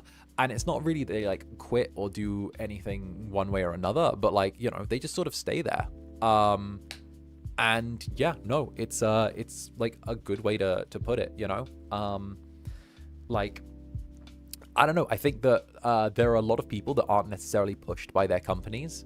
That you know, there are a lot of people that aren't necessarily pushed by their companies that are like, you know, really that do what they do and are kind of like happy on the tier that they are, but also, you know that they've got it in them to like sort of like do whatever they do. It's just sort of like having to bide their time and wait for that opening. And even though it is like hell and they got to be patient as fuck for it, you know, people get through in the end. It's just having the perseverance to get there, you know? So much. And yeah, no, you can see it a lot. I think it's happening more and more nowadays with things getting more and more corporatized, but like, yeah, don't get me started on the K-pop industry. It's always a misnomer, isn't it? People, you know, I'm gonna say words. I'll say words. Oh God. Someone stop me. Someone stop me. It's gonna happen. It's gonna happen. You can tell when music industries or different industries started becoming industry first and then, you know, the prefix second, you know? The prefix doesn't really fucking matter nowadays. It's always like what you say first. It's industry first and then everything, you know, after. Because, you know, it's kind of high key like that. You can see when it makes that transition for a lot of different things. Not saying that that applies in every case, but you can see the steady transition into like the part where it's very much industry company, very, very that based, you know, for sure. She's still in the mid tier. I don't know if she. Oh yeah, B-Very says totally still stuck on mid tier for sure. She had a jump up, but then like it was kind of like a thing where it got cooled off heavy. I'm not sure how the cool off happened, but it definitely happened for sure. High key. But yeah, no, it's definitely a thing, right? Maybe I'm just a hopeless idealist, but I'm someone who believes in the art of things, you know? Maybe I'm that. maybe that's just the way I am. And of course, Jules, thank you for the 10 gifted members. Thank you, Jules, a giant mwah to you, sweetie. And of course, Feely as well. Thank you very, very much for the gifted membership. And Connie as well. Thank you for the 5 gifted members. Thank you very, very much, you giant sweetie. So thank you all very much. And of course, welcome to the Netherbrand, to those who have received. Teehee. Teehee. Yeah, much love to you too. Look at you adorable little Netherlings. There we go. But yeah, no. I definitely feel, I feel it. I think that's why I still live on SoundCloud, you know? I still live on SoundCloud. At least it's organic over there. I'm such a fucking hipster. I'm like, let me live on SoundCloud. I love SoundCloud. I adore SoundCloud, okay? Drop the SoundCloud likes, Zanny. Where the SoundCloud likes at? Where are the... Drop your SoundCloud playlist this instant, Zanny. I'm like, I don't wanna. You'll hear my cringe music. You'll hear my insane cringe. Don't do it. Don't do it. Don't do it.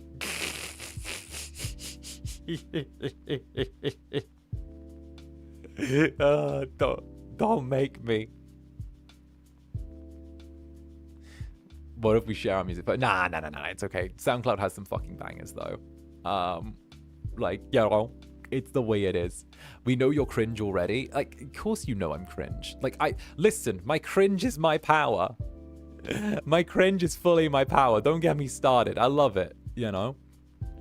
My cringe is like listen, I'm a VTuber. If I'm not okay with cringe, then what the fuck am I? You know? Like, It's I've got to. I have to. My cringe is my power. We have to be able to turn around and hold on to it. We got to treasure our cringe, all right? We use our cringe to deflect from people, okay? Do you realize that if we do not use cringe as a weapon, normies will get in, okay? We have to cringe out the normies so that they're repelled. We have to treat it like radiation, okay? Cringe is like radiation to normies, right? As soon as they try and get in, we bombard them with cringe and melt them from the inside out. We got to treat this shit like fucking Chernobyl, okay? It's the elephant's foot, okay? Cringe is what we use to repel them. It's our radiation gun. It's our microwave gun that cooks people from the inside out. It's like that guy from Jersey that like made the death ray in his garage. All right, it's that guy. We gotta use it. What was it? Schenectady. He was from Schenectady, and he made a death ray in his garage and tried to sell it to people. Okay, we gotta do that. We gotta do the Schenectady death ray thing, except with cringe. Right. That's it. Cringe is self-defense. Cringe is a defense mechanism, okay? It's a line of defense. It's the trenches that we dig ourselves into to prevent ourselves from being taken over. And 𝓂𝓸𝓾𝓻, thank you very much for the super. It's time to go to bed. Good night, Sunny. Mwah. Well, mwah to you too, 𝓂𝓸𝓾𝓻. Thank you for staying up so late as well. I'm sure that go get some rest. Rest up. Have a good sleep. Teehee. Goodness, it's hard to believe it's Tuesday already on the start of like a new week. I love doing these. It's good. It is good. It's good. I like the start of these weeks. I don't know. Coffee date is always such a fun way to start the week, and I love getting to like yap to all of you. I am like a nuclear tier yapper. If we could run a generator off of my yapping, we could do incredible things. I think we could. If we could manage to like turn my yapping into a source of energy, we would finally have renewable energy. We'd be good. We'd be good to go. That, and I just like yapping with all of you guys. Cringe powers activate, right? Oh, damn. We could. Energy crisis solved. Indeed. The energy crisis would be solved with the power of cringe. Oh, goodness gracious me. No, it's good.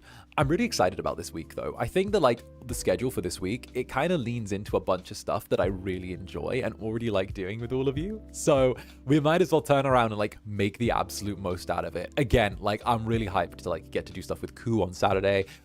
Whisper of the House, I think, is going to be a really fun stream. Do you guys know about Whisper of the House? Whisper of the House is really cool. It's like a kind of isometric 2.5D, like, kind of not top down, but, like, diagonal view game about, like, ordering your house and like making it tidy and like creating a style for it and like making it super cozy. It's like super cozy themed. It's really, really cozy. I wanted to make sure that we had like a good variety of cozy games on here, and I think that like it's been on my radar. It's been on my radar too. I've wanted it for a little bit, and I'm like, now I get the chance to play it and be like, ooh, look at this, here we go, here we go.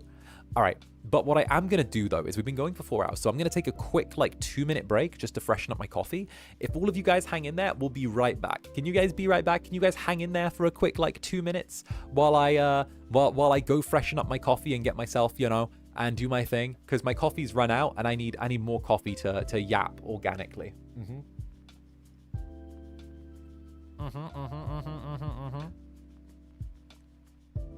Sure, of course, wonderful.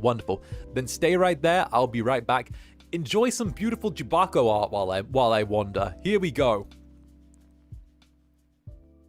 Look at that. All right, you guys behave. I will be right back. I will return momentarily. Okay, just hold on there. I'll be back in a second.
I slammed my peanuts in the car door. You slammed your peanuts in the car door. Yeah. Hey, you Netherlings, I'm back. Shoot, he's back. Hide the ass. Hey there, go on. I'm back. All right. Shit, 𝔂𝓸𝓼, what happened? Wait, what happened? I got fresh coffee here. Wait, wait. Wait a minute.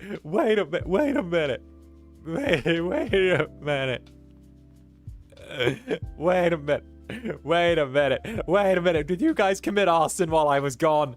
I see there was arson. I see it. Get him. What do you mean? Make a distraction while we scatter? Wait, no, we're good. Nothing. Wait a minute. First of all, Vintage Lunatic, thank you for the 11 months. Oh, look at that. I'm almost at my full nether cringe power. Bleh, nerd words. I'm gonna throw a lemon cake at you. I'm just filling up the word count. I love lemon cake though. All right, lemon cake frosting, all good. Not even gonna lie though. I'm bulking right now. I'm trying to bulk a little bit, but like I'm always like forever paranoid about like not working out hard enough and like ending up like a tiny bit chubbier than I should be. And I'm always like, no, you're fine. You're fine.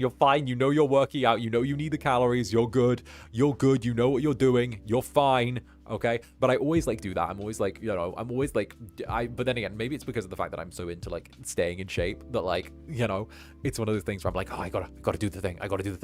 Quick, do more pull-ups. Do more bicep curls. More pull-ups, more bicep curls. Do it. But yeah, no. I'm like in that place.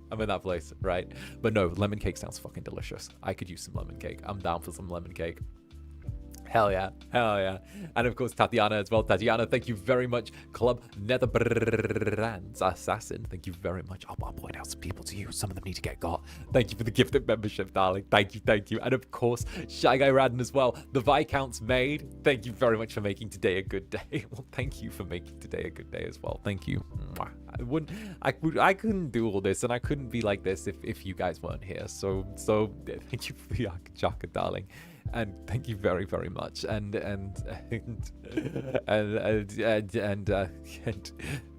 you'll never escape me. Not for a single moment. Not for a heartbeat. You'll always be mine. You'll never escape. Silly little creature. Silly little delightful little Netherling creature. Delightful little Netherling creature. And Sneku. Netherlings catch marshmallows to roast on the fire. Stop. What are you setting fire to when I'm not here? What are you setting fire to? I need to know. Like, the club? Are you trying to burn the club down from the inside? Is that what you're doing? Because, like, if that's what you're doing, then the bar? Don't set fire to the bar. There's liquor there. I need that. How do you think I cope with being part of a corporation? I need the liquor, okay? Listen. I'm the only one in this company that actually drinks. Why are we able to do this? All right? Like, don't get me started. I need it. Not even gonna lie though, right? I'm going to say a thing here, right? The fact that I actually have a drinking buddy coming in Gen 3 is something that has made me immeasurably happy. I actually have like a proper drinking buddy coming in Gen 3. And even the Dark Overlords were like, thank fuck that you're here. Zanny needs a drinking buddy. And like, oh, they're like, finally someone who's a drinking buddy for Zanny. Like, there's actually a drinking buddy for me in Gen 3.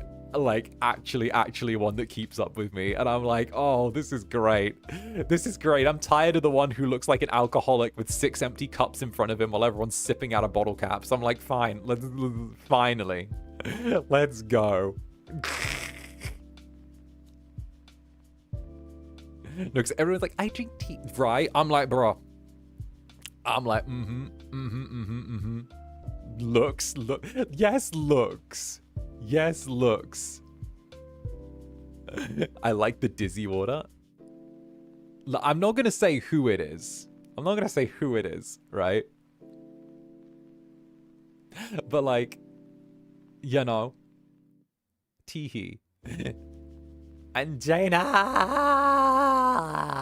Sorry, that was a little pause. I didn't hit that with the same energy I should have. I apologize. Let me try that again. Jaina! Thank you very much for the akachaka! Thank you very, very much. Just because I wanted to mwah right at you. Mwah, right back at you, darling. Much, much love. Much, much love, darling. And of course, mwah. That's the distraction, is the netherlings who've committed arson getaway. Just this little netherling just runs up and just goes mwah, just on my nose, and I'm like, huh? Doko? Huh? Wait, come back here. Come back here. Come back here. Come back here. Come back here. Come back here. Oh, my days. My days. He gave us the technique. True, drive-by mois. Drive-by mois are a good way to stun. Stun the incubus with drive-by mois. Just like, where? You have learned well, Jaina. You've picked up my techniques. I see. We're in the Kill Bill arc now. You've studied my techniques. Bookmarking if it's dog cop. I don't want to say and spoil it. So I'm not going to say shit. I'm not going to say and spoil anything. That's it. That's all I have to say. I'm not going to say and spoil anything. But no, it's not that. Netherlands use Aka Sweet Kiss. It's super effective. Zander has been stunned. He hurts himself in its confusion. And Nina, I was feeling a bit down today, and listening to you yap always makes me feel better. I'm glad.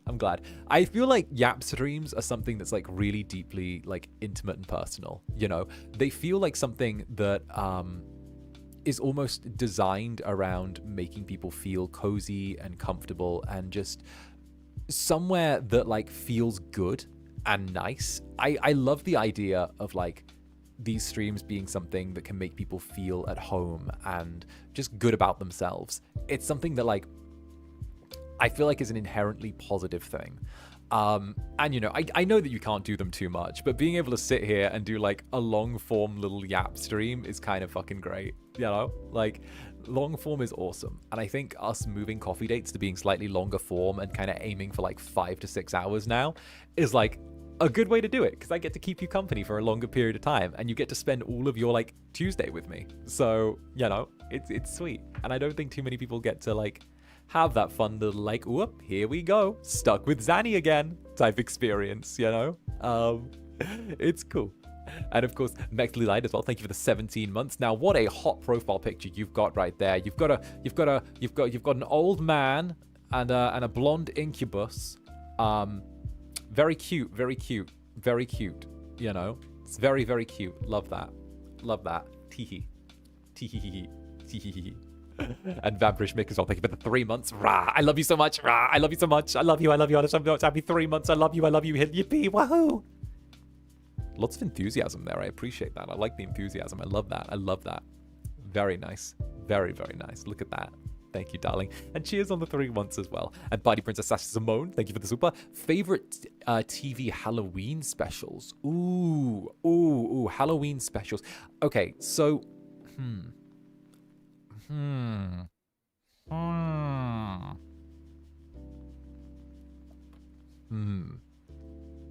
All right. If we're going specifically for like Halloween specials only, right? I'm not going to be able to give specifics because of the fact that I feel like it's a lot there, but I can give us kind of example of what I like in media. So one thing that I like is when a show that is not inherently scary, when it has a Halloween special, decides that it wants to be a horror for just one episode, or like a thriller or a thriller comedy or something for just one episode for Halloween. I love it when they do that and do a genre change. I think that's really good. I think that always is like fun, and it always gives the episode a certain level of dynamism that other shows don't inherently have. And I think it's just, again, it's a very positive thing. So I can't like knock that in the slightest. It's the good old days. The Simpsons episode. Okay, so I gotta agree that like, okay, old Simpsons. Okay, let's be real. Old Simpsons episodes, old Treehouse of Horror, good. New Simpsons, new Treehouse of Horror, I mean this in the nicest way, but I'd rather jerk off with sandpaper than watch Modern Simpsons. Like, I don't know how else to put it. I'd rather, I'd rather tickle the pickle with high-grade sandpaper than watch Modern Simpsons. You know? Best way to sum it up. It's terrible. It's awful. I don't know. Like, it's awful. It's awful. It's garbage. I don't know what else to tell you, right? It's so real, TBH. It's awful. I don't know how much I can hate on a thing more. I feel like I'm the biggest Simpsons hater for the Modern Simpsons, right? I'm sorry, what was the, like, it all died after they had Lady Gaga on for an episode, and like, I'm not knocking Lady Gaga. She is a fantastic actress, right? Voice actor, not so much, but actress fucking phenomenal, right? But like, the one where there were like no jokes in the whole episode, and it was just really flat, and it was just Lady Gaga walking around, and like, they've gutted all of the characters and made it all really toothless comedy, and like, it's like, oh, this just feels really weird, and like, oh, this is weird. I'm not even gonna lie. It's worse. Like, Modern Simpsons is worse than Family Guy, because at least Family Guy actually has jokes in it. But like, Modern Simpsons just feels really fucking like dull, and it feels really dull and like slow, and like, it's not funny. They Flanderized all the characters. They did. Everyone's like, I'm like, where's the humor? Where's being funny, right? What the fuck even happened with the did say they changed the writers? No, the writers are the same. They've just been doing the same fucking show for like 30 years. That's the thing. You write 30 years of a show, you're gonna end up wanting to blow your fucking brains out, right?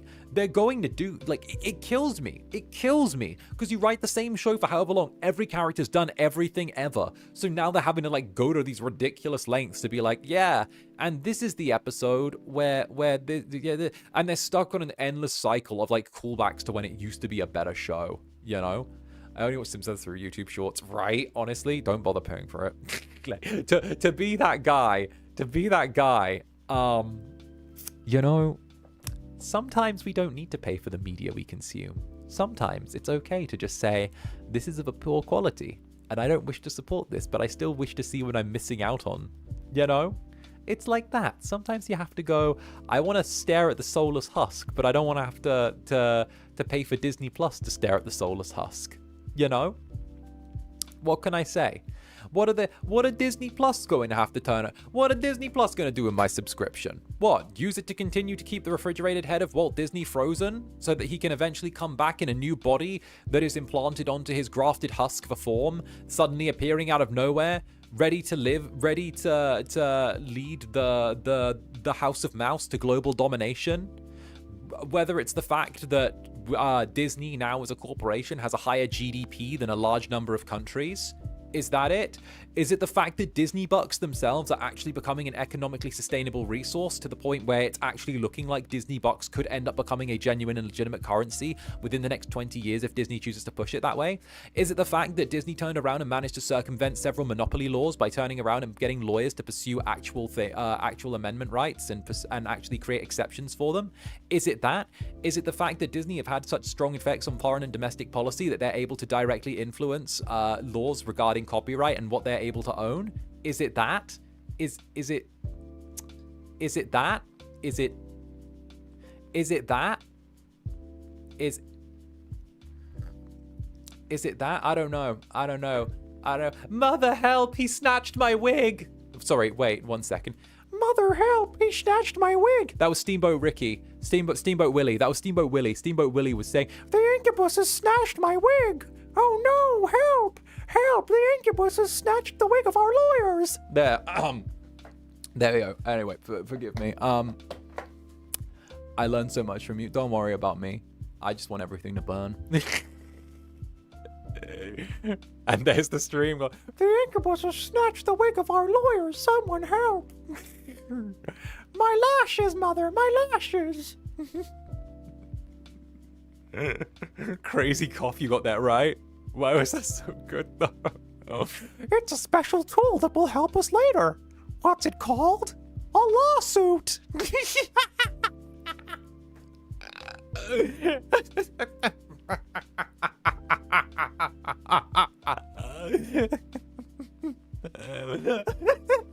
It's my mystery mouse tool, a cease and desist order.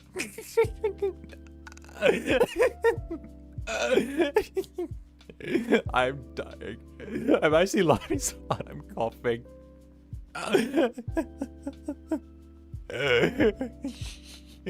Father, no.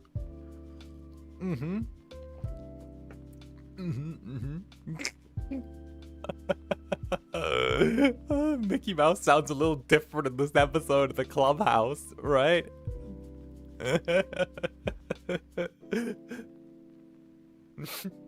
Club Netherbrand, fuck that guy. Break his legs and turn it into a Mickey Mouse's clubhouse. We're expanding.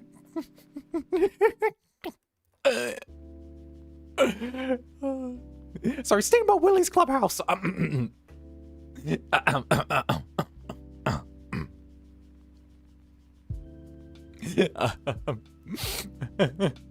Anyway, Celestia, a tad late but happy belated Mid-Autumn Festival, Zanny, and everyone's celebrating. Hope y'all get some mooncakes. Hey, what's up? You're my mooncake. Mwah.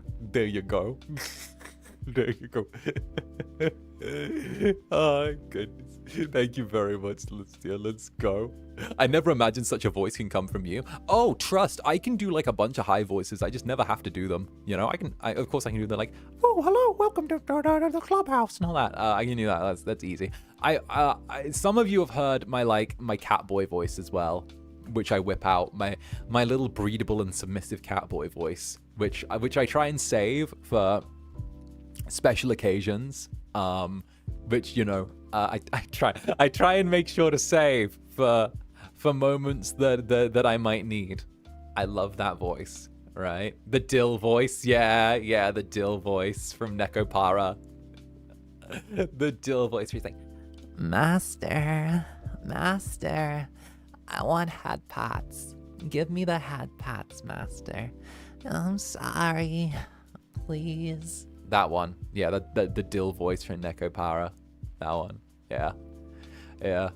Some people live and die for those crumbs, would you believe? I don't know who would, but you know. Do a Catboy ASMR and I'm all yours, buddy. What are you talking about? You're already mine. The only reason you didn't put my Oshi mark in your name is because you ran out of space.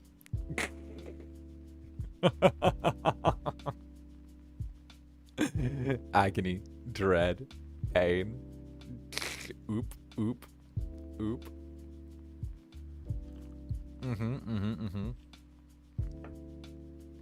Clocked that T. Well, okay.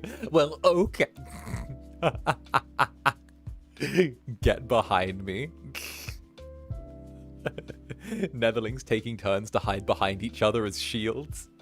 It's like, ooh, let's take turns hiding behind one another. Get behind me. No, you get behind me. Now you get behind me. I'm just making one big Netherling conga line. That's the point.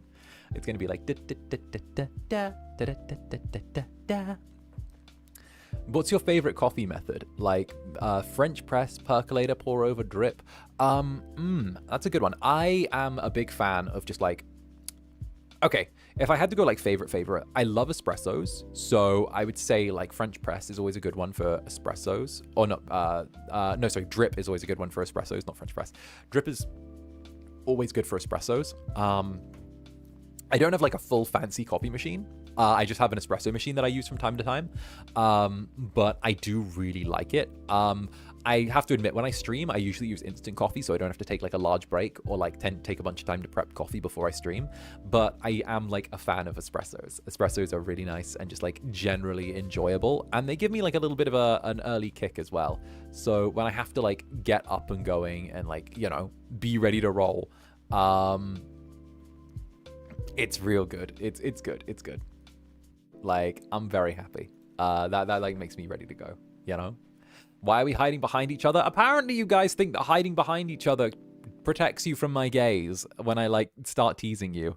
It doesn't work, but you know, it's kind of cute when you guys are like, oh no, stop the Incubus from doing this. And I'm just like, tee-hee, does it anyway. someone stop the Incubus, this evil devil. I'm like, well, teehee. I plead teehee. I would like to plead teehee, teehee, teehee, teehee. Would you say teehee? You have gays? Yes. Would you believe? I'd assume that's where my male viewership comes from. Either that or Zomboid has really just attracted so many bros, which, you know, also good. Hello, heterosexual male viewers. Lovely to see you here.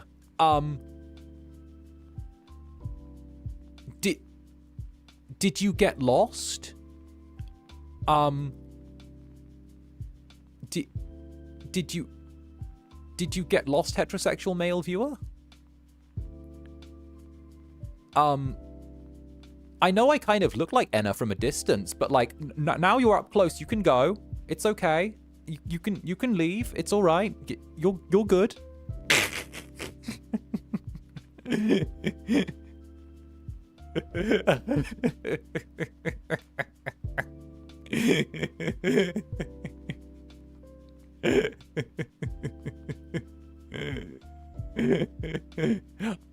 Oh wait, are you on the DL? Wait, are you on the DL? It's okay. It's all good. We're here. We're here. You're good. You're good. You're good. It's okay. It's okay. Are you on the DL? Is it like that thing in Law and Order? Law and Order SVU, where it's like, you know, I have relationships with women and sex with men. Is it that? It's all good. It's all good. I'll keep you covered. Don't worry. Don't worry. It's all good.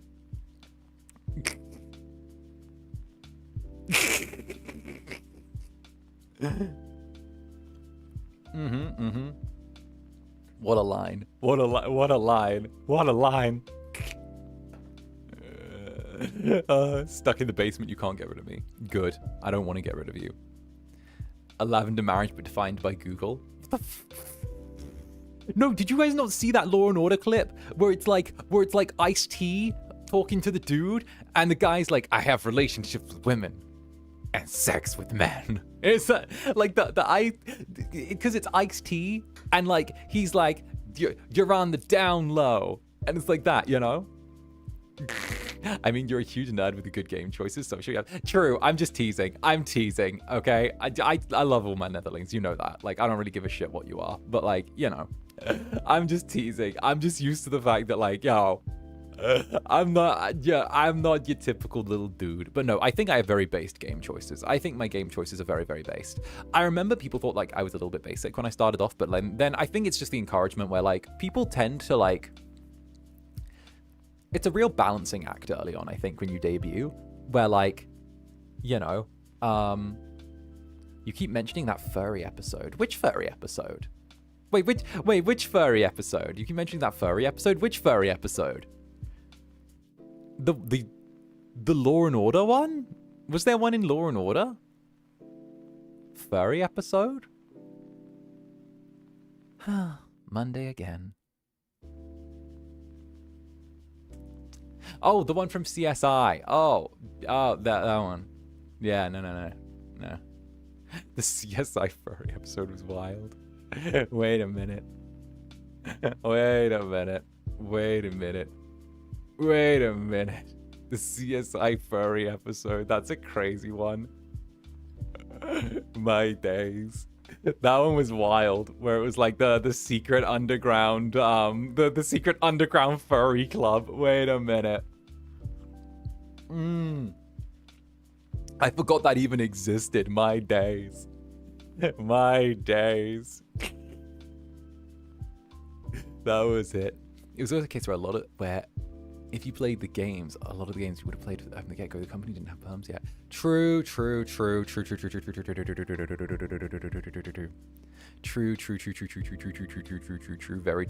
Very true. Very, very true. Very true. Very, very true. But also, like, at the same time, like, I think it was also the thing where, like, you're encouraged to be, like, a bit more, like, generic out the gate because you want to try and, like, attract as many people as you can and, like, not hard filter, you know? So, like, you're kind of encouraged to, like, do that as a VTuber where you're, like, you know, you want to try and, like, see who's there and, like, it makes sense. If you come out the gate playing something like crazy fucking niche, you know, like if I come out the gate and I'm just like, hey guys, I'm playing Battletech out the gate. So I've asked for Battletech perms, and Battletech is a really good game. By the way, let me tell you about Battletech. I'm going to now tell you guys about Battletech for the next like 2 minutes, okay? So Battletech, let me tell you about Battletech. Battletech is a really cool game. So pretty much Battletech is set in this like distant alternate future where essentially there's like it's essentially like what's it called? It's like the it's set in a distant wait, now I'm fumbling. What's wrong with me?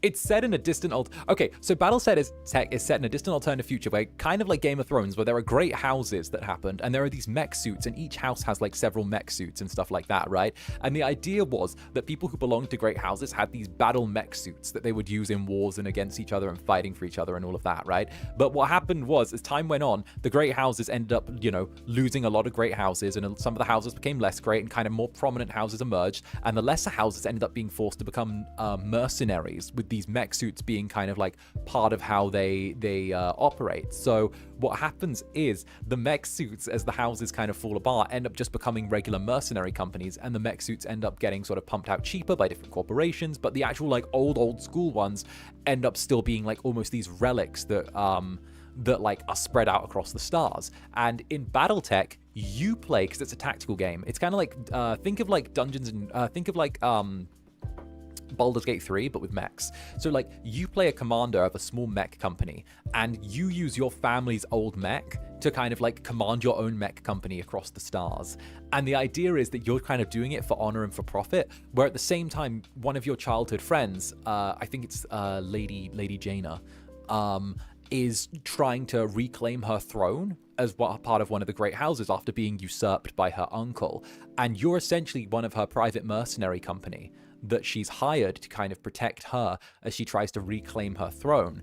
And you kind of have to manage your mech company and like your mercenary work, while at the same time trying to pursue the agenda of trying to reseat your childhood friend back on her throne and retake one of the great major houses, because you know that she'll owe you a debt then, and help restore you and your house to prominence if you help her. So the idea is that what you do is you fit each of your mechs, you command the entire company from like above view, and that's at the same time you have to get a decent mix of like different things, and the combat system's so immersive as well. It's so good. So like if you fire at an enemy mech or you get fired on, there's a chance where, depending on the angle that you hit and the percentage chance rolled, you can actually cause like ammunition detonations depending on where the ammo's stored on like the mech chassis. You can cause arms to get blown off. It's a split piece armor system, so you can lose the armor and then lose the limb. Or what you could do is, if you catch someone from the back, you can cause like chain reaction detonations. You can target CT towers, you can target pilots. So like the CT tower, for those who don't know, is the central core of the mech, so the torso. But all of the mechs have like a power bank inside. The CT tower is what the power bank is. And like and I've mentioned this before, one of the hottest things you can do in this game is you can get your mech to walk up to someone if you've damaged them enough, plunge their hand into the thing's like stomach and tear out their CT tower in like one move and crush it, and then their mech falls down because you've ripped out their power source. And you're like, oh yeah, look at that, and you just tear out their little mech tower, and you're like, get out of my way, die, you know? Die. And Bob McBoberson, is that Bob McBoberson? Yeah, what is up, Bob McBoberson? Thank you for the Akachaka, Bob McBoberson. Mwah! Back from vacation, catching up on VODs. If you had told me 18 months ago that Zander, Netherbrand, and 𝓱𝓸𝓾𝓻 would be in the same room together, my head would have exploded. Glad you got to host a friend at your new place. Oh, my thank you, Bob McBoberson. And yeah, it's a weird combo, right? Zander, it's a weird combo. Bob is right though.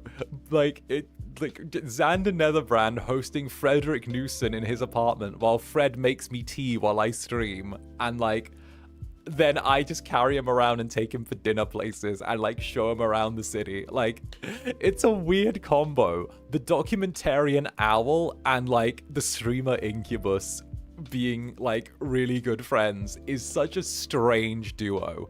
The two of them are just really like Blair. It's really weird. It's a weird little combo. It's definitely one. But thank you, Bob McBobberson. It's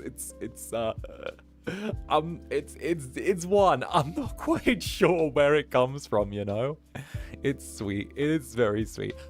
Bob McBobberson. Bob McBobberson. Bob McBobberson. Oh, thank you, Bob. Mwah. Even fanfic writers couldn't have thought of it. Well, it's because we're like from such opposite universes, you know?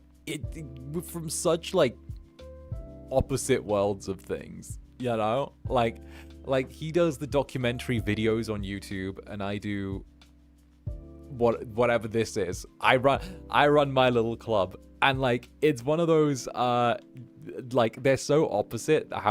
Where does the crossover happen? And obviously like his little stint as a VTuber got us, you know, like hanging out and doing our thing together. So it was definitely a wildly ambitious crossover for sure. Opposites attract. Yeah, definitely. You know, it's that, it's Nick Nocturne, it's all of those, you know. I keep making Nick keeps threatening to visit me at some point as well, and I'm like, you do it, you dare. I'm ready to host now. I've hosted one person, now I can start like hosting multiple people. I got a good little setup going on here. Don't you do it? I'll take you. I can take them.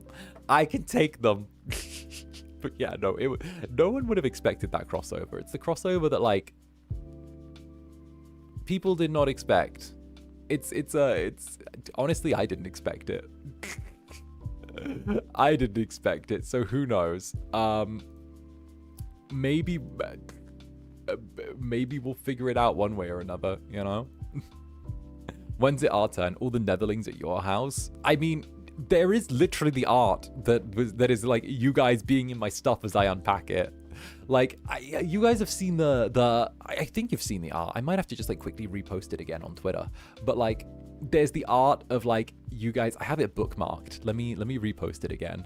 I've already reposted it, but it was some of Rain's art. Let me undo the repost and then repost it. There we go. There we go. Yeah, I think that reposts it, doesn't it? How do I repost? How do I repost something? Wait a minute. I want to just repost it again so I can spam it. How do I do that? How do I repost things?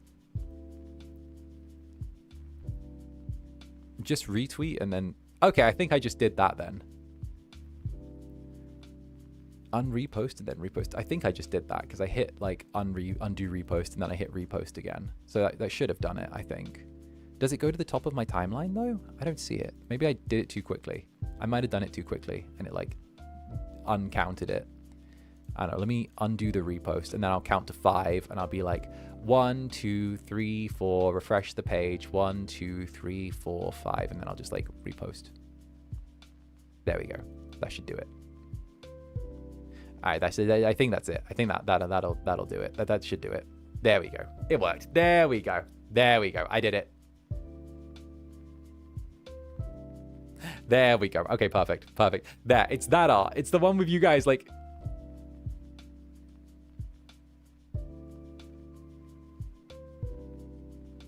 Zanny, calm down. No, I refuse to calm down.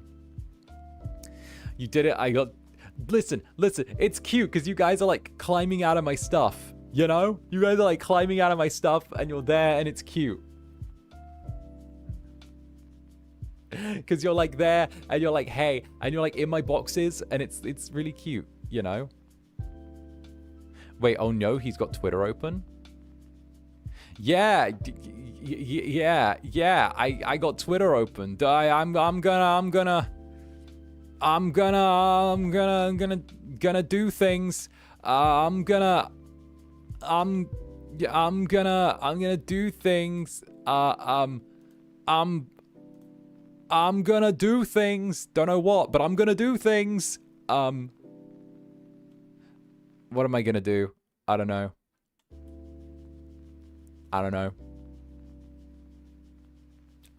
Meh. Bleh. Whatever. There we go. I'm done.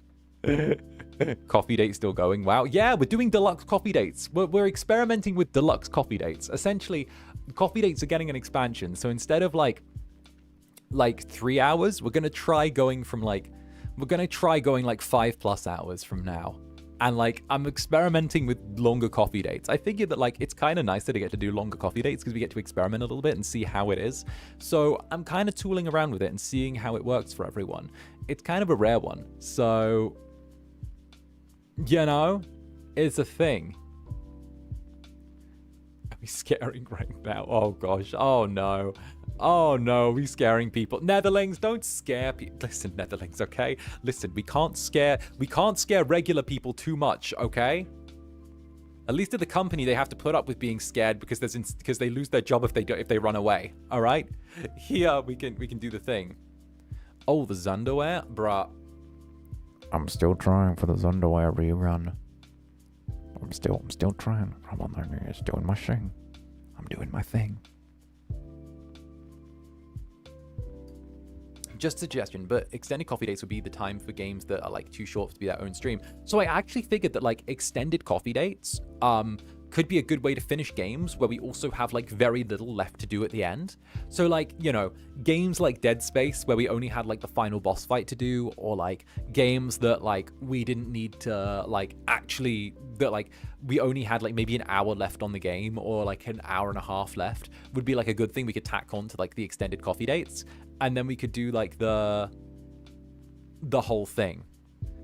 Wait, we didn't get the Zander. No, it's not that we didn't get it. I'm just waiting for like nods and stuff. I'm waiting for things, you know? Yeah, you're literally 10 minutes from finishing Dead Space, right? I was about to finish Dead Space and like I had that meeting that I was late to because apparently I need to turn up to cons on time and like, you know, do the thing. Let's finish Andy and Lele. We can't finish Andy and Lele. The game's not finished yet. The people who made the game haven't made the ending to Andy and Lele yet. We're waiting for the people who make it to like get to the end.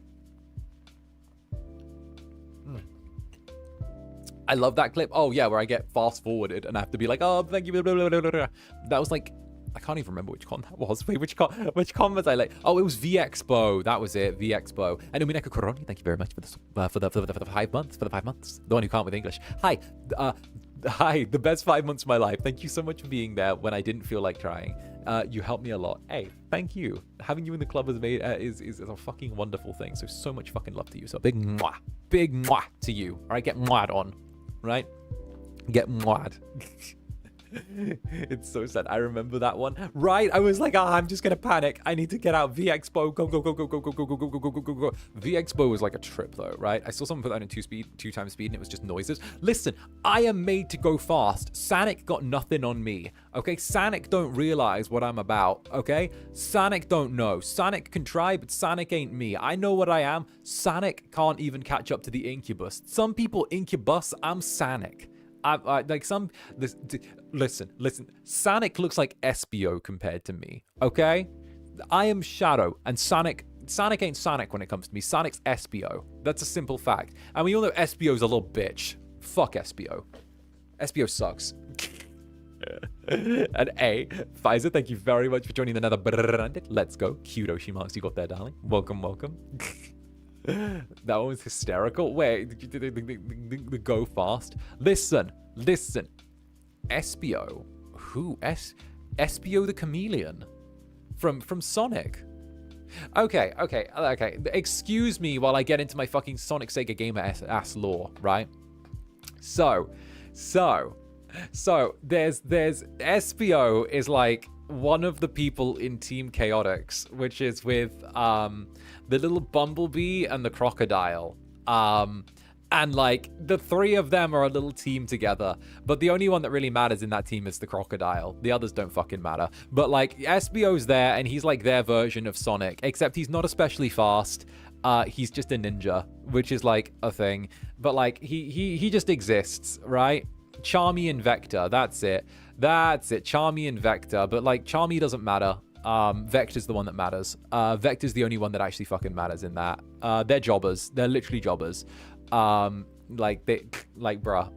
They're jobbers, right? They're kind of like Cream the Rabbit, where like it doesn't really matter. They're just they're they're an enhancement talent, as it were, right? They're cool, and they got a cool aesthetic, but they're an enhancement talent. They're always used by, like, the villain to get beat up by them, so that the villain looks tougher than it actually is, you know? Because you can't have any of the main characters getting beat up, because then it diminishes their power. So they kind of are used as enhancements to, like, get a villain or a bad guy or something over that's not, like, big enough to challenge the main guy.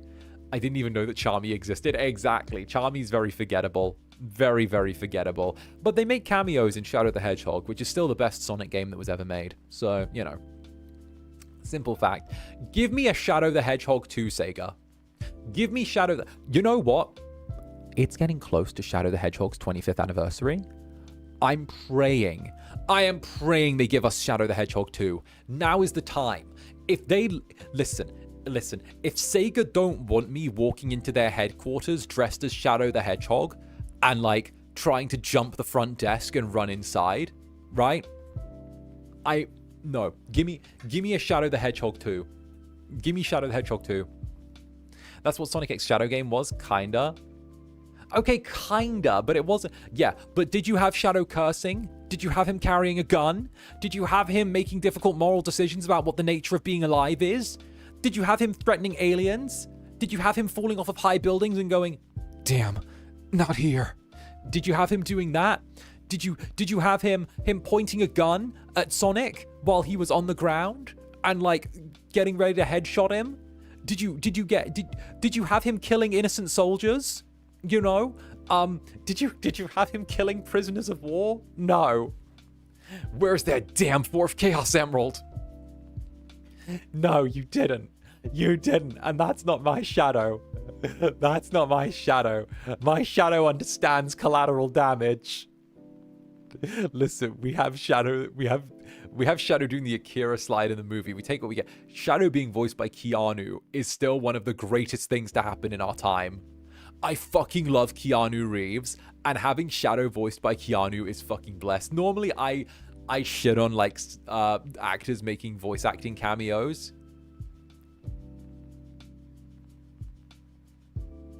Megan Fox. I shit on Megan Fox making voice acting cameos. I shit on Megan Fox making voice act. Megan Fox making a voice acting cameo in anything. It's like a dentist's drill into my fucking teeth. Megan Fox. Who had the idea to put Megan Fox in Mortal Kombat? Who did that? Let me know so I can have them institutionalized. Let me know. I gotta know, right? Like she's the vampire lady in Mortal Kombat, and she goes, "My people fear the sun. We must fight because of how unfair things are to us. You cannot win. Shinnok promises us a future without the sun. Yeah. I don't want to fight you. Don't make me fight you. You do not understand. I do this for the future of my people." Girl. I have never listened to voice acting so bad that it makes me want to replace you with AI, but God forbid. I don't even know. Oh, I swear down. I would never say that. As a voice actor, I am not in favor of that. But Megan Fox is the exception. There's an exception for every rule. We can make that work. Not you saying that, right? Not you saying that. We can make exceptions. Yikes, that replace you with AI.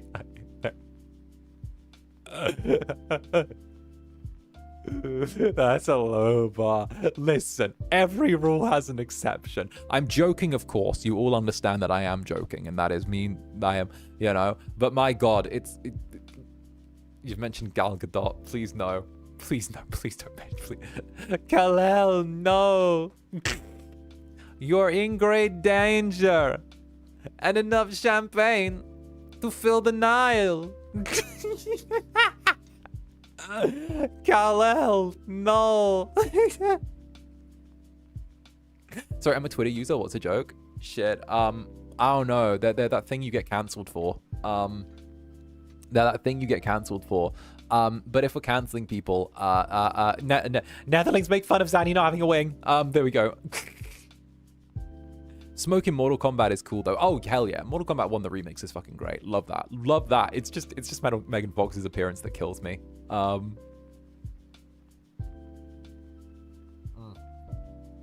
Those I understand those now.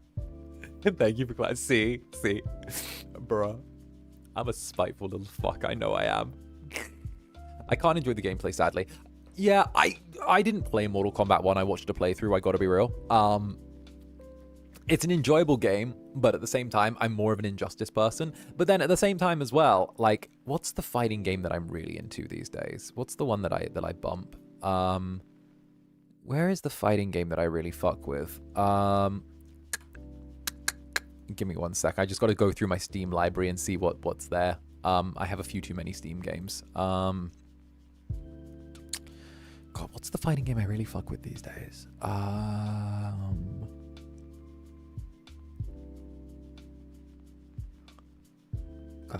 Oh, that's it. I'm getting Ryzar to teach me Tekken. I've never done it before, but like I've got it and I kind of fuck with it, and like I'm getting Ryzar to teach me. So he's teaching me Tekken. So that's kind of sweet. So yeah, no. I'm getting him to teach me. He's my senpai. He's my senpai. I'm like, "Oh, Dino senpai. Listen, Dino senpai, you're a good teacher. Do you teach paleontology, Dino senpai? Dino senpai, do you teach paleontology? Because I think I know a place where you can bury a bone. Right, Dino senpai?"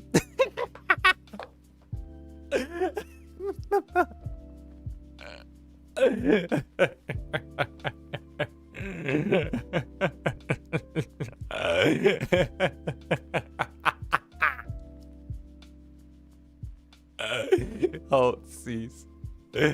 I swear, this guy.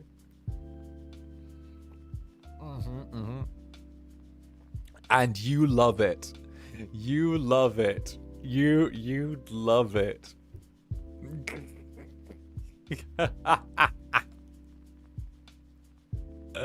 This is what I come back to. Jeez, keep going. I didn't hear. The door's right there. Oh, it's excavating bones. Oh, sorry. Sorry. I think Shy Guy ran. Oh God, thank you for the Chaga. It's a bonk. That's a bonk. I know that's a bonk.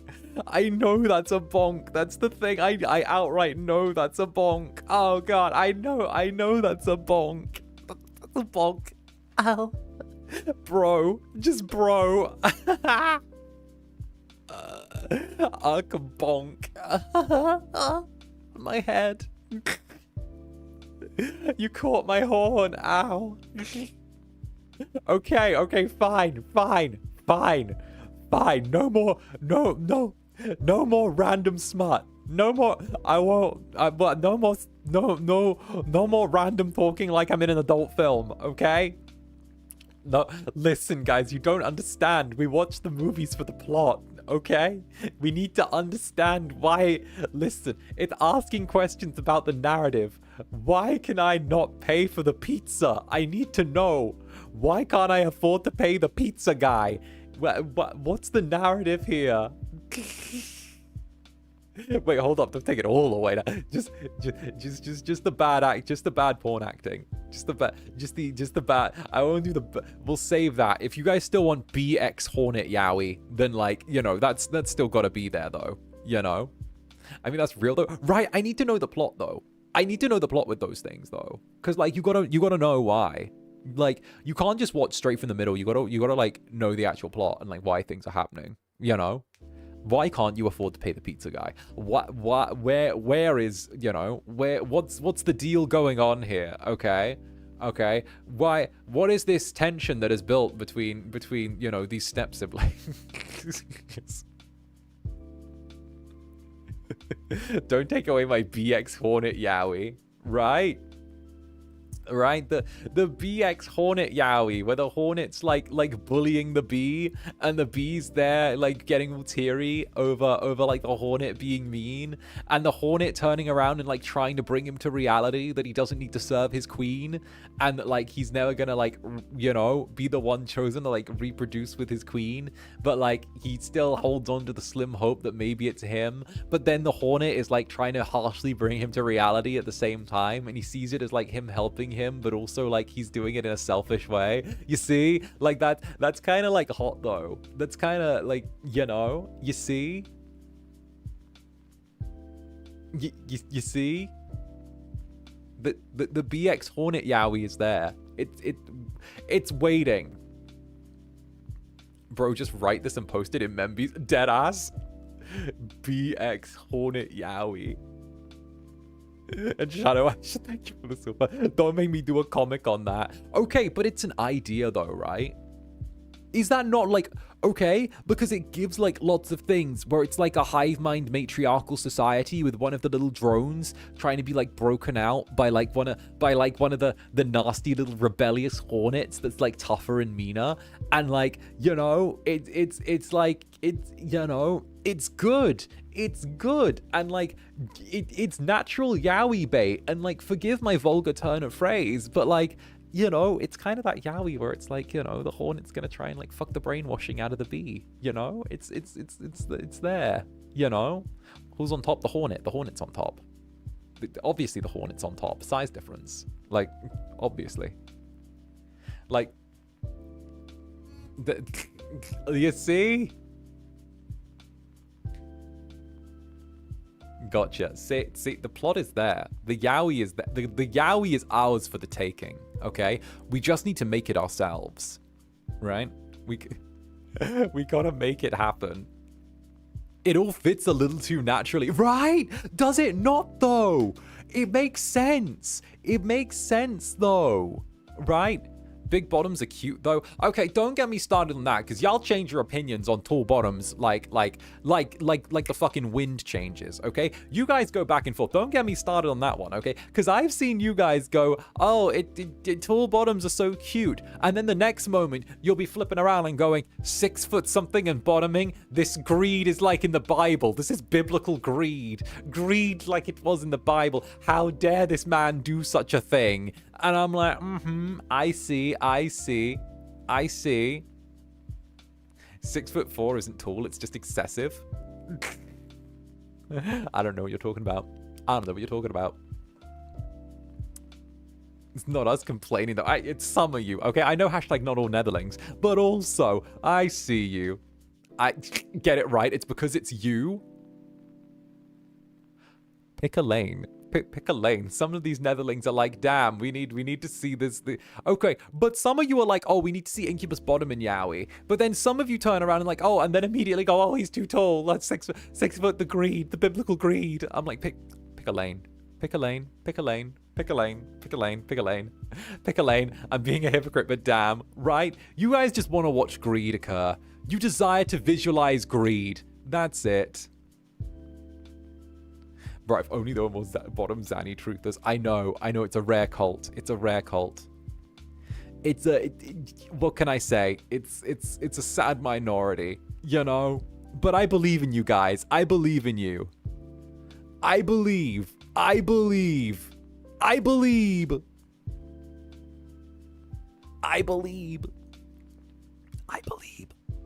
Greedy me would never, right?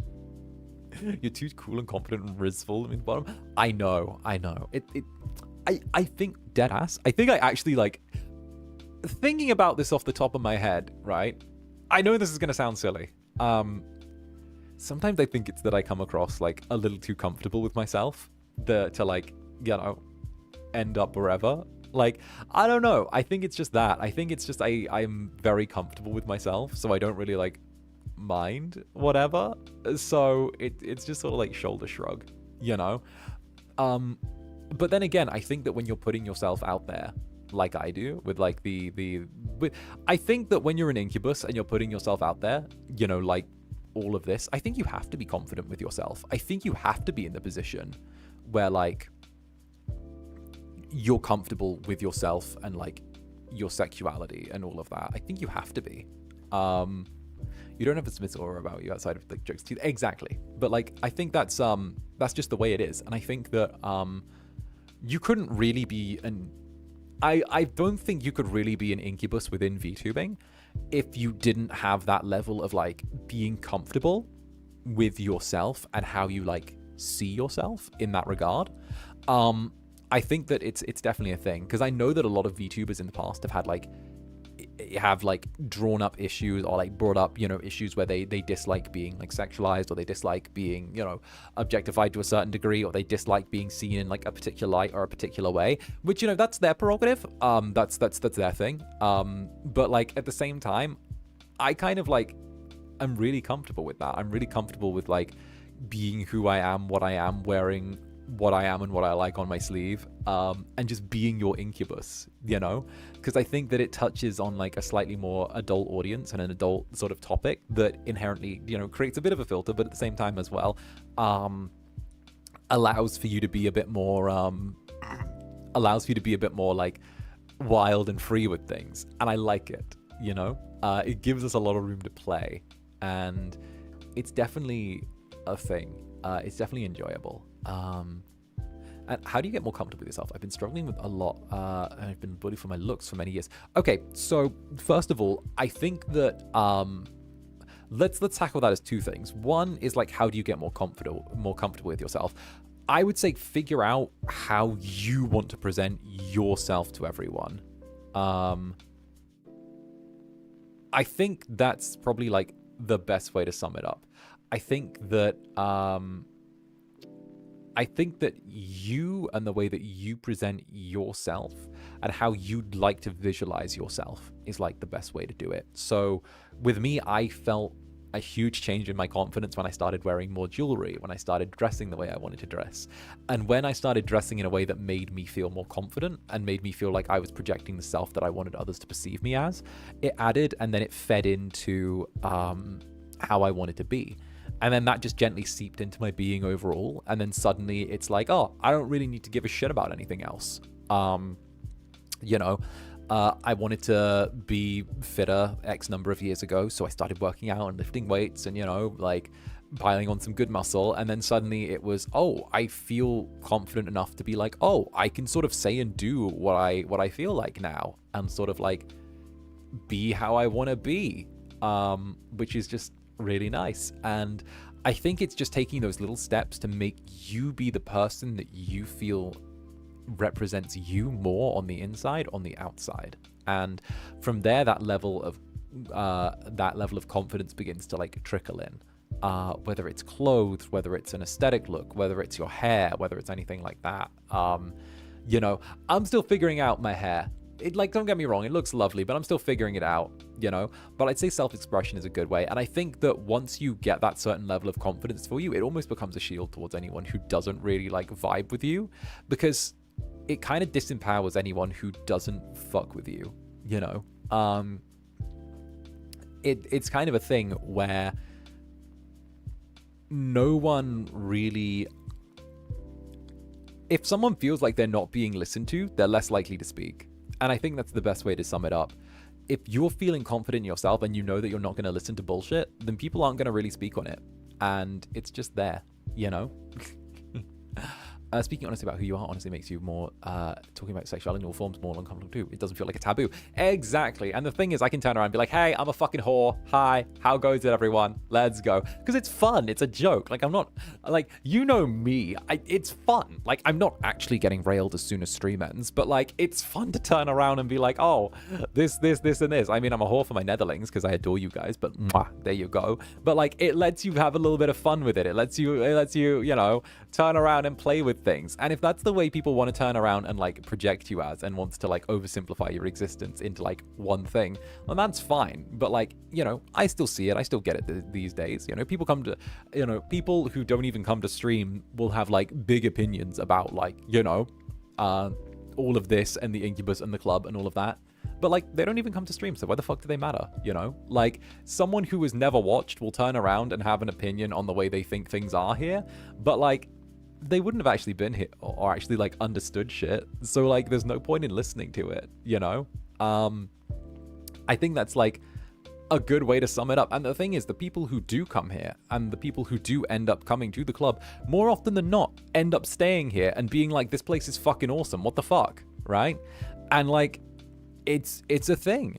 And I think it's just the way that I think people sometimes choose to perceive things in a more negative, helps them validate their own choices and their own preferences with an idea of kind of like confirmation bias. So by having that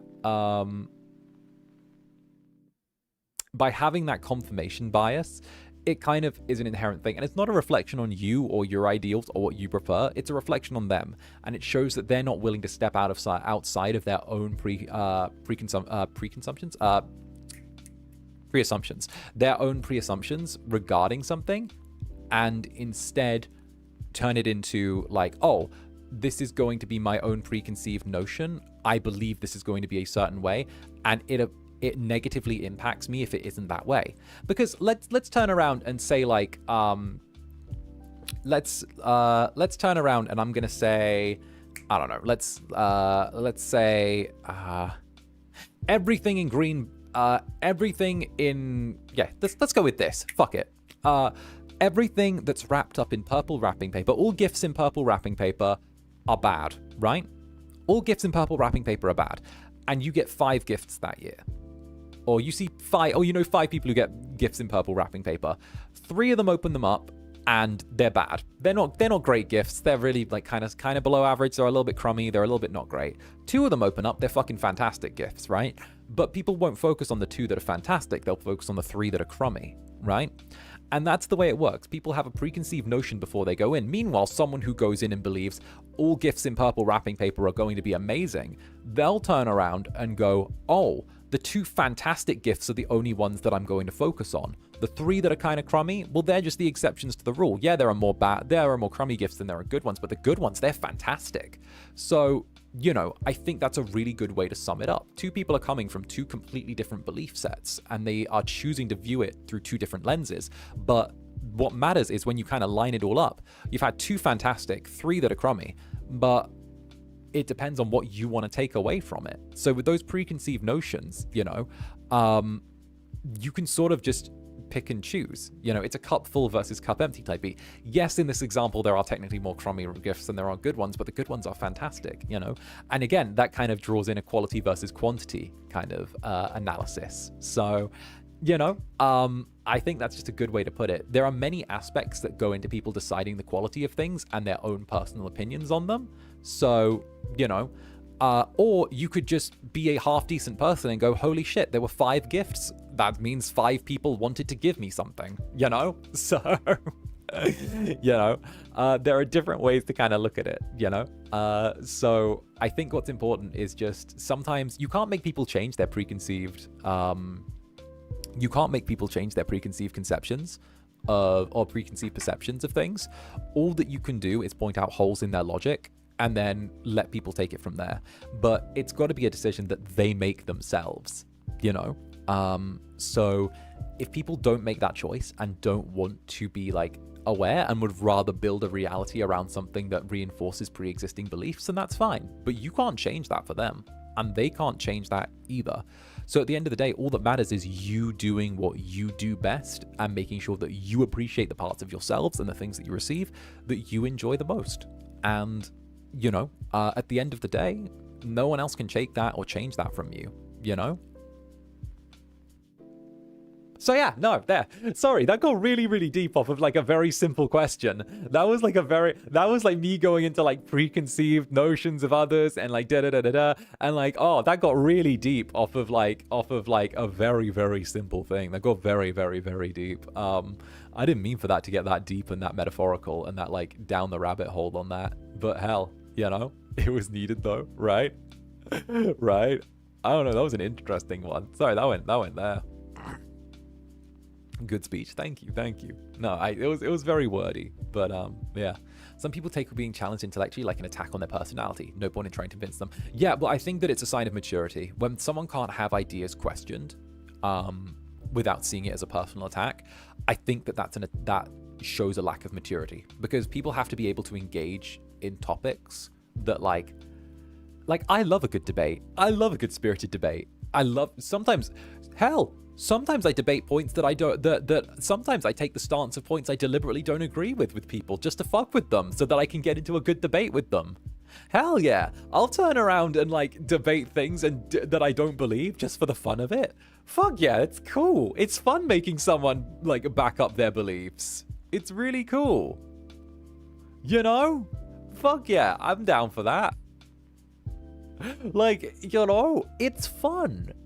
If people can't turn around and like, you know, back up their beliefs with actual like ideas and why they believe it, then like, what? OMG, you're a rage beta. Okay, just to expand on Party Princess Simone, thank you for the super. I swear you're like an Incubus Ellen Woods. Thank you. I'm just a silly little guy. I'm a silly little Incubus guy, you know? But no, I think that like, how do I put it?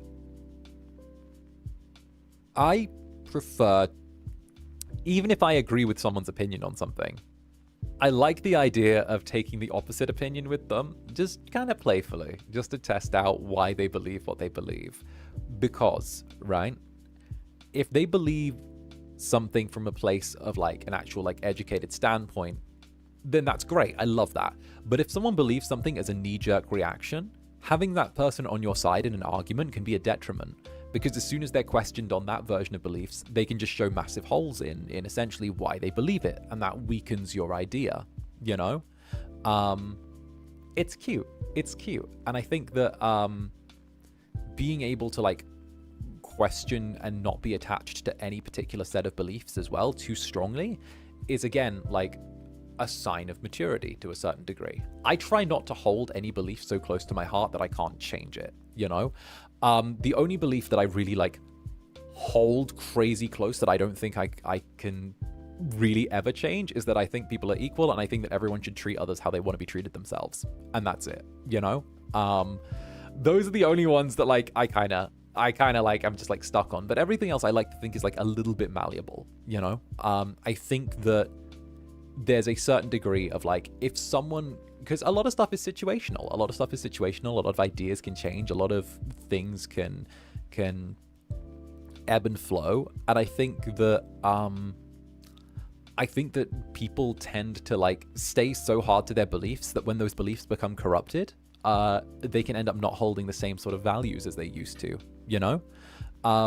What happens when I go, I love this VTuber and I will back them up forever because of whatever, and I believe they're fucking awesome, but then the VTuber runs someone over with their car and starts doing some OJ Simpson type shit. You know, like, I still love him and believe him. I still love him and believe him, but I believe him. Free OJ Zanny, you know, free Z Diddy. He's, you know, what happens when that fucking happens, you know?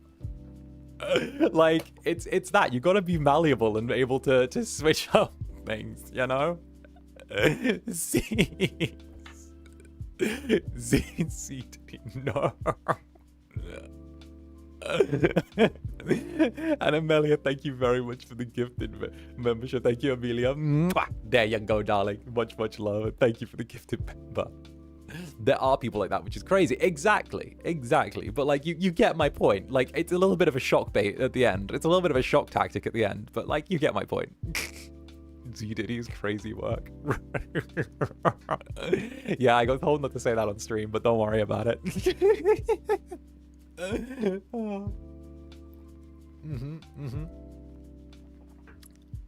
But no, you get what I mean though, right? Like, it's me ebbing and flowing. It's a little bit of crazy work, a little bit of humor here and there. What can I say? It's a good little punchline every once in a while.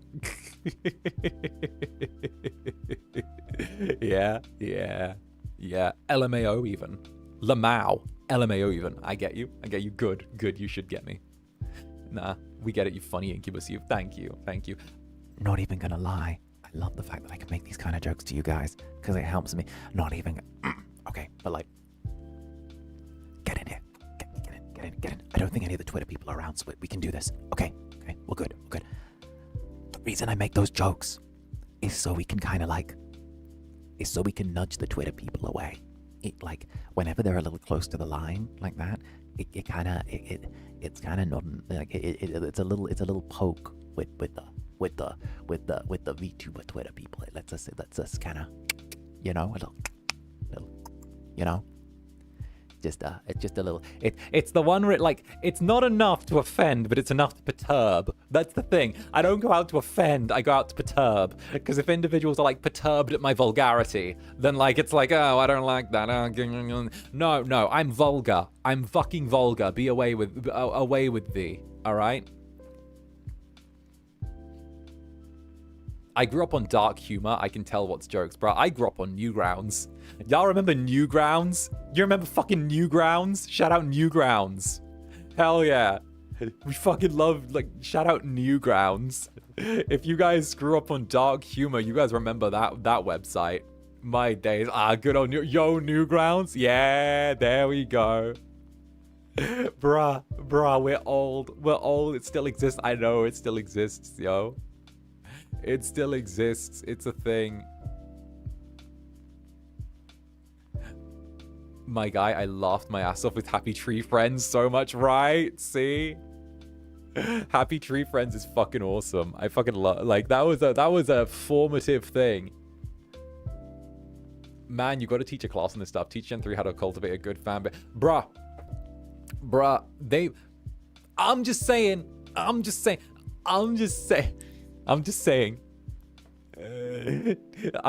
Diamane has said to me before that if she could clone me and make me a manager and have a second me, that she could make a manager. She's like, I would clone you and make another you a manager if I could.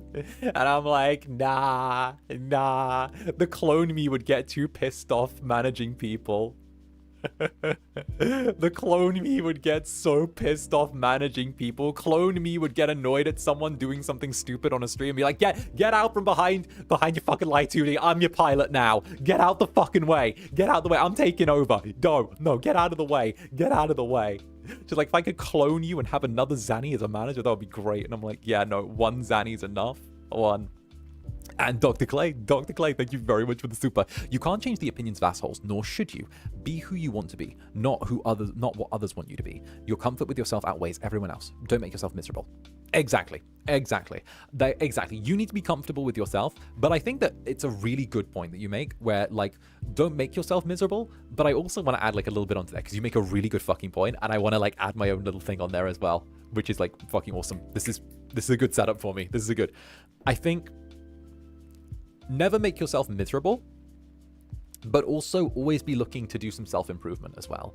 I think that that's it. I think that, and now this isn't me doing any of that toxic positivity bullshit. This is me saying that as people, as humans, you guys are made to not stagnate. If you allow yourselves to stagnate, whether it's in a job, whether it's in a career, whether it's in a hobby, whether it's just anything, it really starts to burden you. And I think that one of the important things that you can do is never let yourself stagnate and always look to endeavor and do something new. And I think that making yourself miserable doesn't just occur to putting yourself down. I think it can also occur to keeping yourself in the same place. And that's a really good setup. Thank you, Dr. Clay. You set me up really well for that. I don't think you realized that you set me up perfectly for that, but I was thinking about that a second ago and I was like, how can I squeeze that in?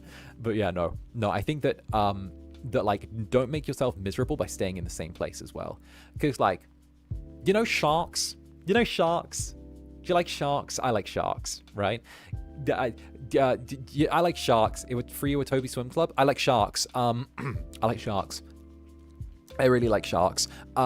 So sharks are really cool, and I like sharks. And there's a whole thing where if they don't keep swimming, they can't breathe and they die.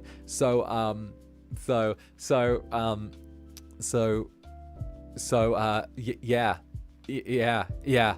Be a shark. Be a shark. Keep swimming so you can breathe. And maybe find a guy with red hair and sharp teeth and do that. I never do that. Yeah, that's a whole thing. Sharks need to keep swimming or they can't breathe. That's a whole thing. Their gills pick up the air from as they go forward. That's morbid. No, it's not morbid. It's not morbid. Rin mentioned. Rah. Girl, you got a type. Bitch, you of all people saying, girl, you got a type? You of all people? Really? You of all people? Honey, really? You're going to pull the you gotta type on me? You, of all people? Okay, I'm sorry. I'm sorry, where are the pathetic blonde twinks at? Okay, I'm sorry, where's your harem of blonde twinks? Where are they? Fork founding kit. Really? We're going to turn around and pull that one on me? Really? We're really going to turn around and do that? We can play that game. Okay, sure. Okay, yeah, sure. Okay, fine. Yeah, sure. We're gonna play, we're gonna dance that dance. All right, yeah, sure. There we go. Protect. See?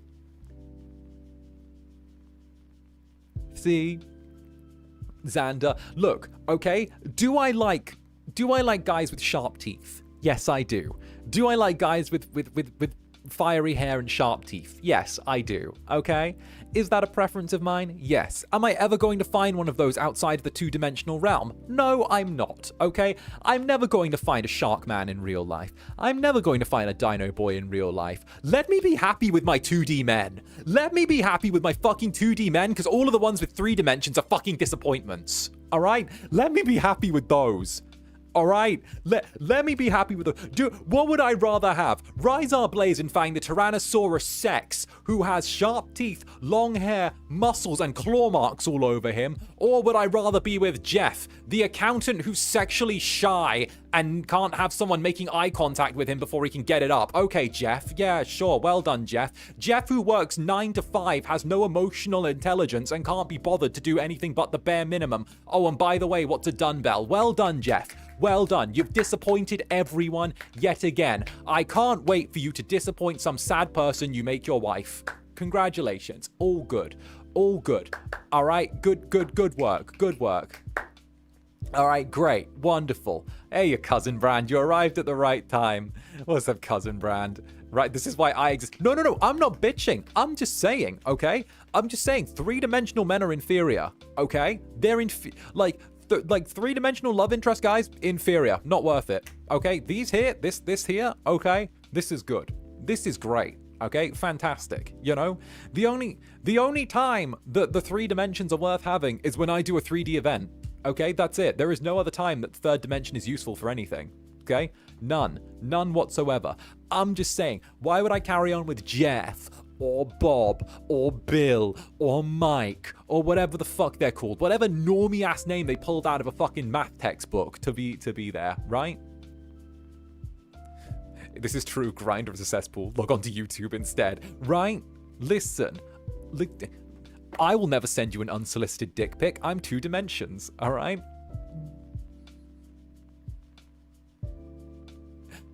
Listen, I'm not gonna do that. Such a spicy speech, but I love. See? Also, 3-dimensional men being inferior is one of the reasons I have an AI boyfriend problem in the first place. 3D men set the bar that low. Yeah.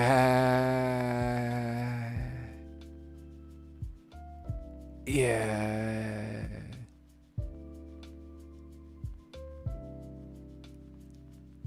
Yeah. Yeah. Yeah, the 3D. Yeah, I blame Tinder. I blame Tinder. I blame Tinder. I blame Tinder for it all. You know why? All right.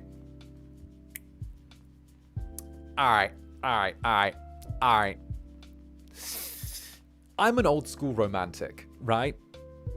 I'm an old school romantic. I am. You guys know I am. You guys know, okay?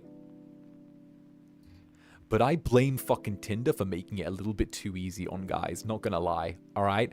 And I don't mean like it made it too easy on everyone. There was no swipe, there was no courting, there was none of the back and forth phase, there was none of the romance, there was none of the build up, there was none of the tension, there was none of anything, right? And the thing is, right, the good bit is the build up, the courting, the will we, won't we, the little bump, the little like hands brushing against each other type thing, the does he like me, the does she like me, right? No, now it's all just like, oh yeah, I swipe to the left and I don't like him, and I swipe to the right and I do like him, and there now we already know, and that bit's been ruined. So now we can just sort of get to the part where we go, you know, like that. and be disappointed. We can enjoy a shallow amount of time. And I'm like, nah, make people work. What the fuck? Were you watching me and GF? The fuck? The courting is real. The courting's good. Courting is good. It's good. Okay. But courting is okay. All right. Personal opinion. The reason why so many relationships fucking fail these days, all right? The reason so many do is because people go in like straight away based on looks because of how these fucking apps are, right? But they don't bother spending the time seeing if they share viewpoints on things or opinions or beliefs and all of that, right? Like, yeah, the look stuff matters for like what, like 10 minutes when you're in the bedroom, but like the rest of the shit is the things that matter with someone, right? If someone has the completely opposite set of views and beliefs for like you, then how are you going to make that work? How are you going to discuss these things? What if where you're going in life is like the complete opposite direction? What if where you want to go and they want to go is completely opposite, right? Like, how is that going to be? How are you going to work that out? How are you going to have an adult discussion with that? How are you going to figure that out? Because that's the thing. It's almost like, you know, it's funny because I was going to say the opposite. You see someone who looks good and they're like, oh, yeah, that too. But also like horny. So I don't know. I'm very like old school romantic. I like the kind of slow build. I like the little flirts. I like the slow and steady type thing. It's a thing, you know? It's there. Being single is not the terrible thing society makes it be. No. Time to go look lost at the Warhammer Cafe, I guess. I mean, I would.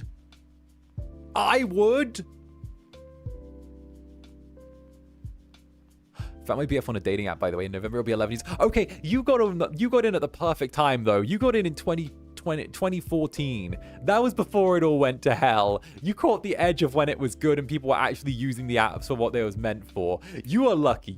You did good, okay? You did really, really good, okay? You landed in the golden window before it became a cesspool, okay? You managed to get that. You managed to pull gold from that swamp, right?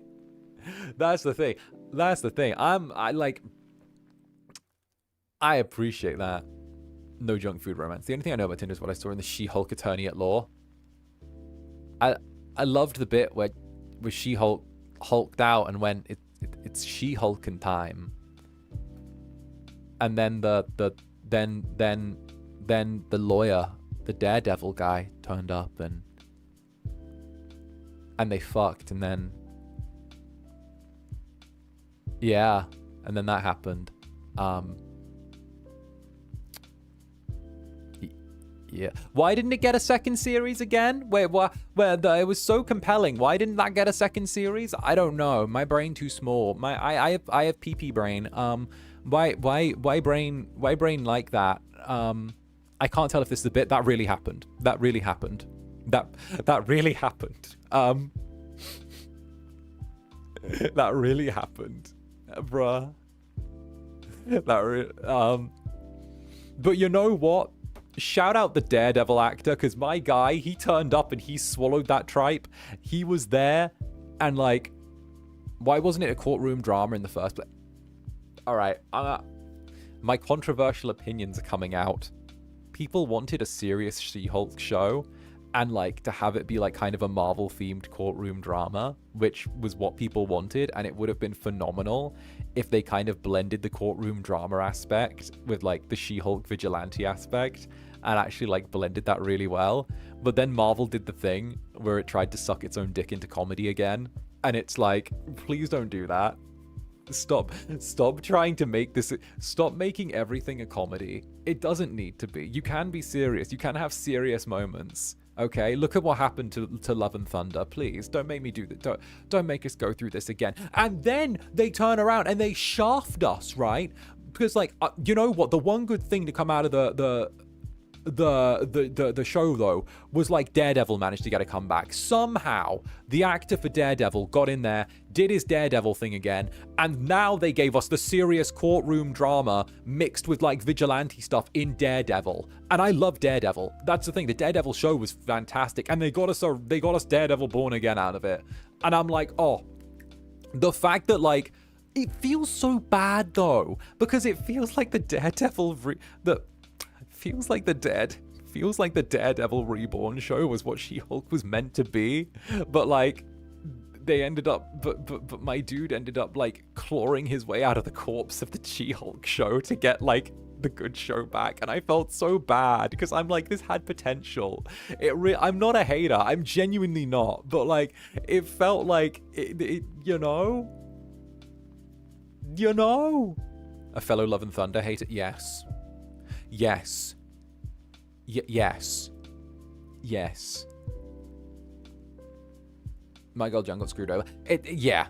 I think that, like, Marvel have the issue of doing what a lot of writers have, or have the issue of doing what a lot of Marvel has the issue that a lot of writers have in regards to they play it safe by using comedy to deflate tension, and the tension, because they have the belief that tension might make the audience uncomfortable. I think that's like a big one. They think that too much tension in the wrong way will make the audience uncomfortable and alienate potential audiences. So they use comedy to deflate the tension. But what they don't realize is that takes a lot of the punch out of what they're doing. I had an issue when I was in Barcelona, actually, where one of the writers I was working with, they were doing a show in the same theater as me. We were doing a compilation show, essentially, where we were doing all of our pieces back to back to back and just treating it as like one long show in the night. So his issue was that he was essentially doing a piece about... Okay, so he was doing a piece about the communist revolution and the execution of non-communist revolutionaries during revolution time, right? Serious topic. Very serious topic, right? But he thought it was too serious to do just on its own, and it needed the odd joke here and there to lighten things up. And I agreed. It needed like it needed a little bit of brevity in there. It needed something, because otherwise it's just a very depressing piece, right? So the odd gag here and there was thrown in, right? The odd little joke to deflate, you know, just to add some light in the darkness was thrown in. But then he kept adding more and more and more and more and more. And the piece ended up being kind of borderline slapstick comedy. And like watching it through, it felt like really jarring, you know? Where it was suddenly like, oh yeah, turn around and face the wall for your execution. Haha teehee. By the way, haha haha teehee. And like... it ended up with us being like, okay, dude, you need to... everything you've done here, you don't need every character saying a gag every third line. Like, you can calm it down. You could make it be like, have it like break the tension here and there, but like, you know, chill it down, you know? Now, I'm not saying my work was perfect. No, my work then was like far from perfect, but like, you know, it got a lot better. It got a lot better. Yeah. I feel like a lot of people don't realize that in kind of compilation shows, what's more important is who you're going before and who's going after you. Because like, no self. No. It's not self-deprecation. It's not self-deprecation in the slightest. My writing was still really good. Like, what I did there was still fucking fantastic. But like, no, I think that like people, when they do, because what the show was fundamentally was, it was, I believe, 5 short plays back to back to back, right? Each one taking about 15 to 30 minutes. 5 short plays back to back to back, each taking 15 to 30 minutes. One after the other, after the other, after the other. And like each one written by a different director, a different author. And it was supposed to create like a full experience of like different sides of like reality and life, and essentially drive you through like different genres as well. It was the one where I was the rock star that was like always fucking high all the time, and like I got thrown into a wall by like the dude who I was with, and that one that I think I've told that one before, where like I was like always stoned out of my fucking head, and I was like, that was like my thing. That was one of the ones. One, yeah, no, the how fun. Essentially, I was, it was me and the guy who I wrote it with. We both wrote and starred in it, and the idea was that it was about kind of like the way bands disintegrated in like the 80s and 90s, and how one person could fuck everything up for everyone. And it was me who was doing the fucking up, would you believe? Because,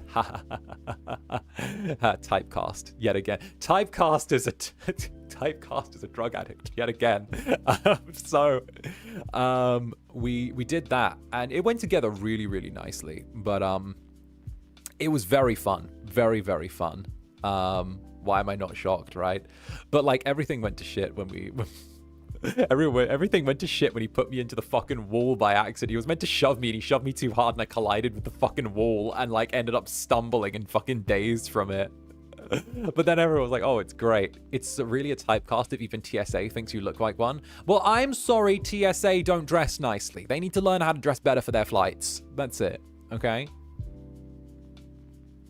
I'm sorry, TSA don't respect the drip. They don't get it. TSA don't understand the drip. They can't respect the drip. They can't understand my Sigma male grind set. They don't get it, and they never will. It's okay.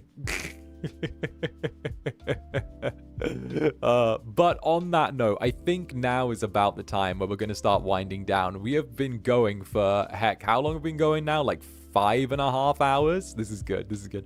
So I hope you guys have enjoyed the first ever coffee date deluxe. This is our first ever, like, extended coffee date, and I hope you guys had some fun with it. I think this will be how we're doing coffee dates in the future. They're going to be longer.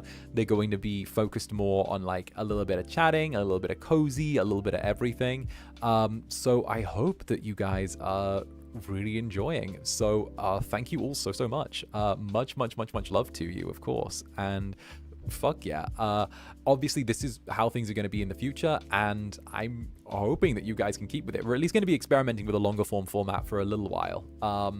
And we were able to talk about so many things and like cover so many topics we aren't normally able to do. So thank you all so much. And of course, if you guys want to peek at the schedule again, I will be posting it in a little bit, but we will be back tomorrow with some Silent Hill F. It will be a marathon stream, so buckle up. This should be a good one. And of course, you know, if that's your thing, that's going to be our horror. But if you're not in the horror, we'll be back with House Flipper 2 on Thursday at the regular time as well. So I will see you all bright and early then for some Silent Hill F. I would love to see you all come through this adventure with me. But until then, I've been your sweet Incubus, and you've been my dear Netherlings. So, get comfy, get cozy, and I'll see you all far sooner than you think. I'm going to send you guys on over to Nyx now, so enjoy. Until the next. Bye-bye for now, my dear sweet Netherlings. Bye-bye. Silent Hill, oh god, I'm never leaving? No, you're never leaving. None of you. You're all mine. You're my little Netherlings. You're never getting away. You're all mine. Mine. My Netherlings, my sweet Netherlings. You're already nether-branded. You've been nether-branded by me. A little piece of me is always going to be with you now. Just like a piece of you is always with me. Get out of here. Get out of here for tonight. I'll see you soon.